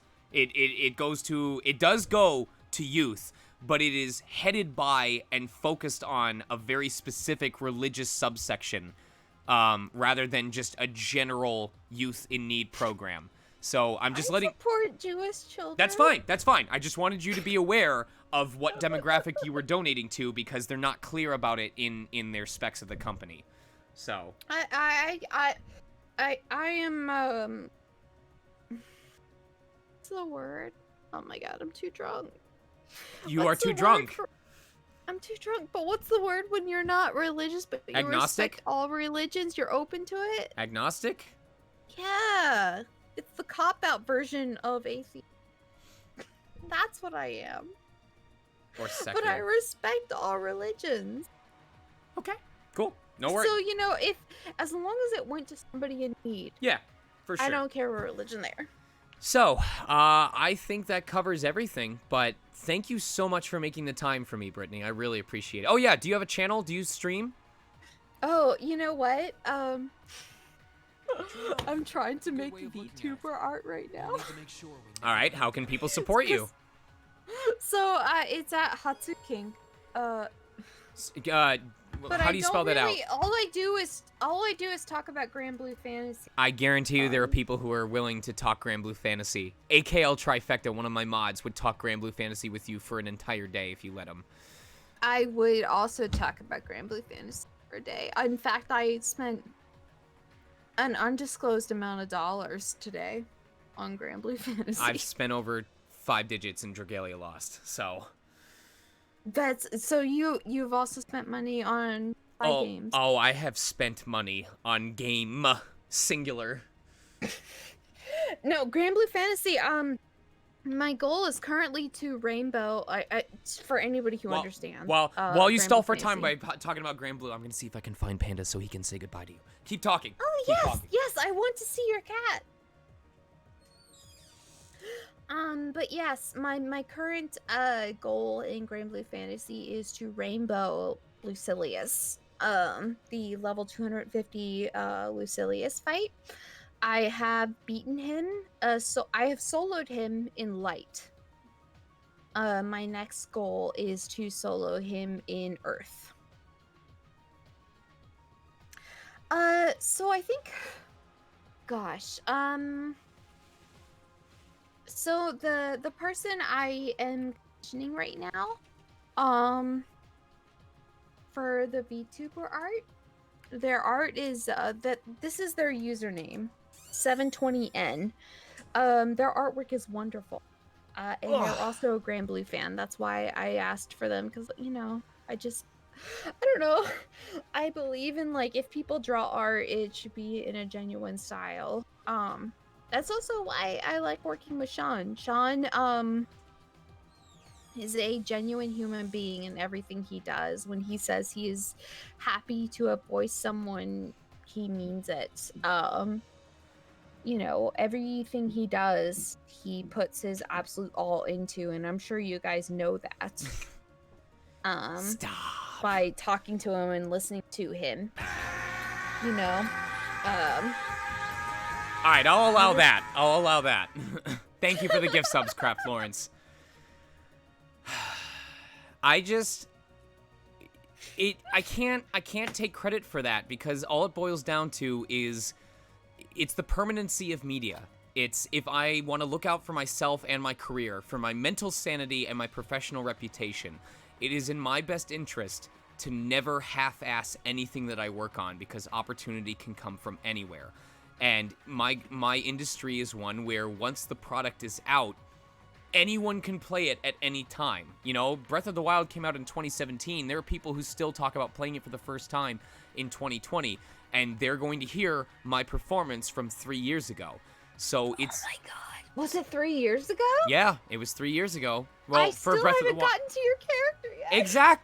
Exactly. So to me, it's just I have to give my all every single time because I don't know when someone is going to experience that content, and I need to do what I can to make sure that when they finally play it, or even if they come back to it for the 20th time, that I can entertain them just as much as anyone who played it on the first day.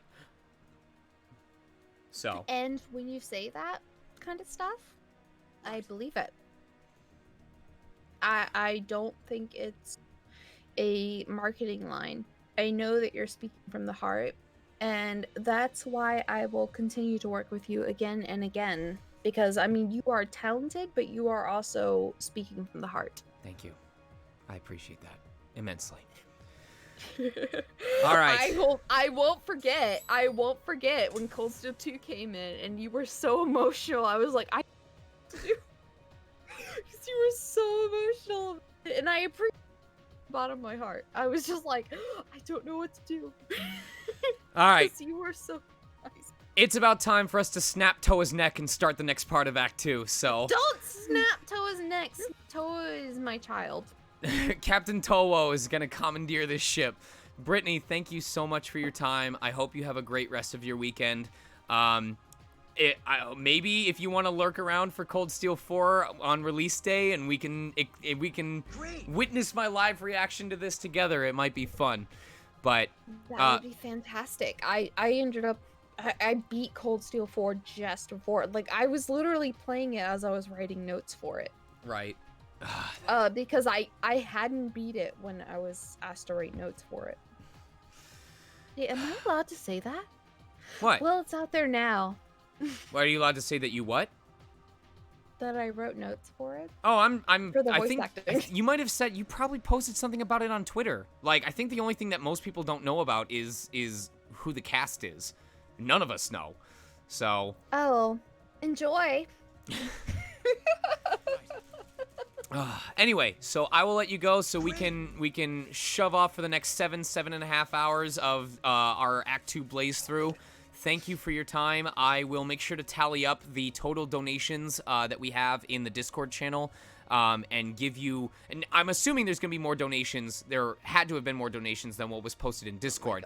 But I will at least let you know what the grand total in Discord was and the amount that I matched, and I'll show you that confirmation at the end of the day. It'll probably be after midnight, so it'll be really late. Okay. But, and oh, that's what I was going to say. Can you make me a promise right here and now? Mm-hmm.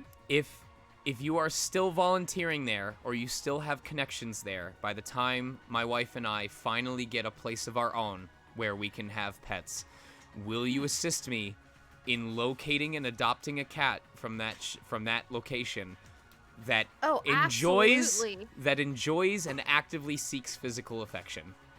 Oh my god, you just missed a 17-pound cat named Simba. Named what?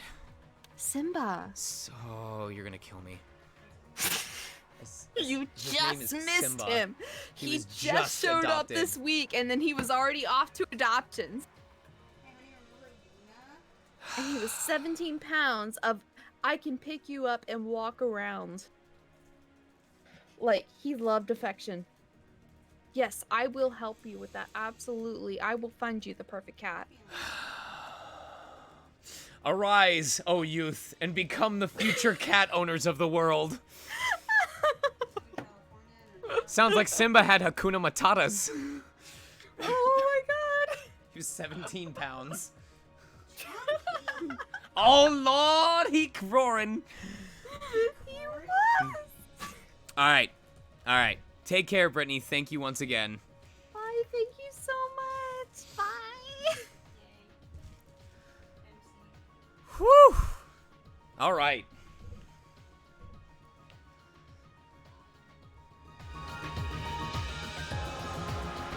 Man, I must have missed some good music and VO in the same time. I hope... Oh, this is a remix of the music. Oh, Reen's prepping the neck snapping. He's like, all right, I'll do what I must. Oh, thank you, Reen. Sitting in this chair really was starting to hurt my neck. I feel so much better. No problem.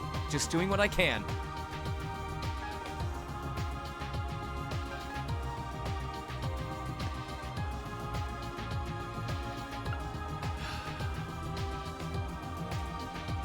Here we go.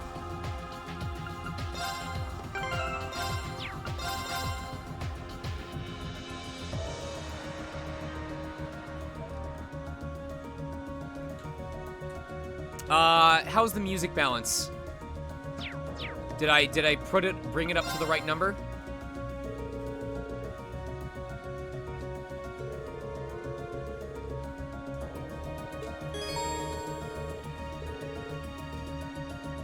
Yes, that is correct. No more spoilers. We are back. We are back to no spoilers.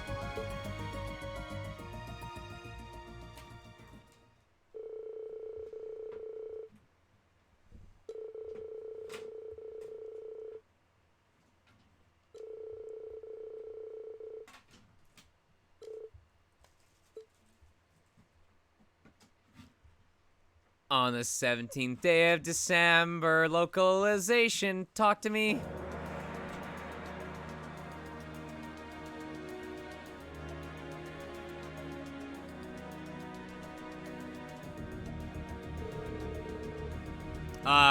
Now that the music's playing again, is it the right level now?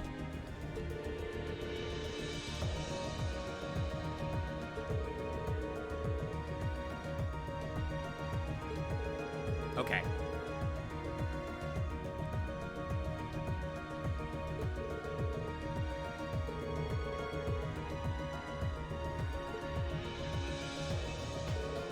Well, we'll be jumping into the fray soon enough. Let's go over this one more time. Upon our arrival, Your Highness will issue a declaration. Then Valimar and I will descend on the bridge's western side. We'll take down the soldats on guard, and amidst the confusion, the assault team will be able to charge in and rescue Fiona.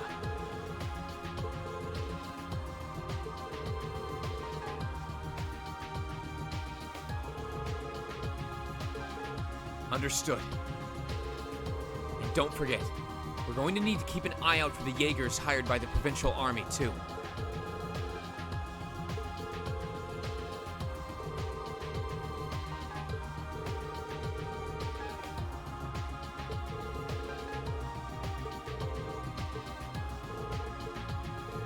Yes, none of us have any doubt that this is the right thing to do. We will save Fiona, no matter what it takes.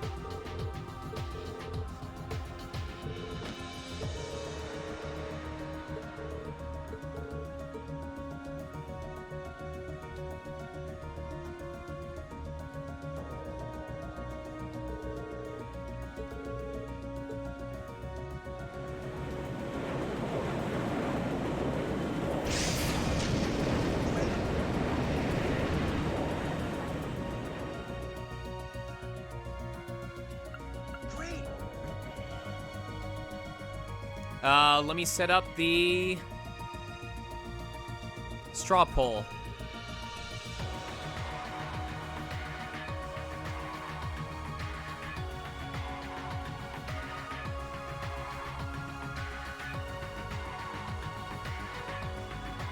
We have 8 options? Okay.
Three more to go.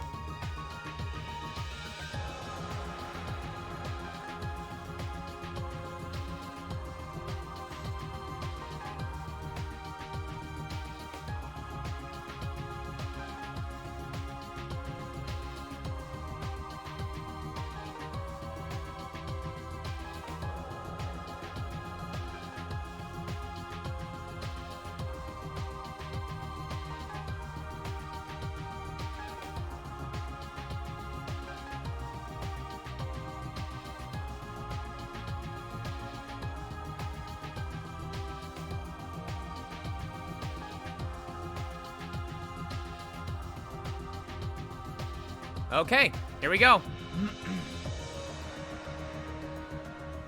You guys have 1 minute. Starting now.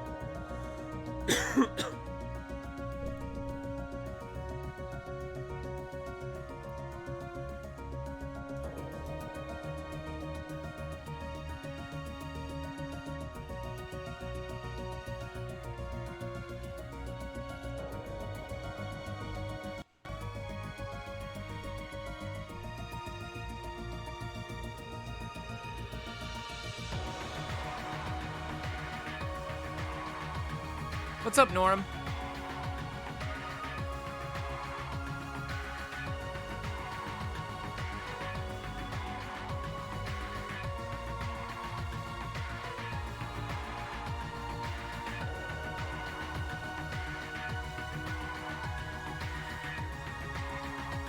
And 10, 9, 8, 7, 6, 5, 4, 3, 2, 1.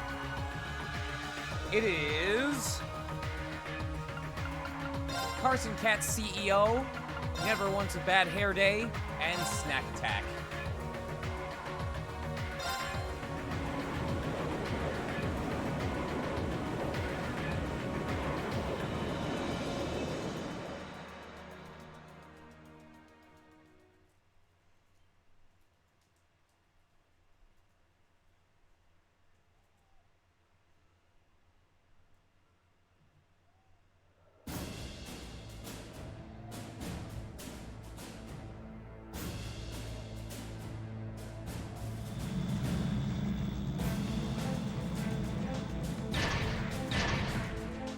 Good show, 4th Armor Division! We need to rebuild our formation, and quickly!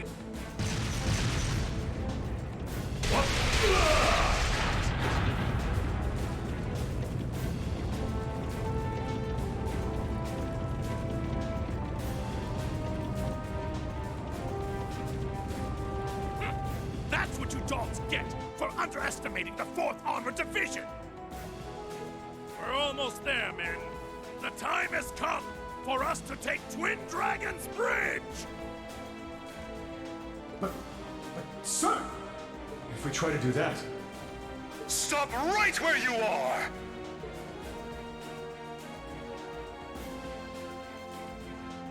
What is the meaning of this, Craig? He's back!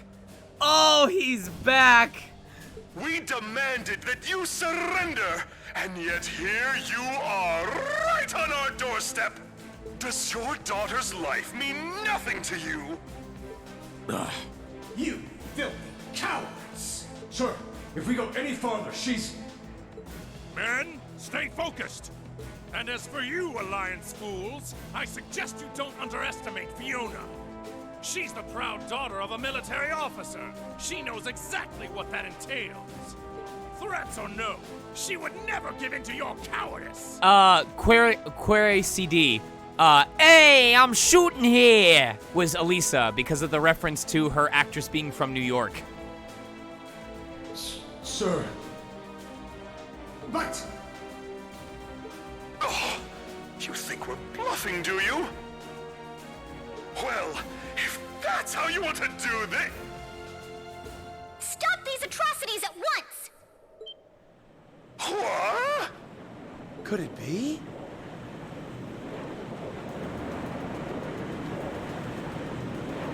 That's... It's the Crimson Wings! Soldiers of Kreutzen, you should be ashamed of yourselves! Taking the enemy's family as hostages and trying to use them as tools of war is simply unforgivable. If they have a speaker system that powerful that it can reach people on the ground, could you hook it up to like a massive base system and cause everyone to shit themselves? As Princess of the Arner family, I will not allow it. Just literally have people vibrating in place on the sidewalk. Your Highness, we...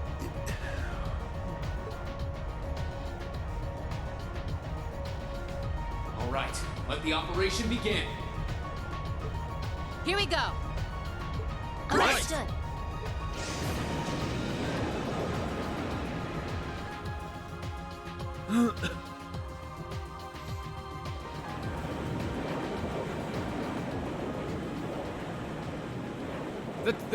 The traveling heart attack.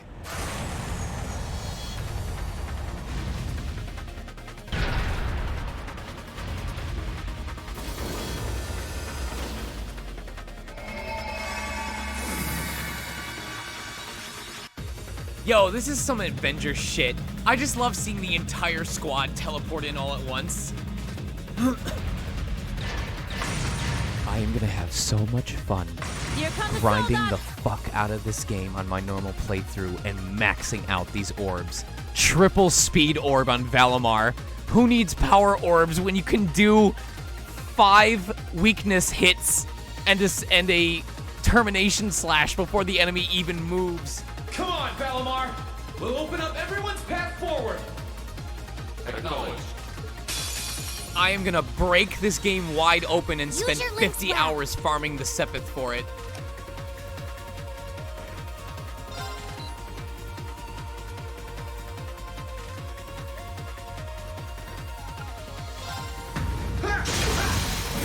Gotcha!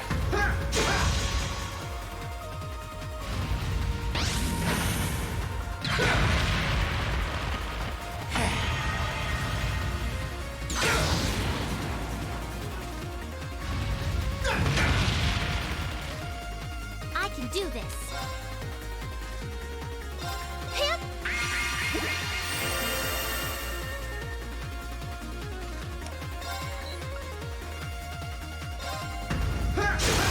Let's go! Gotcha! It's working. Keep it up.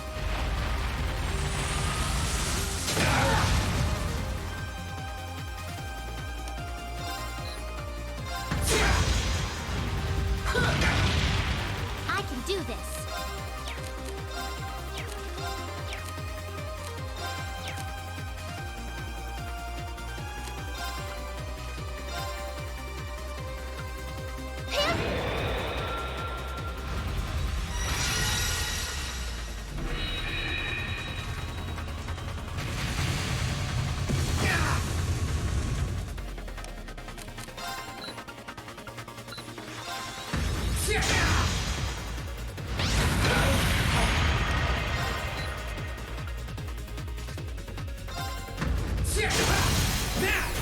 Gotcha! That's it. Just a little more.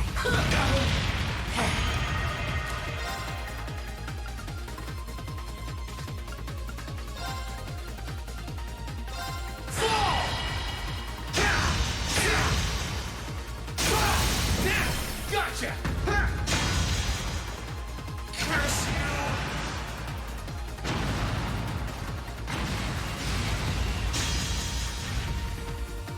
I can do this.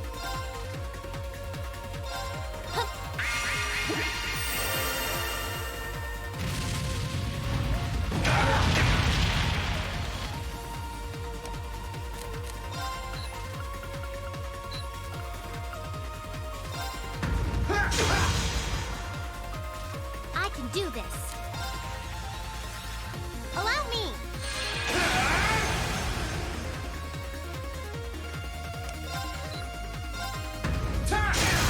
Let's go! Gotcha! It's working. I can do Keep it up. Have some money.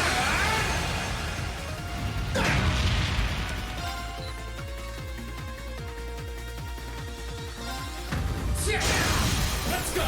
Gotcha! That's it. Just a little more. Great. Just one more. Let's go!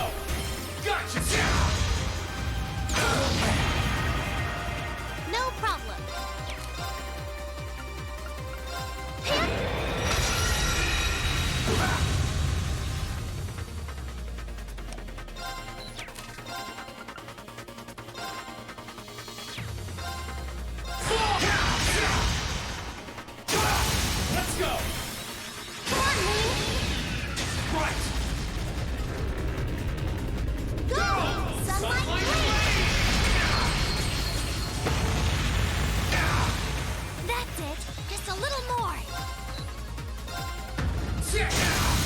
go! Come on, Lane! Leave it to me! Go!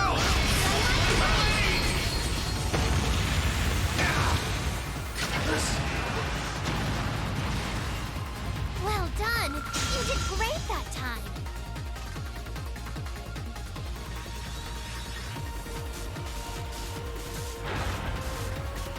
I have no idea how I did 2 in a row. Nice work. Oh, okay. It's story Time to move in. guaranteed. Lead the way, Reen. That's cool. Yes, instructor!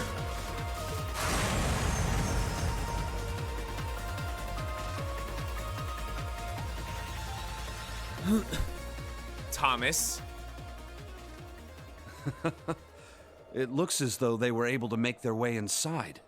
Still, there's no harm in putting some insurance in place. Fake Usus. Sudis.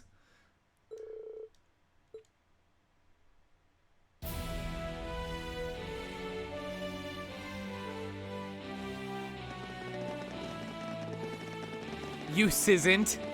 Use isn't. I love it, White Rose. You sus. Yes, Usus and you sus. Let's go. Great, we're in.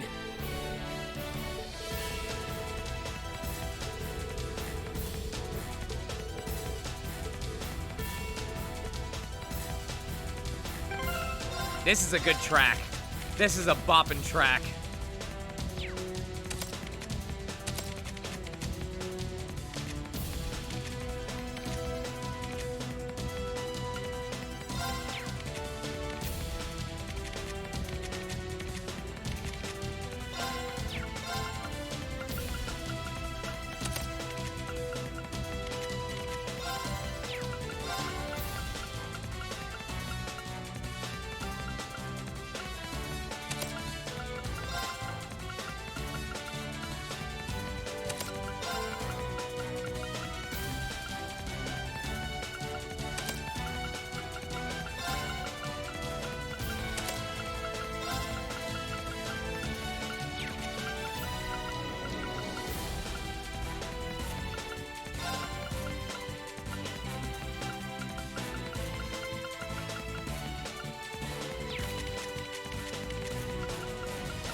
Oh, these are all so good. I can't really do anything with them. Damn.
Enemy sighted. Here Let's I go. take him out.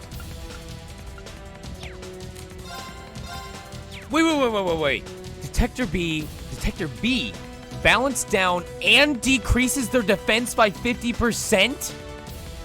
Detector erases their defense now? Holy shit! Analyzing the enemy's vitals. Analysis complete. Military monster used by the provincial army, skilled at finding targets, calling for aid when it finds one.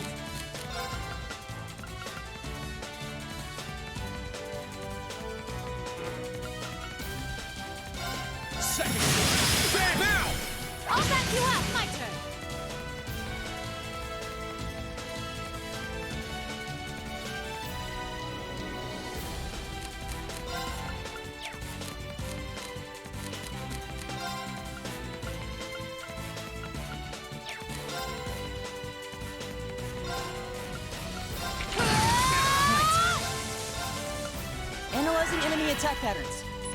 I've got it! An elite soldier from the Kreutzer Provincial Army fights to defend the base, his pride on the line. Let's move. Here I go! My turn! Okay! Let's move. My turn! Now's our chance! I'll back you up! Not bad.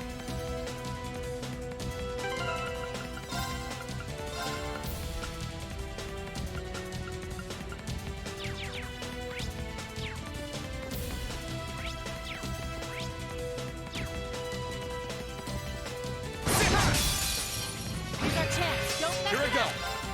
Second floor. Damn! Leave it to me. Huh? A patrol arcade made by Ouroboros uses a shock laser, its main weapon, to stun and hinder enemies. It's my turn. Now. Battle's over. But still. I'm awesome. Oh, there's Elliot's. Okay, I figured his would reduce their strength.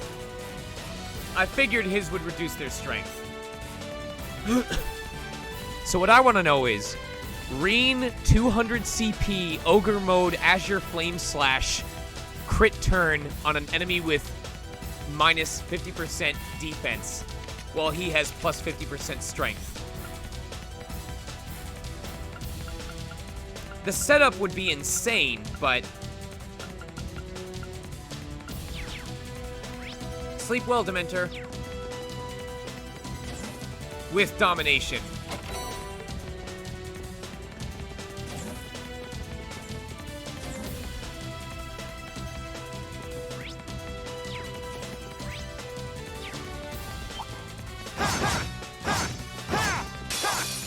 Let me show you why I'm Let's called move. the Purple Light.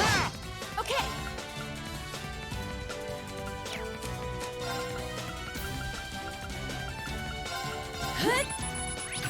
A support model archaism made by Ouroboros has cutting-edge equipment and heals and supports allies.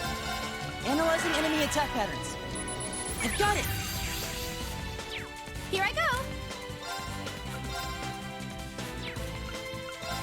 Dance after flare. My turn.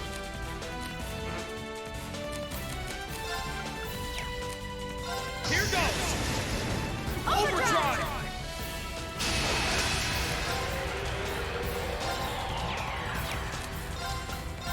Now's our chance. I'll back you up. Finished. It's my turn. Way to show us how it's... How it's what? Show us how it's what?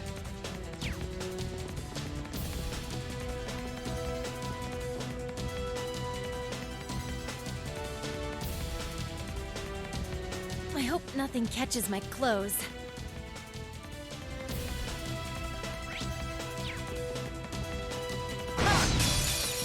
We have the advantage here. My turn.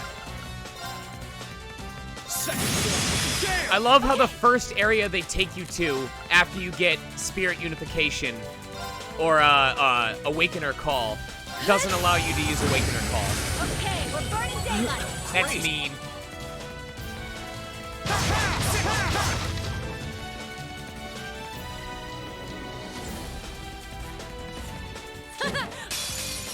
We'll have to fight our way through. My turn.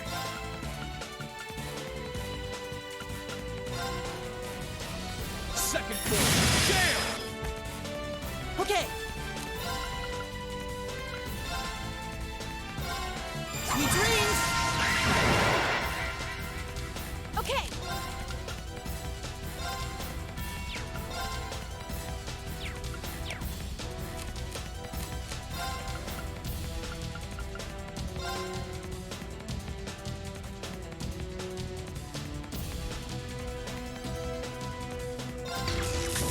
Ah! You didn't see that coming. Of course. How about this? Let's move.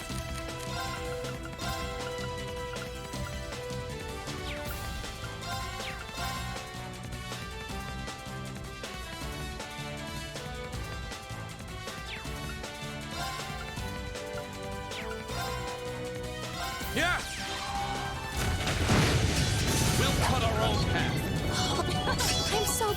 Just getting started. Wait, what? Oh, I skipped so much. Oh, I skipped so much.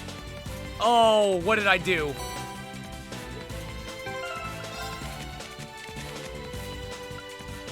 What? Oh, man. Oh, this is even stronger. It's even stronger. Who else got one? Did Sarah get Thundering Roar EX?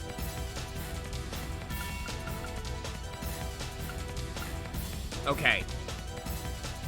90% seal. Oh my god. Oh, this game. Alright, I'm moving Gaius in for just a second. I want to see this.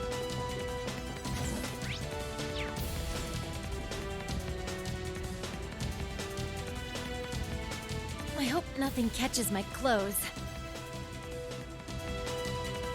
This is a boppin' track, by the way.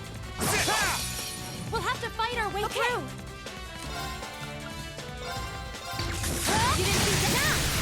Ready for a beat down? Understood.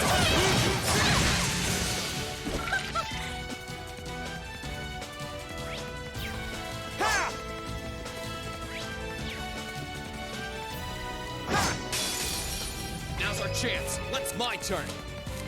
I'm so sorry to do this to him. I'm so sorry. I'm not sorry. Let's do this. Understood. My turn. I'm not sorry at all.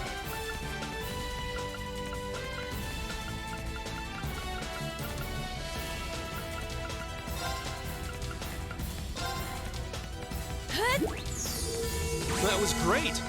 At least they'll be together in the afterlife.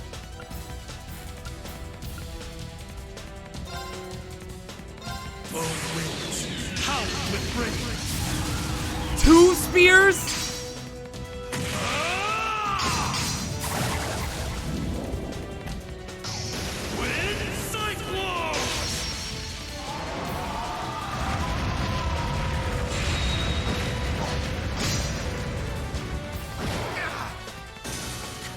Time is precious. We should hurry. Oh my god. Mama Wimwind. Mama Wimwind.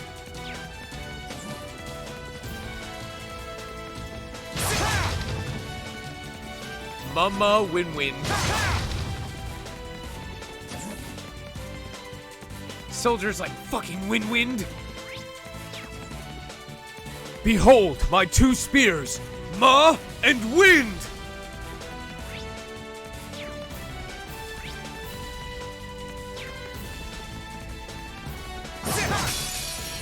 Now's our chance. Let's move.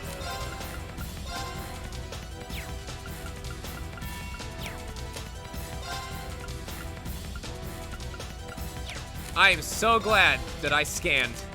Or that I will scan. Okay. Analyzing enemy attack patterns. I've got it. Appoints a provincial army officer in charge of a platoon. Leads his men with the saber and powerful arts.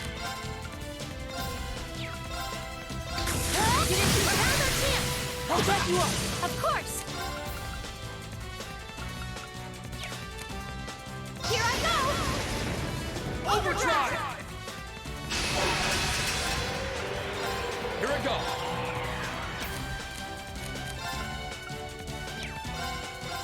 Now's our chance. I'll back you up. Here I go. Here's our chance.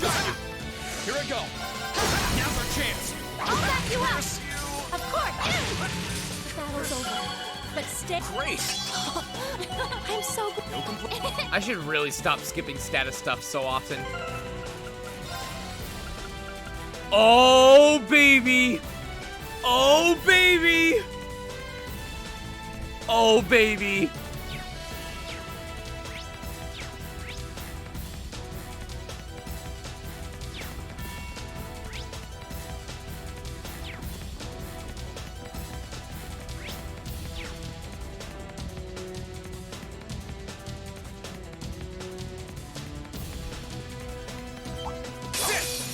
We'll have to fight our way through. Cut! Here I go. Second form. Gale! It's my turn. Of course! My turn! My turn. That's the power of the 8 lead.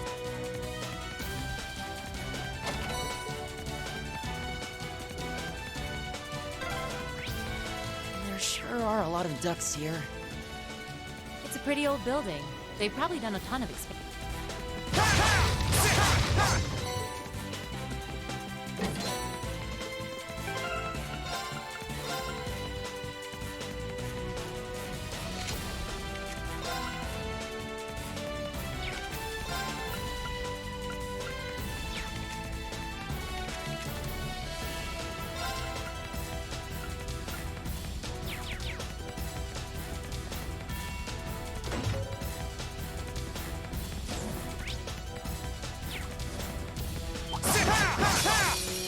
Watch out, guys. Here I go.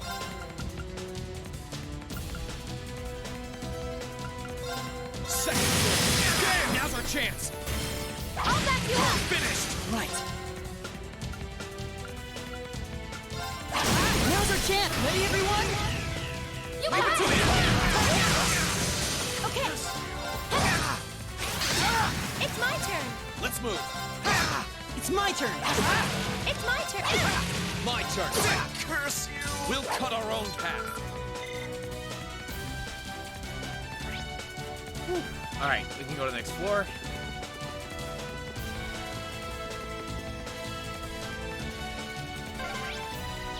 Okay, we're on the third floor. The top floor must be right above us. Let's keep up the pace.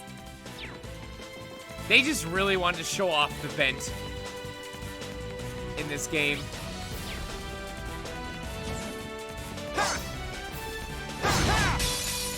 Now's our chance. We can do My this. turn. Okay. Leave it to me. Of course. Let's move. We'll cut our own path. Great.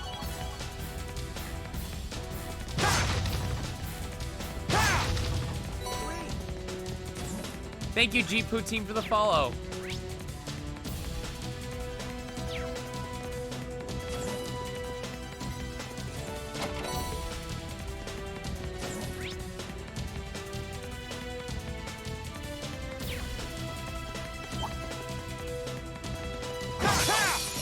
Let me show you why I'm My called turn. the Purple Lightning. Here I go. Oh, I don't get Arcane Gale EX. Damn. Arcane Gale! Not that it matters. Not that it matters. We'll cut our own path. Holy Christ. I'm so awesome.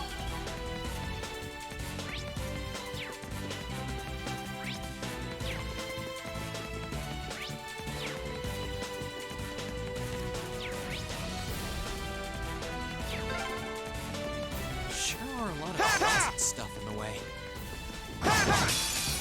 Enemy sighted. My turn. Second form. Now's our chance. I'll back you up. Okay. My turn. Now. Thank you for the follow, Queen Froggy Boy. How about this? Okay, we're burning daylight. No complaint. I did not realize it was that good. That treasure chest is absolutely beautiful. No, Emma, you are beautiful. Bring it on. Here I go. Here goes. Overdrive. Second form. Damn, now's our chance. I'll back you up. Finished. It's my turn. Here's our chance. Got you. My turn. Yeah. Leave it to me. Okay. Let's move.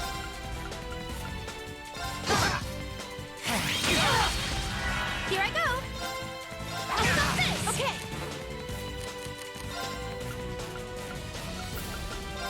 Here goes. Okay. My turn.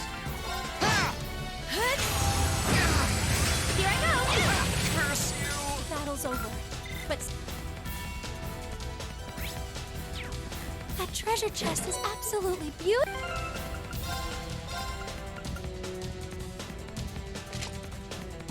I'm guessing ebony vest, ebony vest, some boots that give you evasion.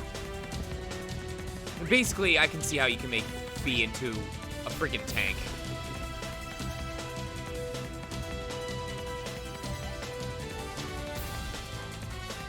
Oh, now we're going between floors. Yeah, Reen's jacket's really cool in this game. Here they come. Let's Careful, move. everyone. Here goes!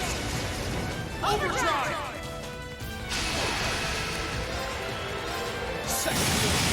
Now! I'll back you up, of course. Hold up now. I need everyone's help. Leave it to me! What? Thank you, everyone. Technically, they're supposed to be second years, but they got separated after the results of the first game. I hope nothing catches my clothes.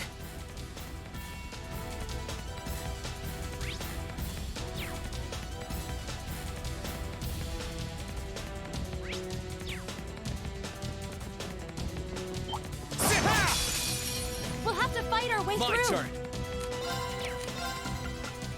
Second. Yeah, now's our chance. I'll back you up. Finished. It's my turn. Leave it to me. You didn't see that coming. Here I go. How about this? Let's move. It's my turn. Now's our chance. You're Ma, of course. Here's our chance. My turn. Curse you. Okay, we're burning daylight. I did it. Oh, heck yeah.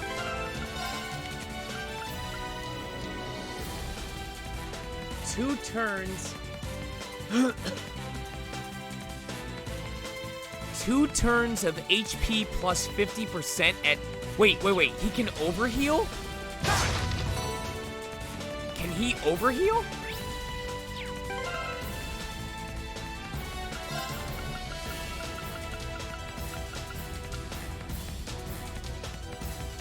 Oh, okay.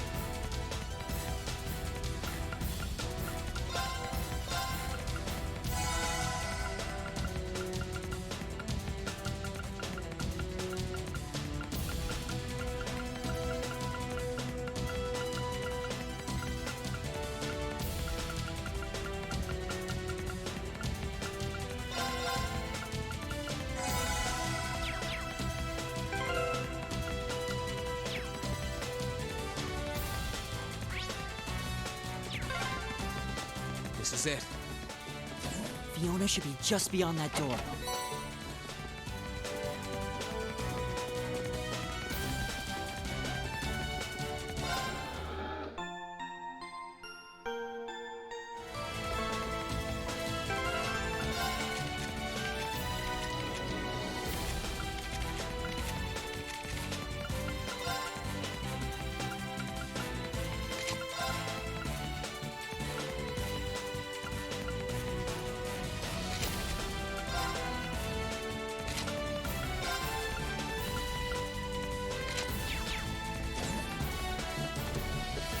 Elliot?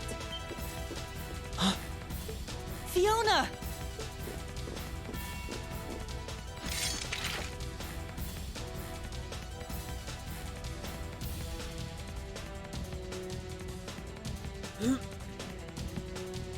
And your friends are with you too.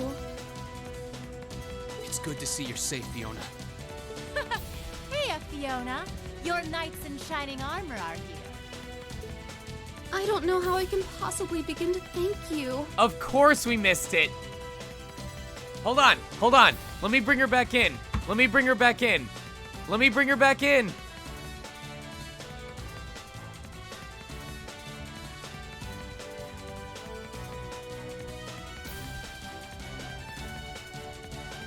Let me see if she's here.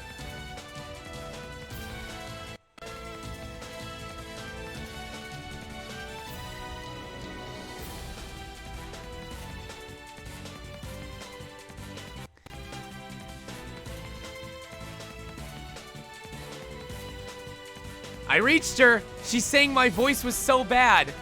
She refuses to believe. She says I'm in an Among Us match. She's one of us. She is absolutely one of us.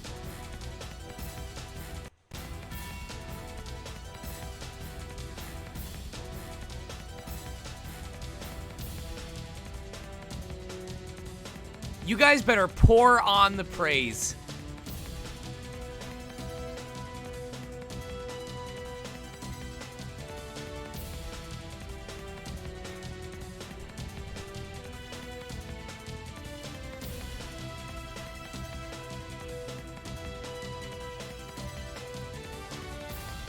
That's fine. It'll give me a chance. It'll give me a chance to eat some food.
Alright.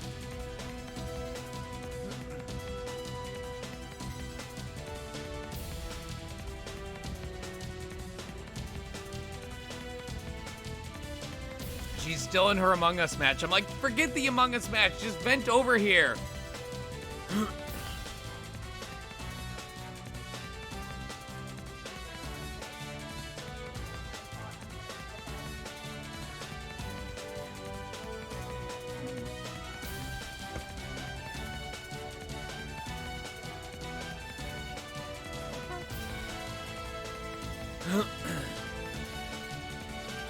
I'll give it like 3. Oh, there she is.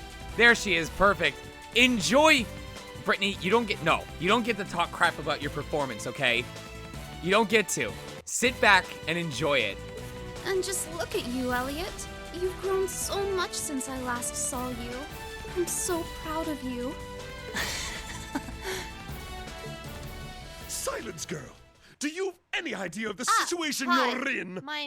There you go. Was off. I was in the middle of an Among Us match. And that goes for the rest of you too. I was in the middle of an Among Us match, and you know what? I knew. Oh, this is the PC version where Patrick Seitz voiced. Where he the rolling R's. I specifically told him to trill his R's after a read, and it just birthed it birthed something of beauty. Everyone has loved it. Provincial Army Commander. I was just like, like one day you did a read and I was like, trail your eyes. Prepare to die, Ring Schwarzer. Don't come any closer. That is, if you value her life. Oh my god, he even trilled that. Value her life. Oh, he did such an incredible job. Like, literally tears in our eyes. No, Fiona! I think you're the one who No doesn't understand the exaggeration. situation that they're in. If you put so much as a scratch on her, you can forget your chances of getting out of here unharmed. And it looks like the Jaegers your boss hired aren't here. So you can kiss any backup plans you've got up your sleeve goodbye. So I just wanted you to stick around for before and after this fight so we can hear your performance as Fiona. You can surrender peacefully, or you I'm can so walk out of here with embarrassed. one less hand. Your call. You talk big now. He even tried to trill the grr. Oh my god. But you're going to regret ever setting foot in the Twin Dragon's breach. Bring in the reinforcements. Is Patrick Sites a god or what? The geyser. Sir, why do you always pick monsters with R's in their names? No reason. What? Those doggies are huge! Are these like the ones we fought underneath Bereahard? No, these are clearly more highly trained. It's so cool hearing everyone together. Please, Sites be is careful. An incredibly talented human being. Those He's are no also ordinary very beasts. genuine. Uh-huh. Go forth, Geyser Like Dubbins. everything he does is Tear them to shreds excellent with your actor, ferocious excellent director. fangs. We're going to have to take them out. ferocious. Right. Stay there, Fiona. We'll save you as soon as we've taken care of this. This one looks like a toughie. You don't sound very concerned. Oh shit! I just knocked off my pop filter. Hold on. Oh no. Because I'm such a good actor.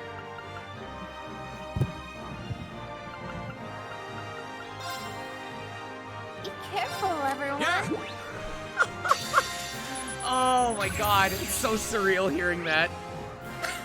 A military monster prized by the provincial army, large and well trained, it cooperates to corner prey. I'm listening. Solution dash.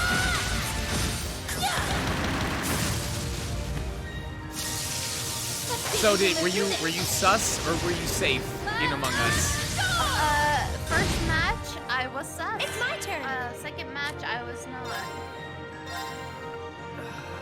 Let's see. Analyzing the enemy's vitals. I've got it! Analyzing enemy's vitals. Fierce and intelligent, it works with others to corner prey. It's my turn. We're gonna use Detector A to reduce its strength. No, wait, we already scanned both. Did we just scan both? Are they both scanned? They're both scanned. I think. If you scan one, you have to scan the other. Yeah, I might as well use Detector just to be safe. Analyzing enemy attack patterns. Elliot can use his S-Craft in a second. I've got it. Elliot can use his S-Craft on the next crit turn. I miss working on trails. Can we freeze him? Yeah. No? Let's move. Can we cripple one of them? Oh shit, there's a scene after on the PC version that I context that I voiced. It's my Oh, turn. you messed up. You done messed up. No. No, no, no. You don't. You messed up. Wait, which one has their defense down? I think this one. Enemy's This one vitals. needs its defense down. Analysis complete. Thank you for the follow, Guardian. There we go. Leave it to me. All right.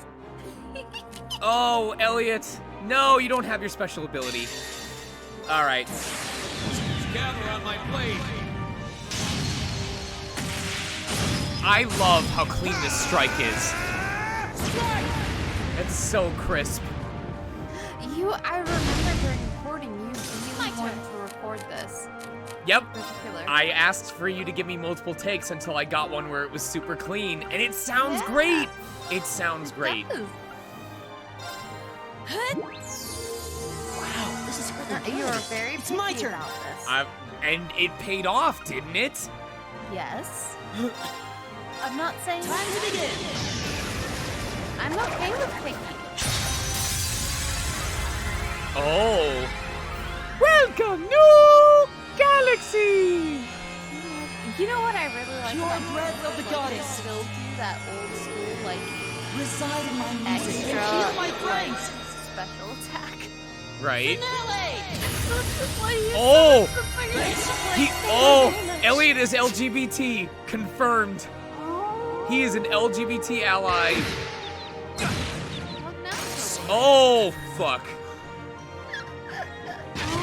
Well, getting HP regen doesn't work when you're fucking dead. Wow. Wow. Irene. Arise, chicken. Arise. Die, chicken. Die. No. Here I go.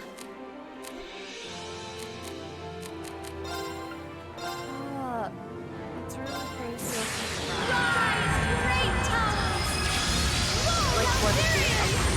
Right? This is my favorite S-Craft. This is my favorite that I've seen so far. Lord Albarian. It's so godlike. Rena Strober has such a beautiful voice too. She does. She does.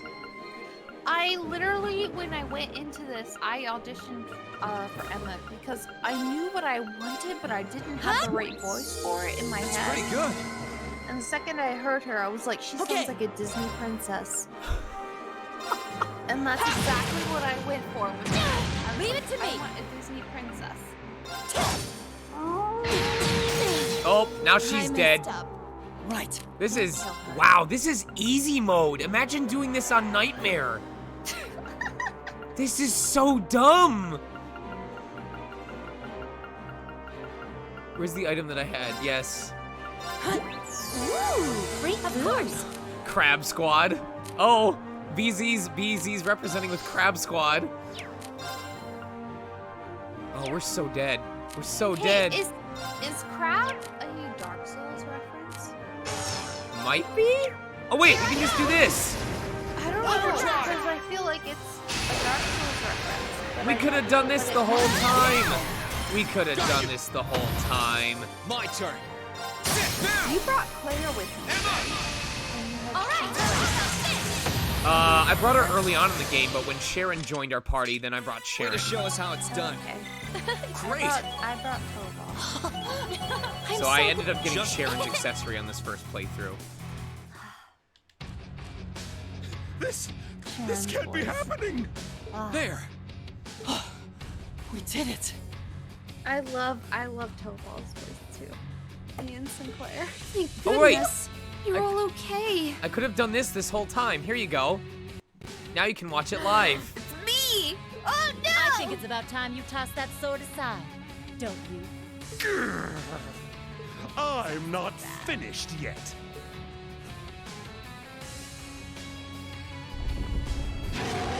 Oh, round 2. This is bullshit. Way. There's more of them. You're only delaying the inevitable. Give up and surrender. Silence! You should be the ones surrendering. If this commoner's life means anything to you, then enough of this nonsense. Who dat? It the boy! Uh-huh. It Reinhardt. I mean Nightheart. That's... Whoa.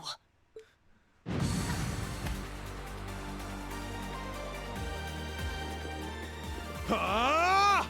In the name of the moon, I will punish you!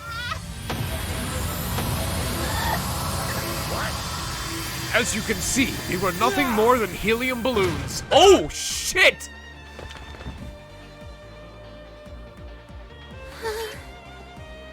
Fiona!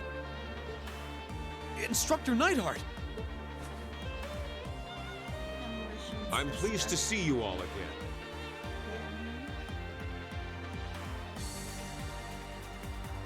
His voice is so handsome. But I'm no longer God your damn. instructor.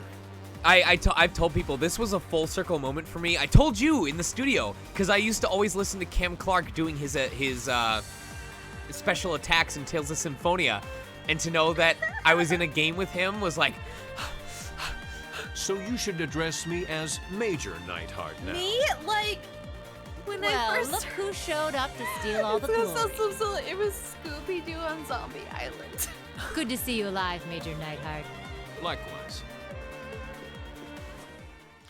Fiona, are you okay? All right, here's Brittany's time to shine.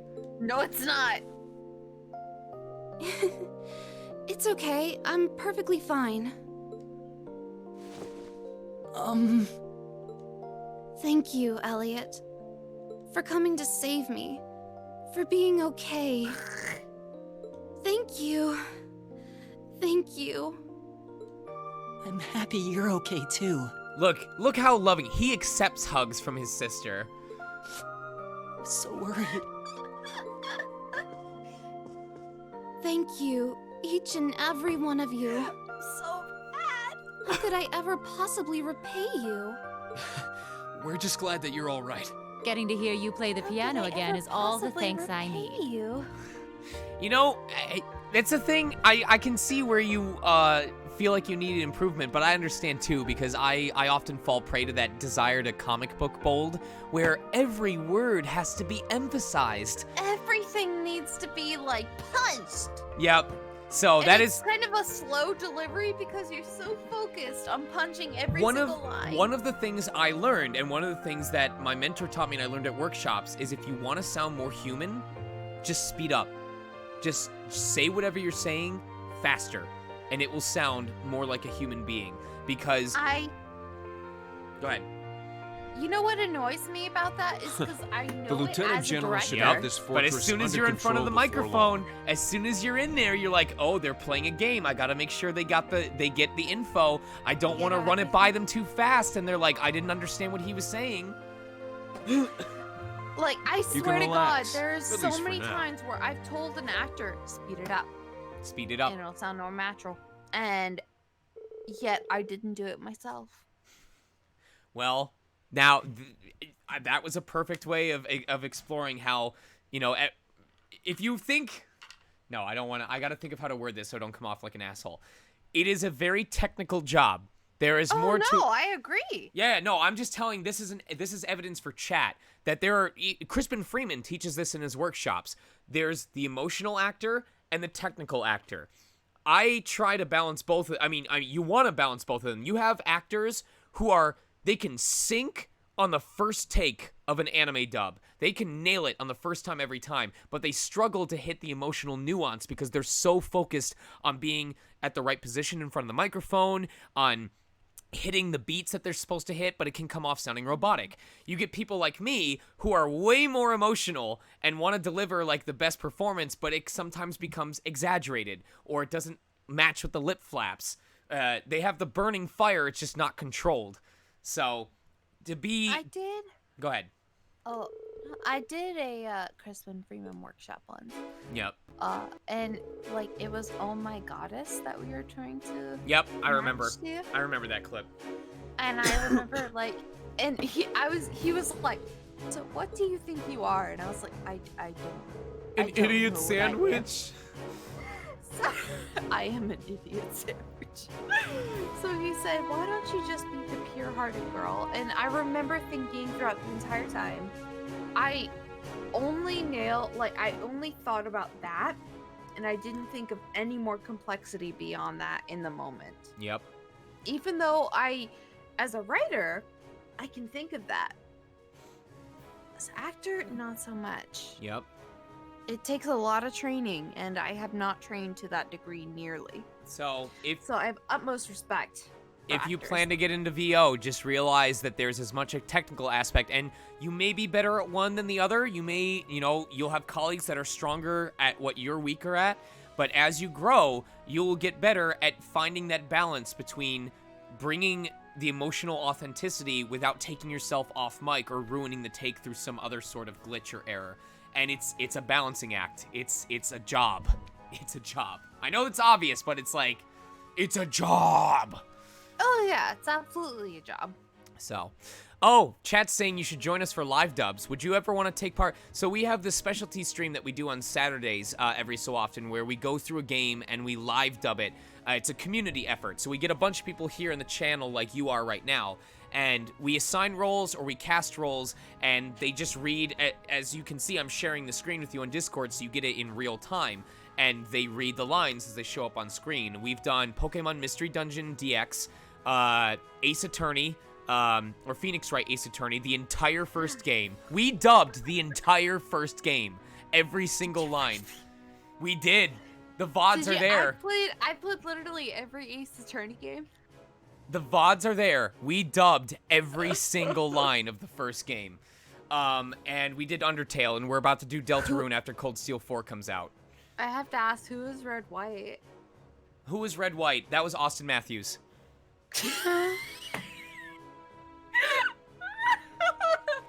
Yep. You know. Oh, that's fantastic! You already know. That's fantastic! You already know. Red White is like my favorite Ace Attorney 1. I think one of the VODs is titled Red, White, and Blue with 2 Ds on red, so you should go check it out sometime. There's a character, okay, so there's a character, it actually relates to Cold Steel 2. There's a character in Cold Steel 2 who is actually in the Crossbell arc as well. He's an NPC, and he basically speaks in really, like, he speaks ridiculously. And Chris, who was the editor of NPCs in Cold Steel 2 at the time, he messaged me and he was like, I don't know how to handle this character. And I was like, have you played Ace Attorney? And and I messaged him a video, and I messaged him a video of Red White from Ace Attorney. And he said, okay, I'll do that. And you will come across him in basically, like, at the very end. Okay. But I think players who have played Cold Steel 2 to the end know who I'm talking about. But basically, there was a character inspired by Red White from Ace Attorney. Chris, like, once I showed him that video, he nailed it. Yep. He did a fantastic job of making up random English words. Chat's asking, who are we referencing again? Who am I referencing? Like, who this character is that you mentioned that they ended up nailing. Shit, what was his name? He's part of the Elite Four of the fishing. What was his name? Oh no. Help me. Oh no. Help me. What was his name? I don't know. The fisher. He's the fisherman. No, I'm asking chat. Everyone knows who it is. Nobody knows who his name is. Which game is he in? I'm not alone. He's in Cold Steel 2. Okay, lead. It's not Lake Lord. It's not Lake Lord because it's the Crazy Wave. Yeah. It's the Crazy Wave, not Lake Lord. Lake Lord's friend. I'm smacking my desk. I'm sorry. Did we figure it out? Do we have it? No? Like, sort of. It's the Crazy Wave? His nickname is the Crazy Wave, and he's part of the Elite Floor. Narcisse, yes, thank you. Yep, Narcisse. Wow. No, he's not Lake Lord's brother. If he's that skilled, I hope he doesn't let it go to his head. He'll become narcissistic. That's the joke. Damn you. That was such an interesting way to say that phrase. Damn you? Like you, maybe? You in particular? I'm sorry. I'm drinking. All right. I wanted to bring you on for Fiona. Thank you so much for coming again. Enjoy Among Us. We should play some time. You don't. Yeah. You do not have to post in the community. Like literally, if you just stick around in the Discord, no one will bug you to post or anything. But like, we have a thriving Among Us community in here, and you can have a lot of fun. So I love playing Among Us. There is no minimum requirement for posting to stay in the Discord, so you can stay here and lurk all you want. All I ask is that you post the introduction, follow the rules. I think you already joined at one point. Yeah, so you're in. You're good. You're solid. Yeah. All right. Yeah, come sus with us sometime. Come sus. All right, back to stream. Take care, That's an Brittany. interesting phrase. Bye. Bye. I am out of drinks, so let me grab my second Starbucks drink and refill my water, and we'll make some actual real progress now. I apologize for all the delays.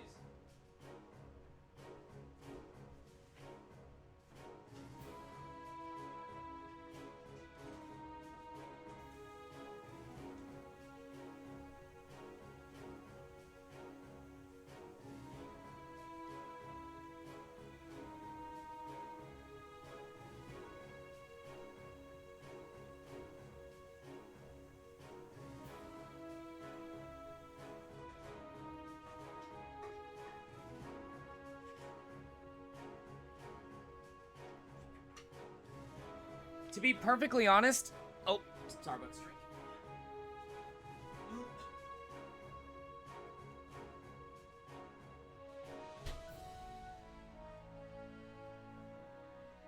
To be perfectly honest, since I burned about 2 hours of gameplay doing the interview with Brittany, if it means that we can finish on Sunday and have all of Monday available for Cold Steel 3, I'm prepared to do a 10 to midnight tomorrow. 10 a.m. to midnight.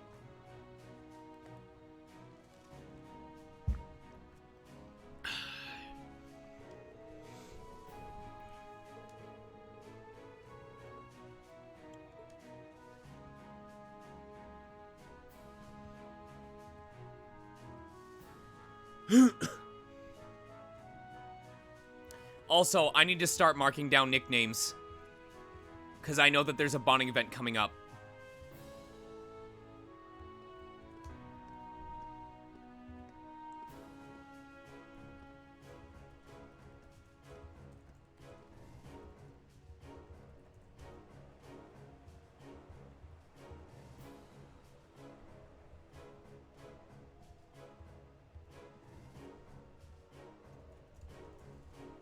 Thank you again for rescuing me. I don't know what I would have done if not for you. Never in my wildest dreams could I have imagined Her Highness coming to my daughter's rescue. I am truly humbled. How can I possibly repay the kindness you have bestowed upon my family?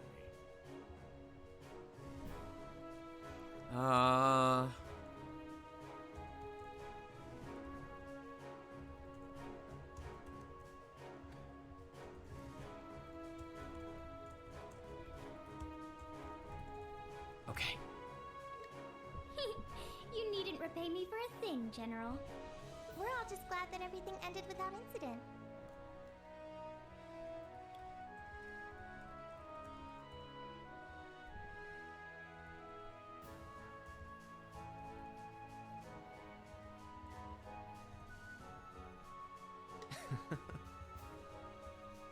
Thankfully, yeah.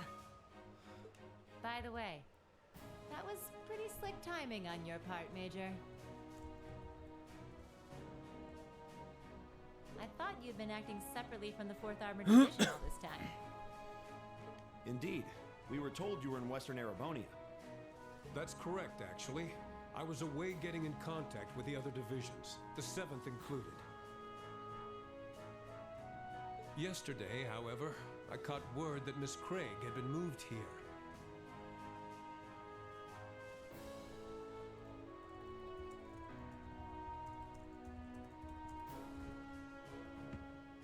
As soon as I heard the news, I hurried here in record time. Aw, you're so sweet, Nightheart. Not at all. I simply did as anyone in my position would. Huh? What's up with those two? He's got the hots for her. I can tell. I can't tell if she's saying that about the character or the woman who voiced her. Huh? But they've known each other for ages, though. Still, it's unlike you to act on a whim, Nightheart. Perhaps it's a sign you're becoming more flexible as a soldier, and I mean that in a good way.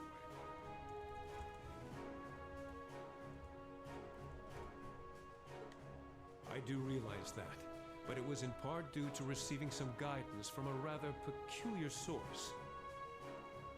And having discovered a way into the base thanks to that, I resolved to make use of it. A peculiar source. Kinda like with us and that weird guy. Do you mean... You wouldn't happen to be referring to a suspicious hooded man, would you? As it so happens, I am. Is he an acquaintance of yours? Well, acquaintance is a strong word. Suspicious is right, though. Now you've got me curious. Well, leaving him aside for the time being, the 4th Armored Division will be assuming control of the Twin Dragons Bridge from this point forward. Leave everything here to us. You need only to focus on deciding your next destination. Should you require any supplies, you may want to stop by Keldic before leaving. Thanks, Dad.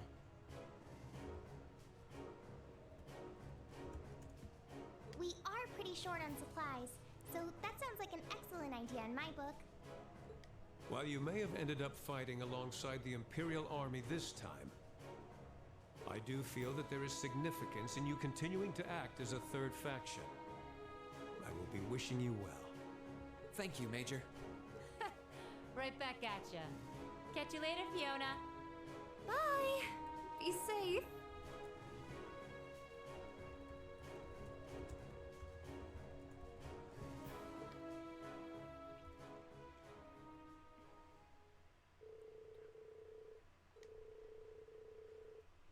I almost have all the names down. There are a lot of choices. Let me see. 1, 2, 3, 4, 5, 6, 7, 8, 9, 10, 11, 12 characters on this bonding event. So I'm trying to get the nicknames ready now.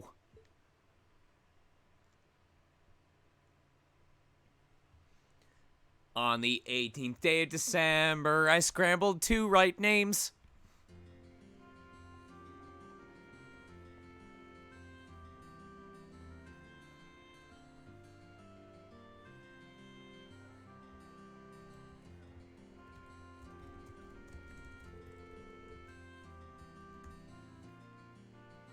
Well, we should be all set on supplies for now.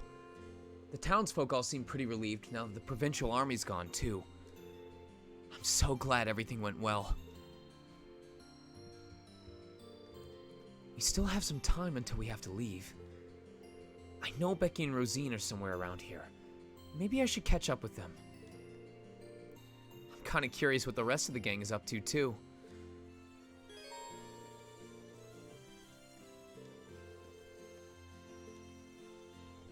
All right.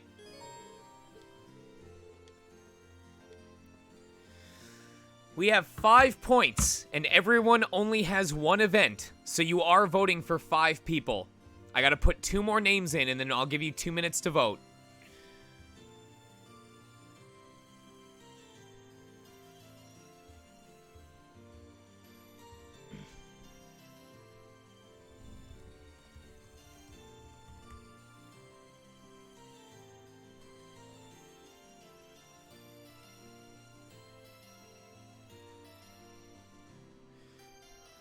Right.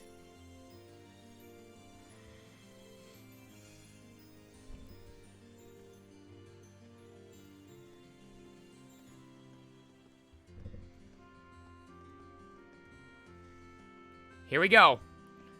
Here we go. 2 minutes to vote.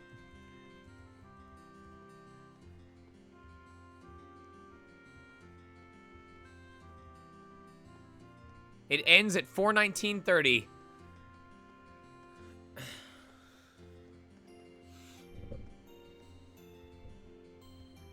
Right.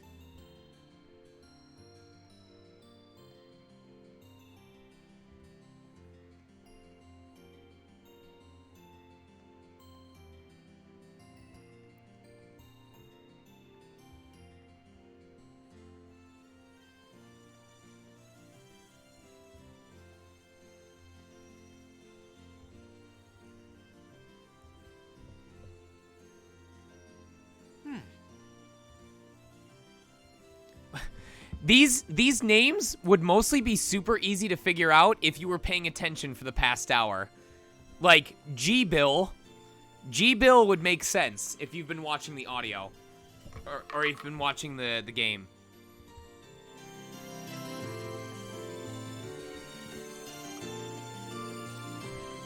Thank you for reminding me to turn the music up. Let me know if it sounds good now.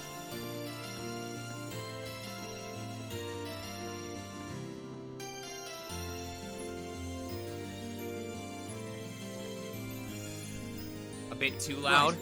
Right. Okay.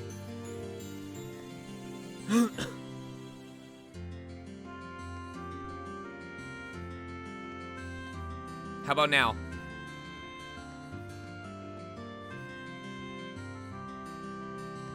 Also, the poll closes in 10 seconds.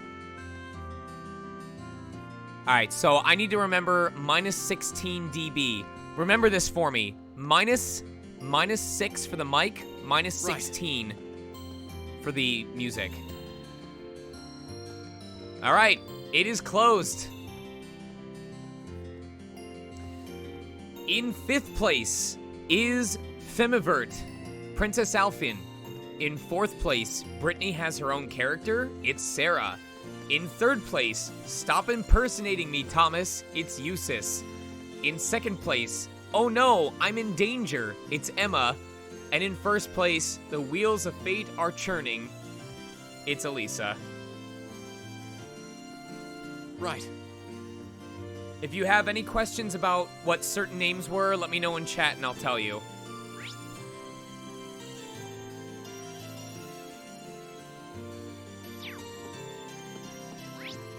Organ donor is Elliot.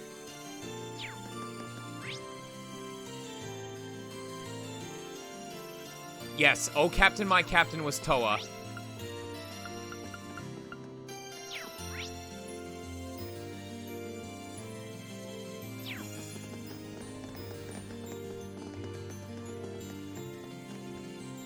Fee was Narinto and Sisuke.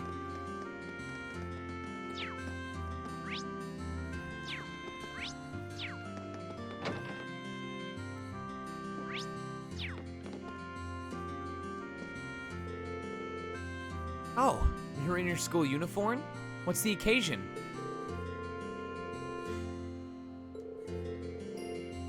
Great. Thank you for the follow, Speaky Beaky.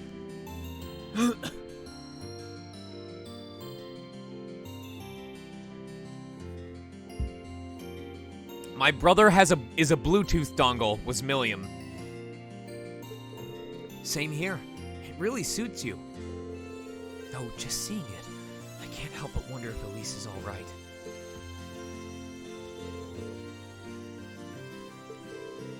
Oh? What's on your mind?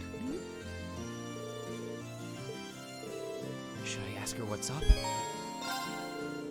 If there's something on your mind, you can tell me, Your Highness. It's okay. I'll do whatever I can to help.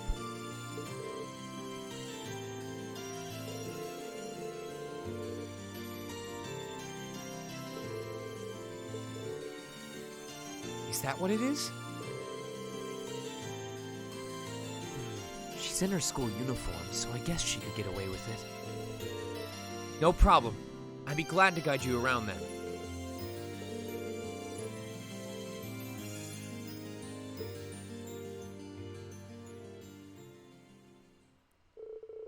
Am I causing problems, Omadon?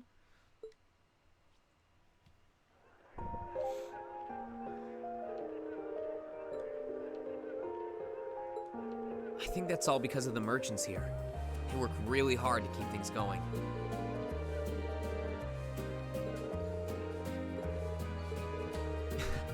Looks like she's having fun. Don't think she's had many chances to relax in a while, so I'll have to make sure she gets the most out of her time here.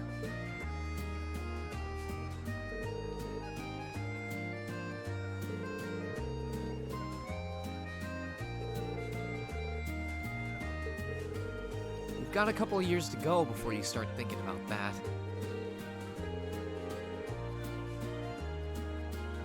Lammy. Lammy is her brother.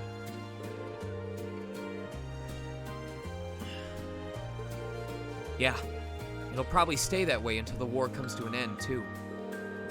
I'm actually surprised you noticed. I hope every so often there's these polls where you guys figure out every single name before it's over and you're like, I did it! I know who is who! I figured it out! I solved the puzzle!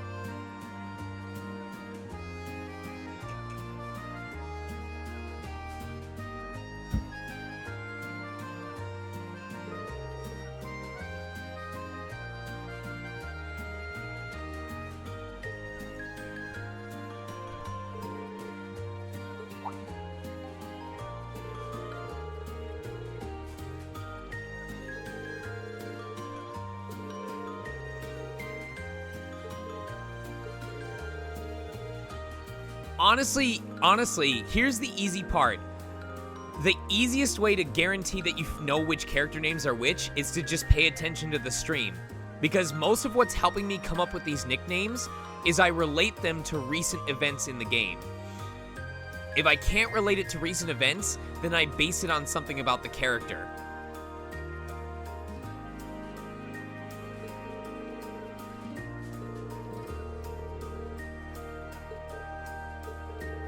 Sorry, Your Highness.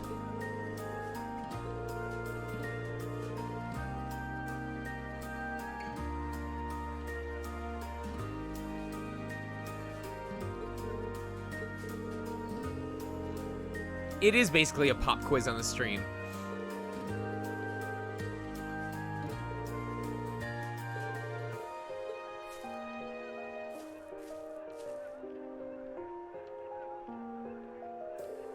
If we wanted to be truly chaotic, when it comes time for the final bonding event, I could just put all of the names in a list on random.org, and whichever name gets picked 3 times first, that's the one we choose.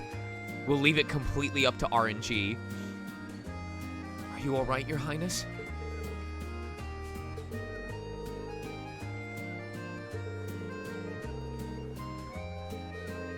It's very kind of you to say. I'm certain that what we're doing right now isn't in vain.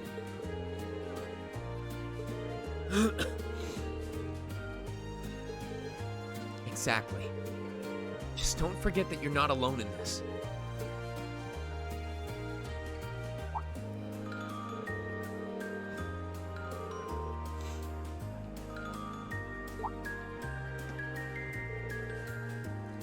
We could do it. We could do a compromise.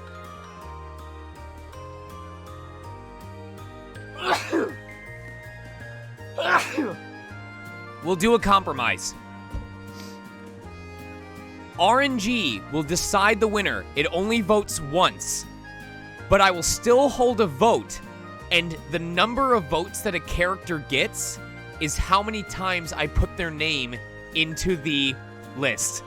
So if you vote for Fee 5 times and Elisa twice, I'd go Fee, Fee, Fee, Fee, Fee, Elisa, Elisa.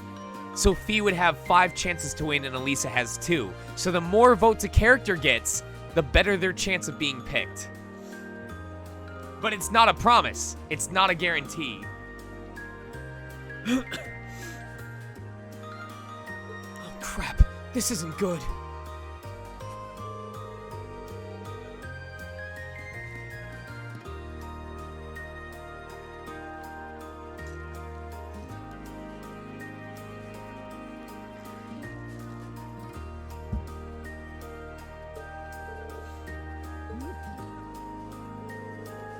That's right.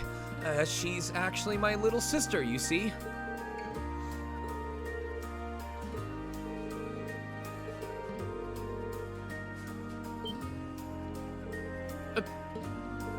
Your Highness?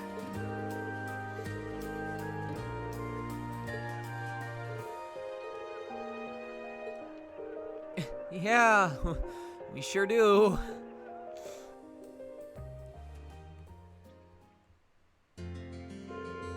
Whew.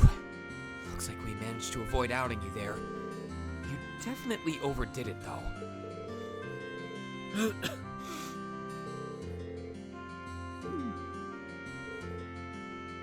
I'll do what I can.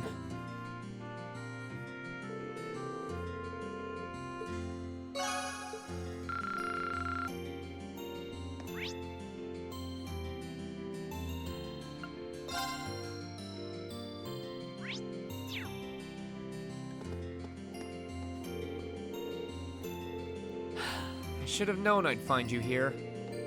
Still, hard to argue she hasn't earned it. This time, anyway. She seemed preoccupied the whole time we were at the Twin Dragons Bridge, too.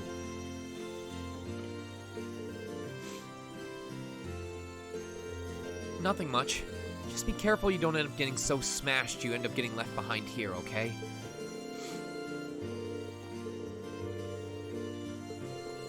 Proposal denied. We're a student-run airship. Can't just haul whole kegs of booze on board. Should I stay with her for a bit? I'm a little concerned about her. That was also a previous Reen quest. The line before this one, I know I did that on Tumblr before. Well, just in case, I think I'm gonna stay with you for a little while. I'm afraid to say I wouldn't put it past you to drink yourself under the table and somehow get left behind here.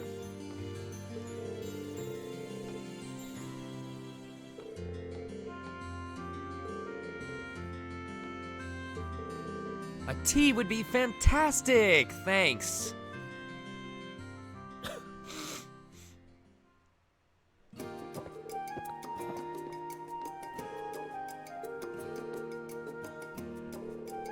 Already?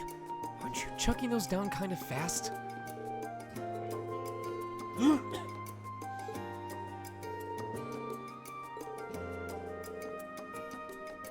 That's me. That is me.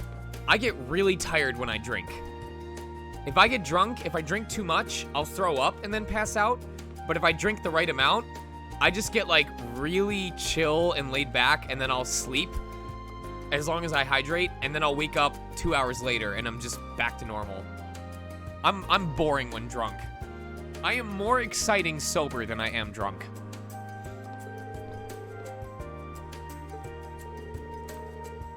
I've never seen her cause that much trouble while drunk, actually. Oh, I've never seen her cause that much trouble while drunk, actually.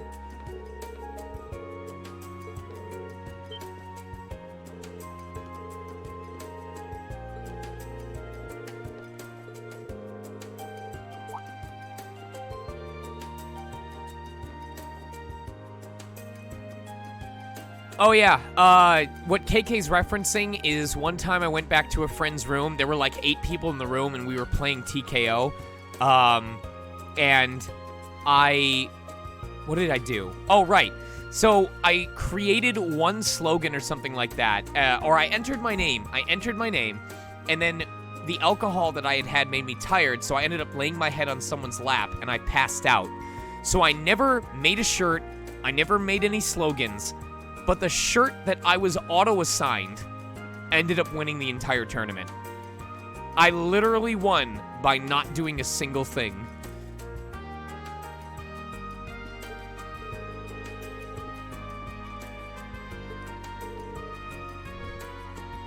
Allow me to respectfully decline.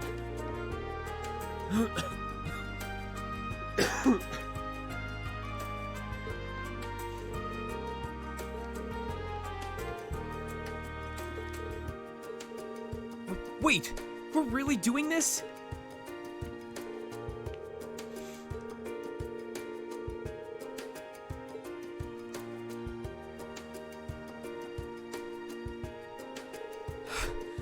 Are these filled with concrete or something? Sorry, but I need a minute to catch my breath. Your love for alcohol never ceases to amaze. Master Kafai and Dad are the same way, but they're older. I didn't think alcoholism was as common in people is as common in people as young as you.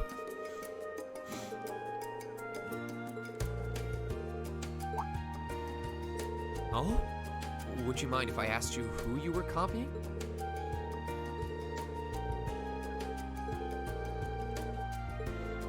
Huh. See, his hair does look black in this scene. And God, does he look attractive between that hair and his coat colors. This Reen has an amazingly attractive palette going on right now.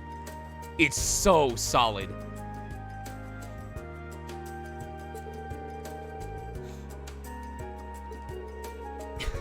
Well, it's not often I get to hear you talk about these things. I have to ask, though. Is this where your fondness for classy gentlemen originated from?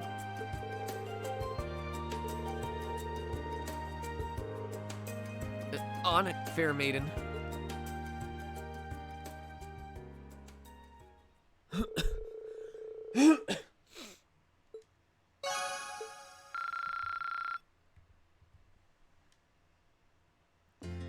Next up, we want to be...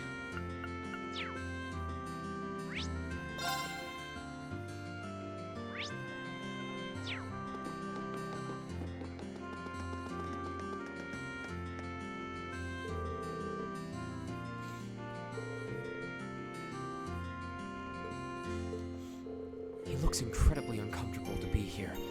Not that I can blame him. Hey, Eustace, what do you say we walk around the market for a bit? Should be pretty fun since they're finally getting it back together. Who cares? Come on, let's go.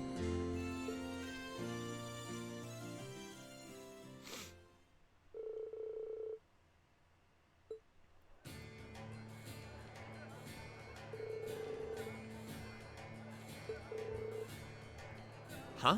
Really? That's a surprise. Though I guess you never had the chance to come here during any of our field studies.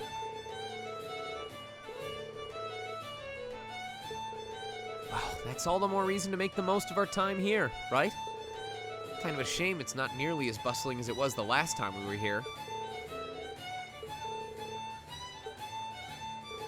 Oh, it's Becky's dad. How are you, sir?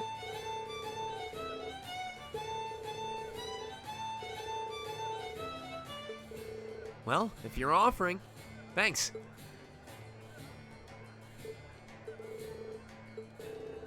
Just take a bite into it. This is fresh too, so it'll taste better than the store-bought kind.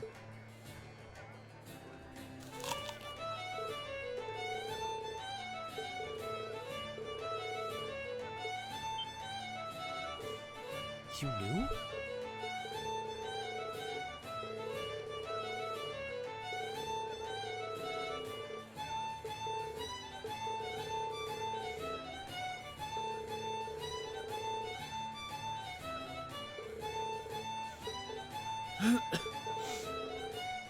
It's a relief to hear you say that. Thank you so much.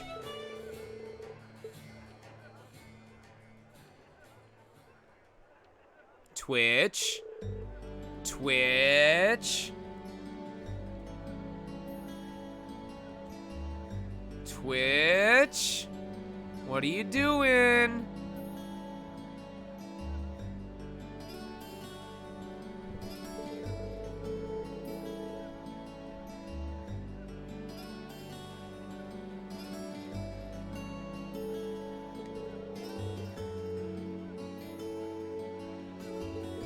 It's not all that complicated, you know. In the end, your only tie to the Duke is through your blood, right? So just be yourself, Eustace. Be proud of who you are, like you usually are.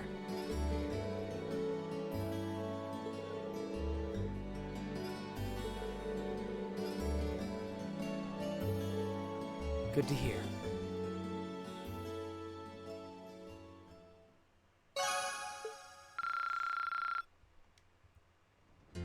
All right, who are our last two?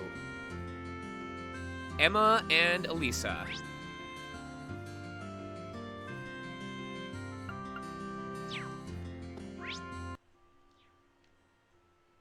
Oh. My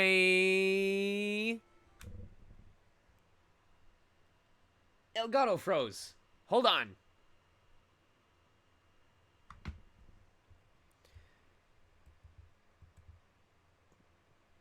Deactivate. Reactivate. We're good. We're good. We're good.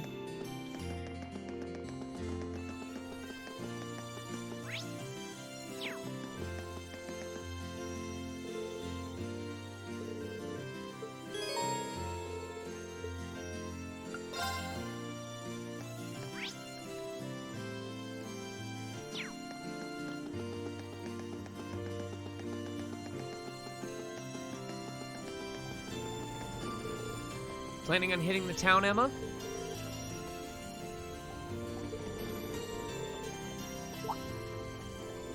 Oh? This wouldn't have anything to do with Selena and I sensing the higher elements last time we were there, would it?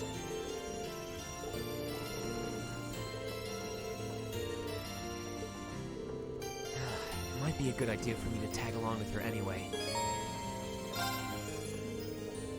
I'm more confident you'll be able to take care of yourself, but would you be opposed to some company? I'd like to see how the park is doing now myself. You know, Emmy, now that you've brought it up, I am starting to see the ship potential between Reen and Emma. I really am.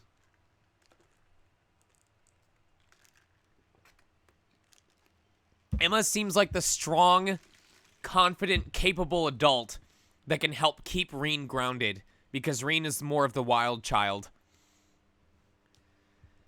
She's the kind of grounding force that he needs. I see it. I'm starting to lean. I'm starting to lean. Let me put it this way. My waifu is Milliam because of AJ. But I am starting to trust that Reen's OTP is Emma. I'm betting this scene is gonna feel... Chat, do this for me. Do this for me. Even if you don't believe it after this scene, that's fine. But for just this one scene, I want you to mentally convince yourself that they're already married. Convince yourself that they are doing this as husband and wife, working as a group, going out and taking care of something together. Just pretend they're both 30. For me.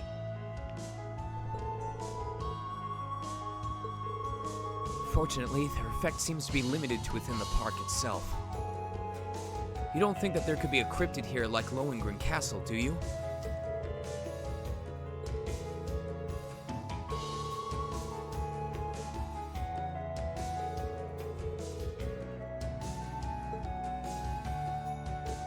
Emma?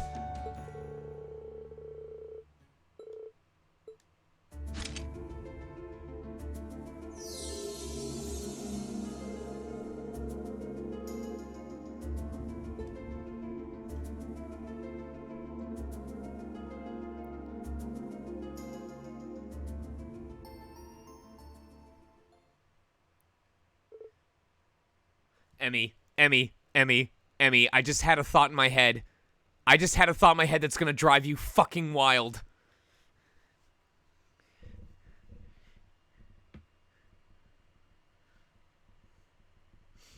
I'm waiting for her to respond. Oh, this delay is killing me. Okay, imagine this scenario. Reen comes back from a quest that left him incredibly stressed out, and he's venting about his experience to Emma, and he's explaining to her how he really, really needs to relax. And Emma she places her hand on him and starts to do a witch chant to do some sort of magic spell that's supposed to magically calm his nerves or put him in a state of calm. And Reen stops her. He brings his hand up and stops her as she's trying to cast the spell and goes, "No. No magic this time. I just want you." Any luck?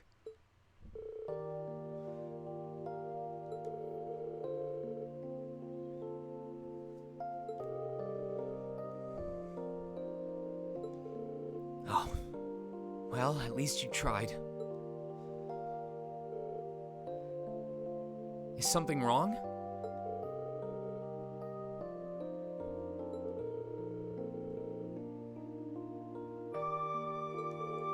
Oh, right.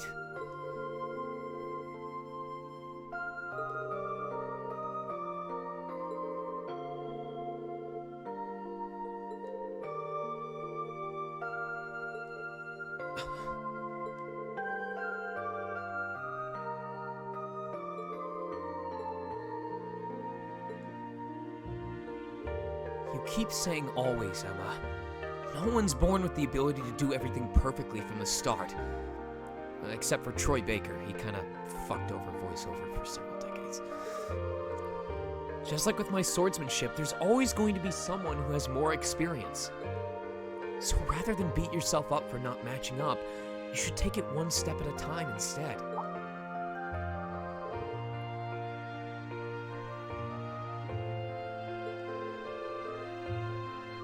Yeah. And look! I didn't even realize this happened! They're wearing matching Mishi! My brain set this up before I even recognized it was happening! And we'll all be there doing the same thing with you. And gradually, bit by bit, we'll all become more experienced and skilled at what we do. It's not something you can do overnight, but one day you'll be able to catch up with her.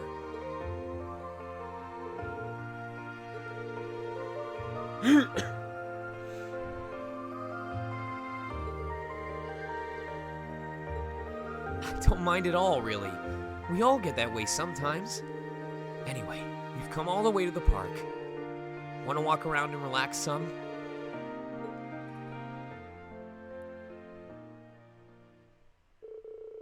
Okay, so this scene explains why they should be OTP. Not one part.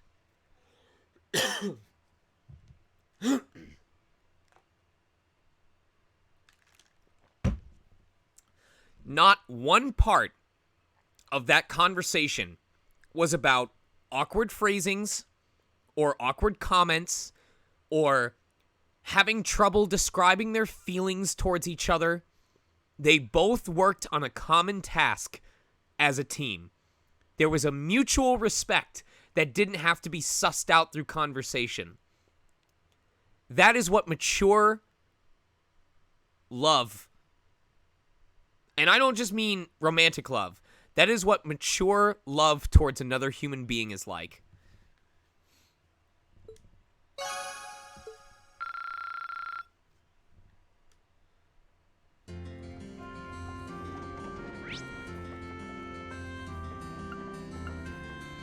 So now that we've seen that, let's spend our final bonding point learning what not to do.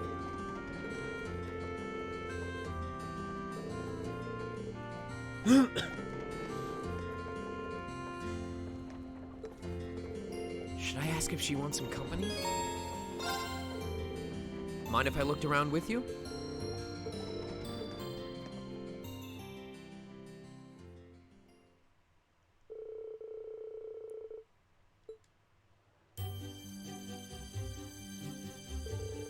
It's kind of surreal thinking about how this is where it all started. Getting dragged out here and handed a bunch of requests from the townsfolk sure was something.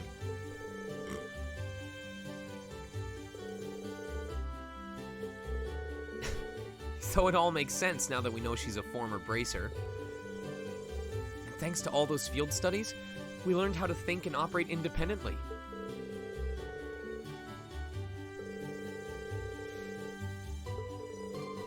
Effective is right. And we can keep applying what she taught us even now.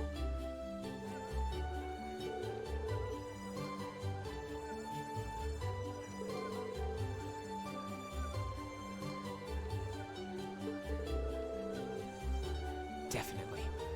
First, there was the dispute between those merchants, and then we got caught up in that case with those bandits. I don't think I've ever questioned so many people in my life.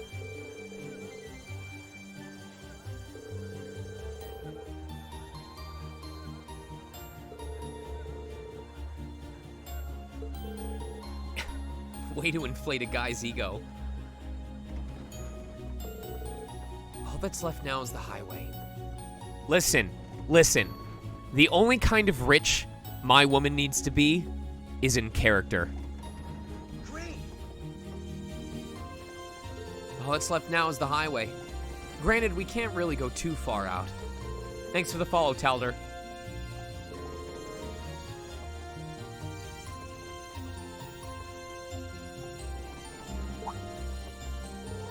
Might as well. I'll head back to the Courageous then. Thank you for the follow, 48 John. Oh, but wait. We don't have a sidecar, do we?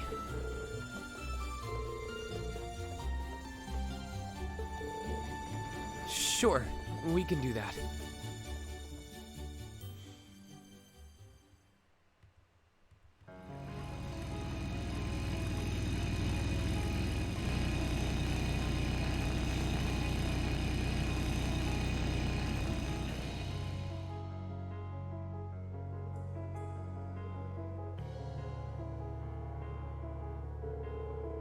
road to Heimdall still seems really well protected. Perhaps more so now. Now that they've lost the Twin Dragons Bridge, this area is probably more vital to the Alliance than ever.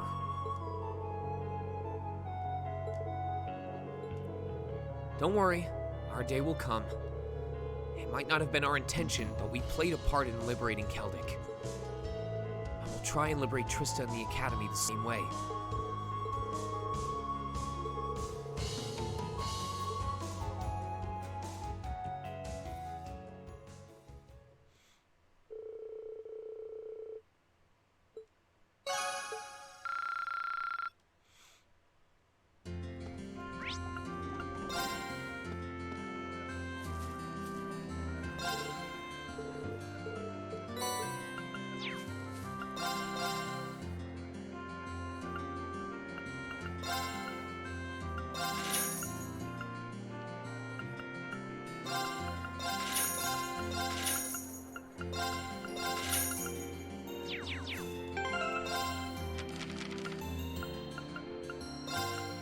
Okay, let's give this a try. Wow, people can actually eat this. Not what I had in mind. Nice! Reen got 2 of the new recipes, or the 2 new results in 2 cooks.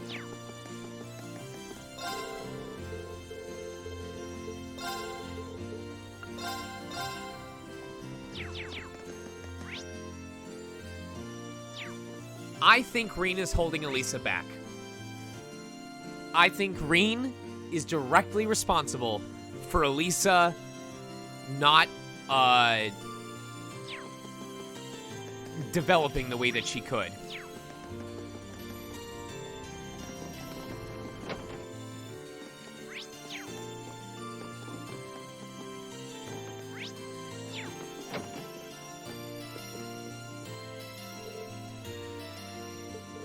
Hey there, Becky.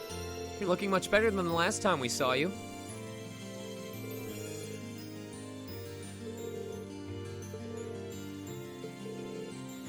Sorry about that, but yesterday was the first chance we've had to come to Keldic in a long time. What, does this mean you're up for coming with us?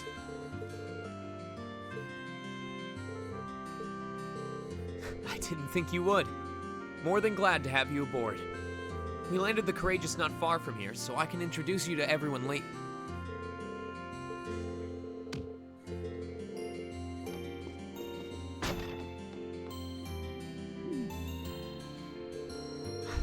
Nice to have her back in high spirits. I'll give her the rundown of everything on the ship later. It said yas! I almost missed that, but I just saw it.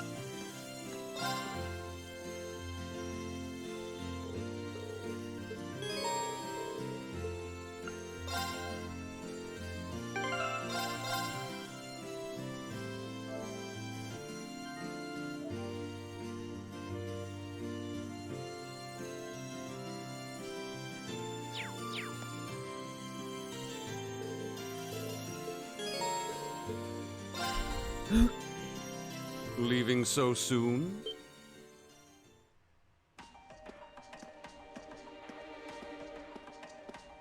You're...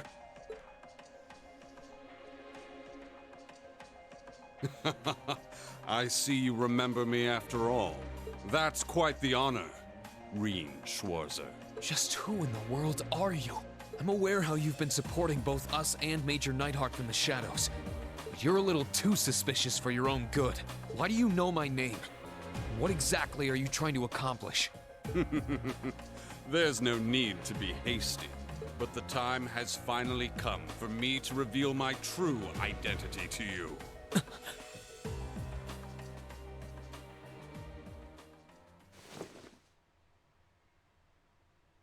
Ta-da! 'Tis I, Thomas, your favorite instructor! What?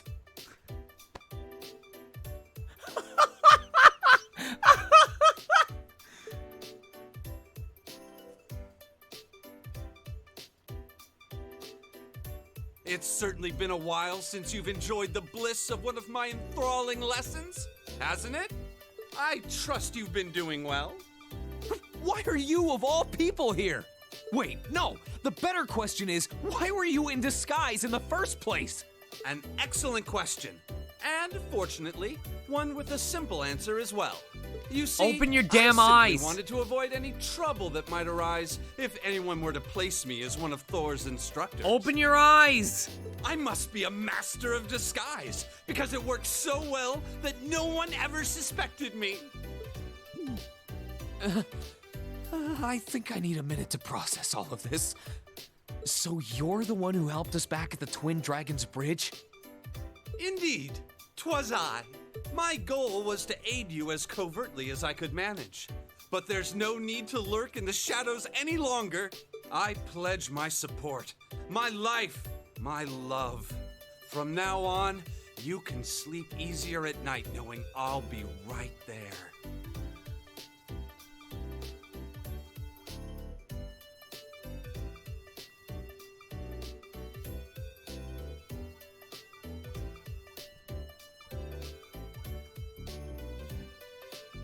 Isn't this all a bit sudden?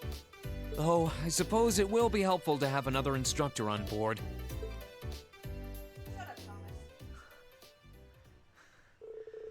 Chat's all going, shut up, Thomas. Well done! Oh, okay. Wow! Thanks! On the 19th day of December, Toa gave sus to me.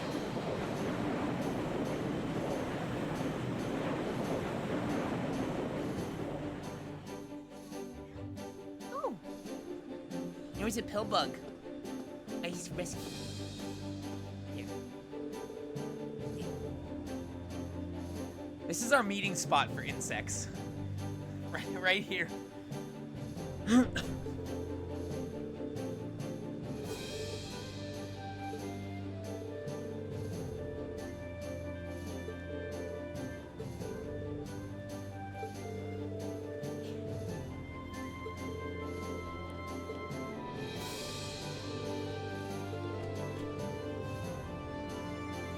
It was Principal Van Dyke. I put on a hooded robe, and he simply threw me over here. Instant travel's great.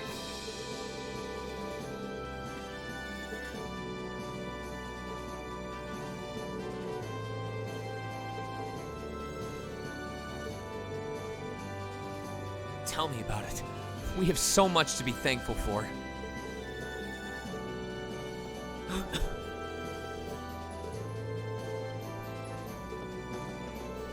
Works for me. Thanks to our operation being a complete success, we should be able to land at Keldic in the bridge, too. So like Eustace said, let's get back to gathering information and helping out those in need.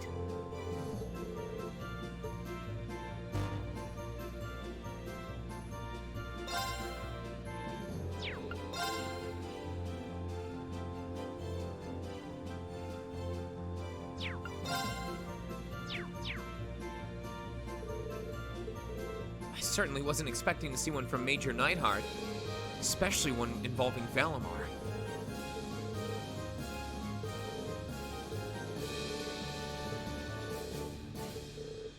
Well, it's not like she can't hold her own in a fight. Why not? Anyway, let's get started.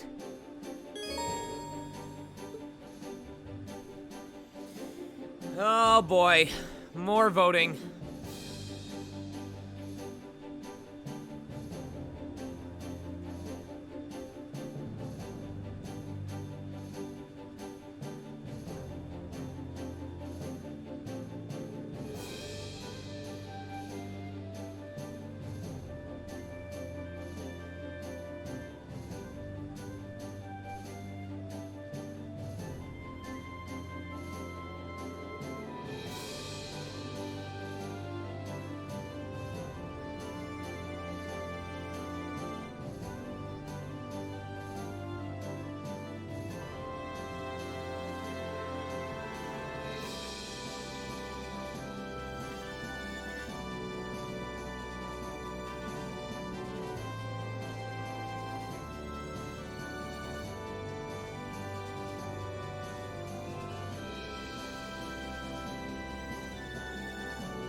Alright, coming up the next 5.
What? What?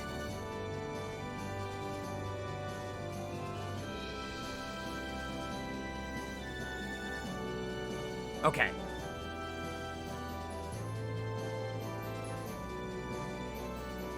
I just found out you can't write out arse. You can't type out A-R-S-E in the polls. Arse is a banned term.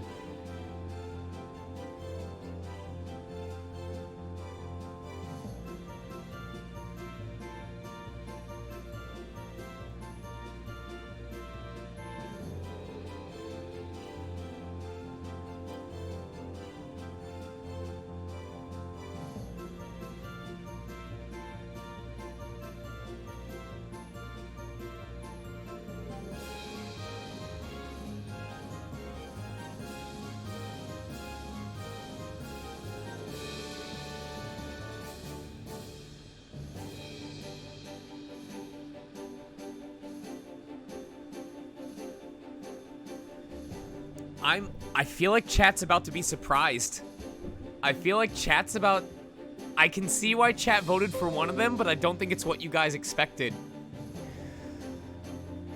In first, a tie for first place is the Arseid of the Force, Laura, and a wealth of family issues, Eusis. Third place is the hair ties that bind us, Gaius. And fourth place, with 7 votes, is always in their element, Emma.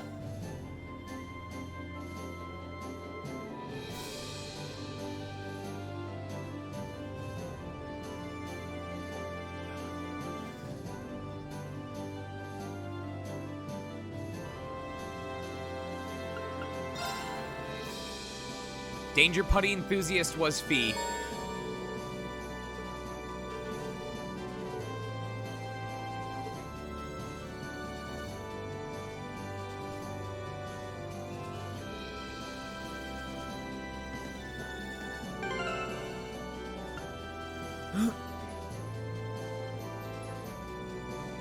Elisa was, Locks of Love.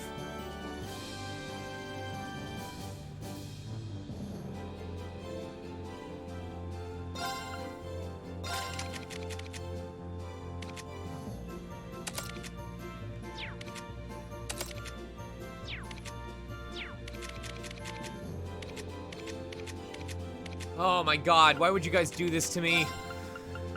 Okay, hold on. Hold on.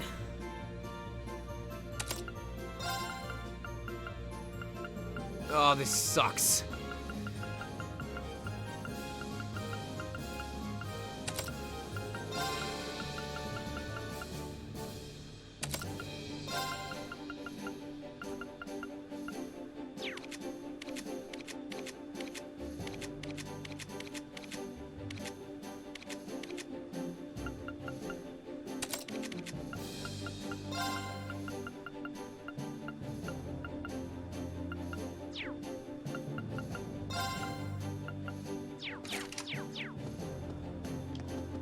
Oh, that's why. I gotta boost your stuff up.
Oh, wait. We might be able to... We might be able to upgrade Vanish to Vanish 2. Hold on.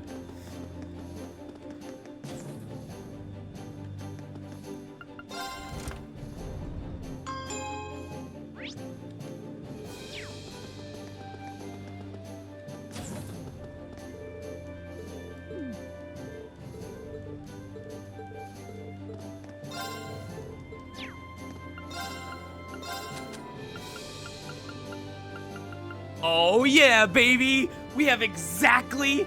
Oh, let's go! Oh, let's go!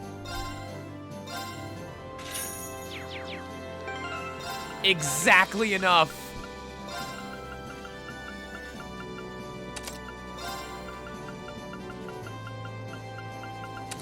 Oh, that's so good.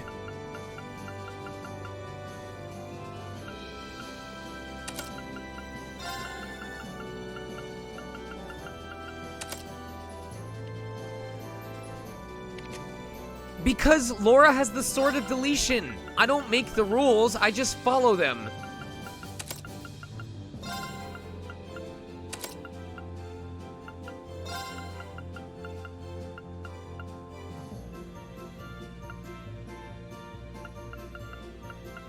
I played Cold Steel 1, but I'm working through Cold Steel 2 and 3 for the first time.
All right.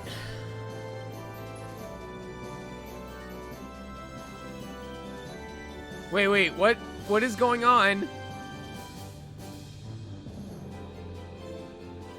What did I miss?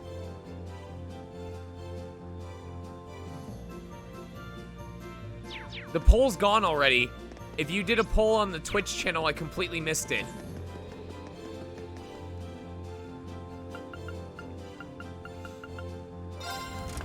Yeah, the polls disappear after a little bit.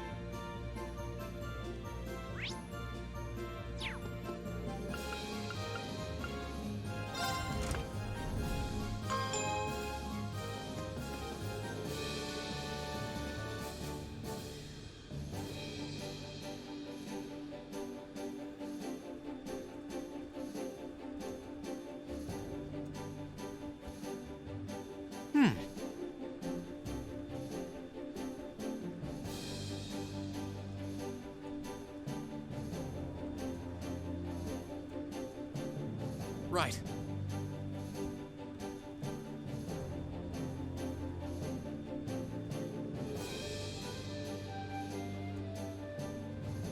Right.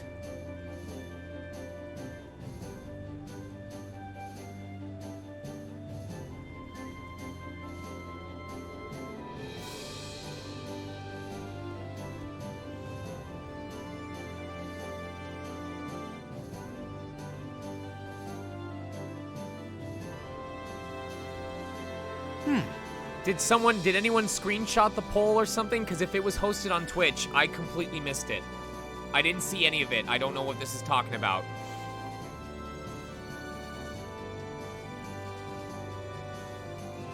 Oh!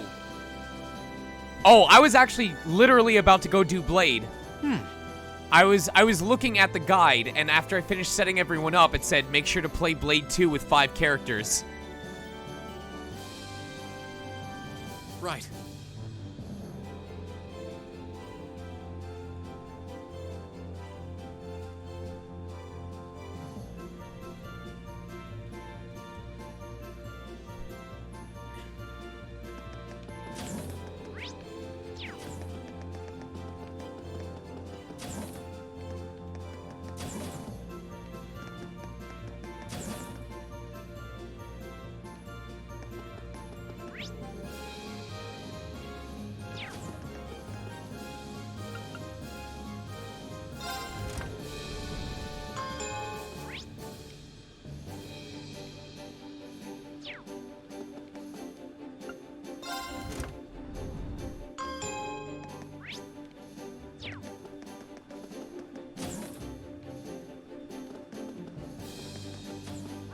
Shit, I forget.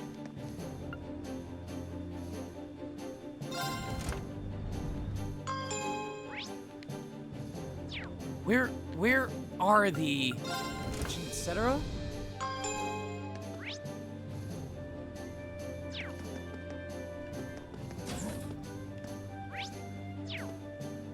Oh, okay.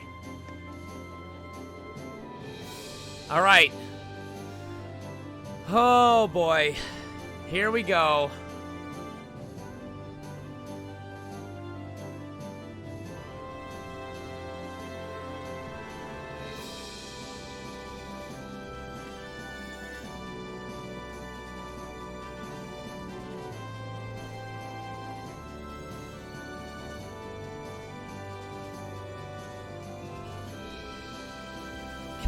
Can I just please spell a single character's name right now?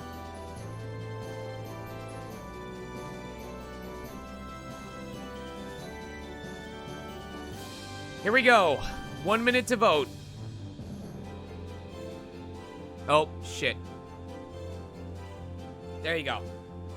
I'll wait until after the buffering ends.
There is currently a two-way tie for 5th place. I need one more vote to break the 5th place tie.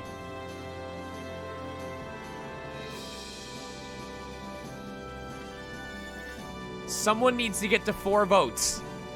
Whoever gets to 4 votes first gets the 5th place spot.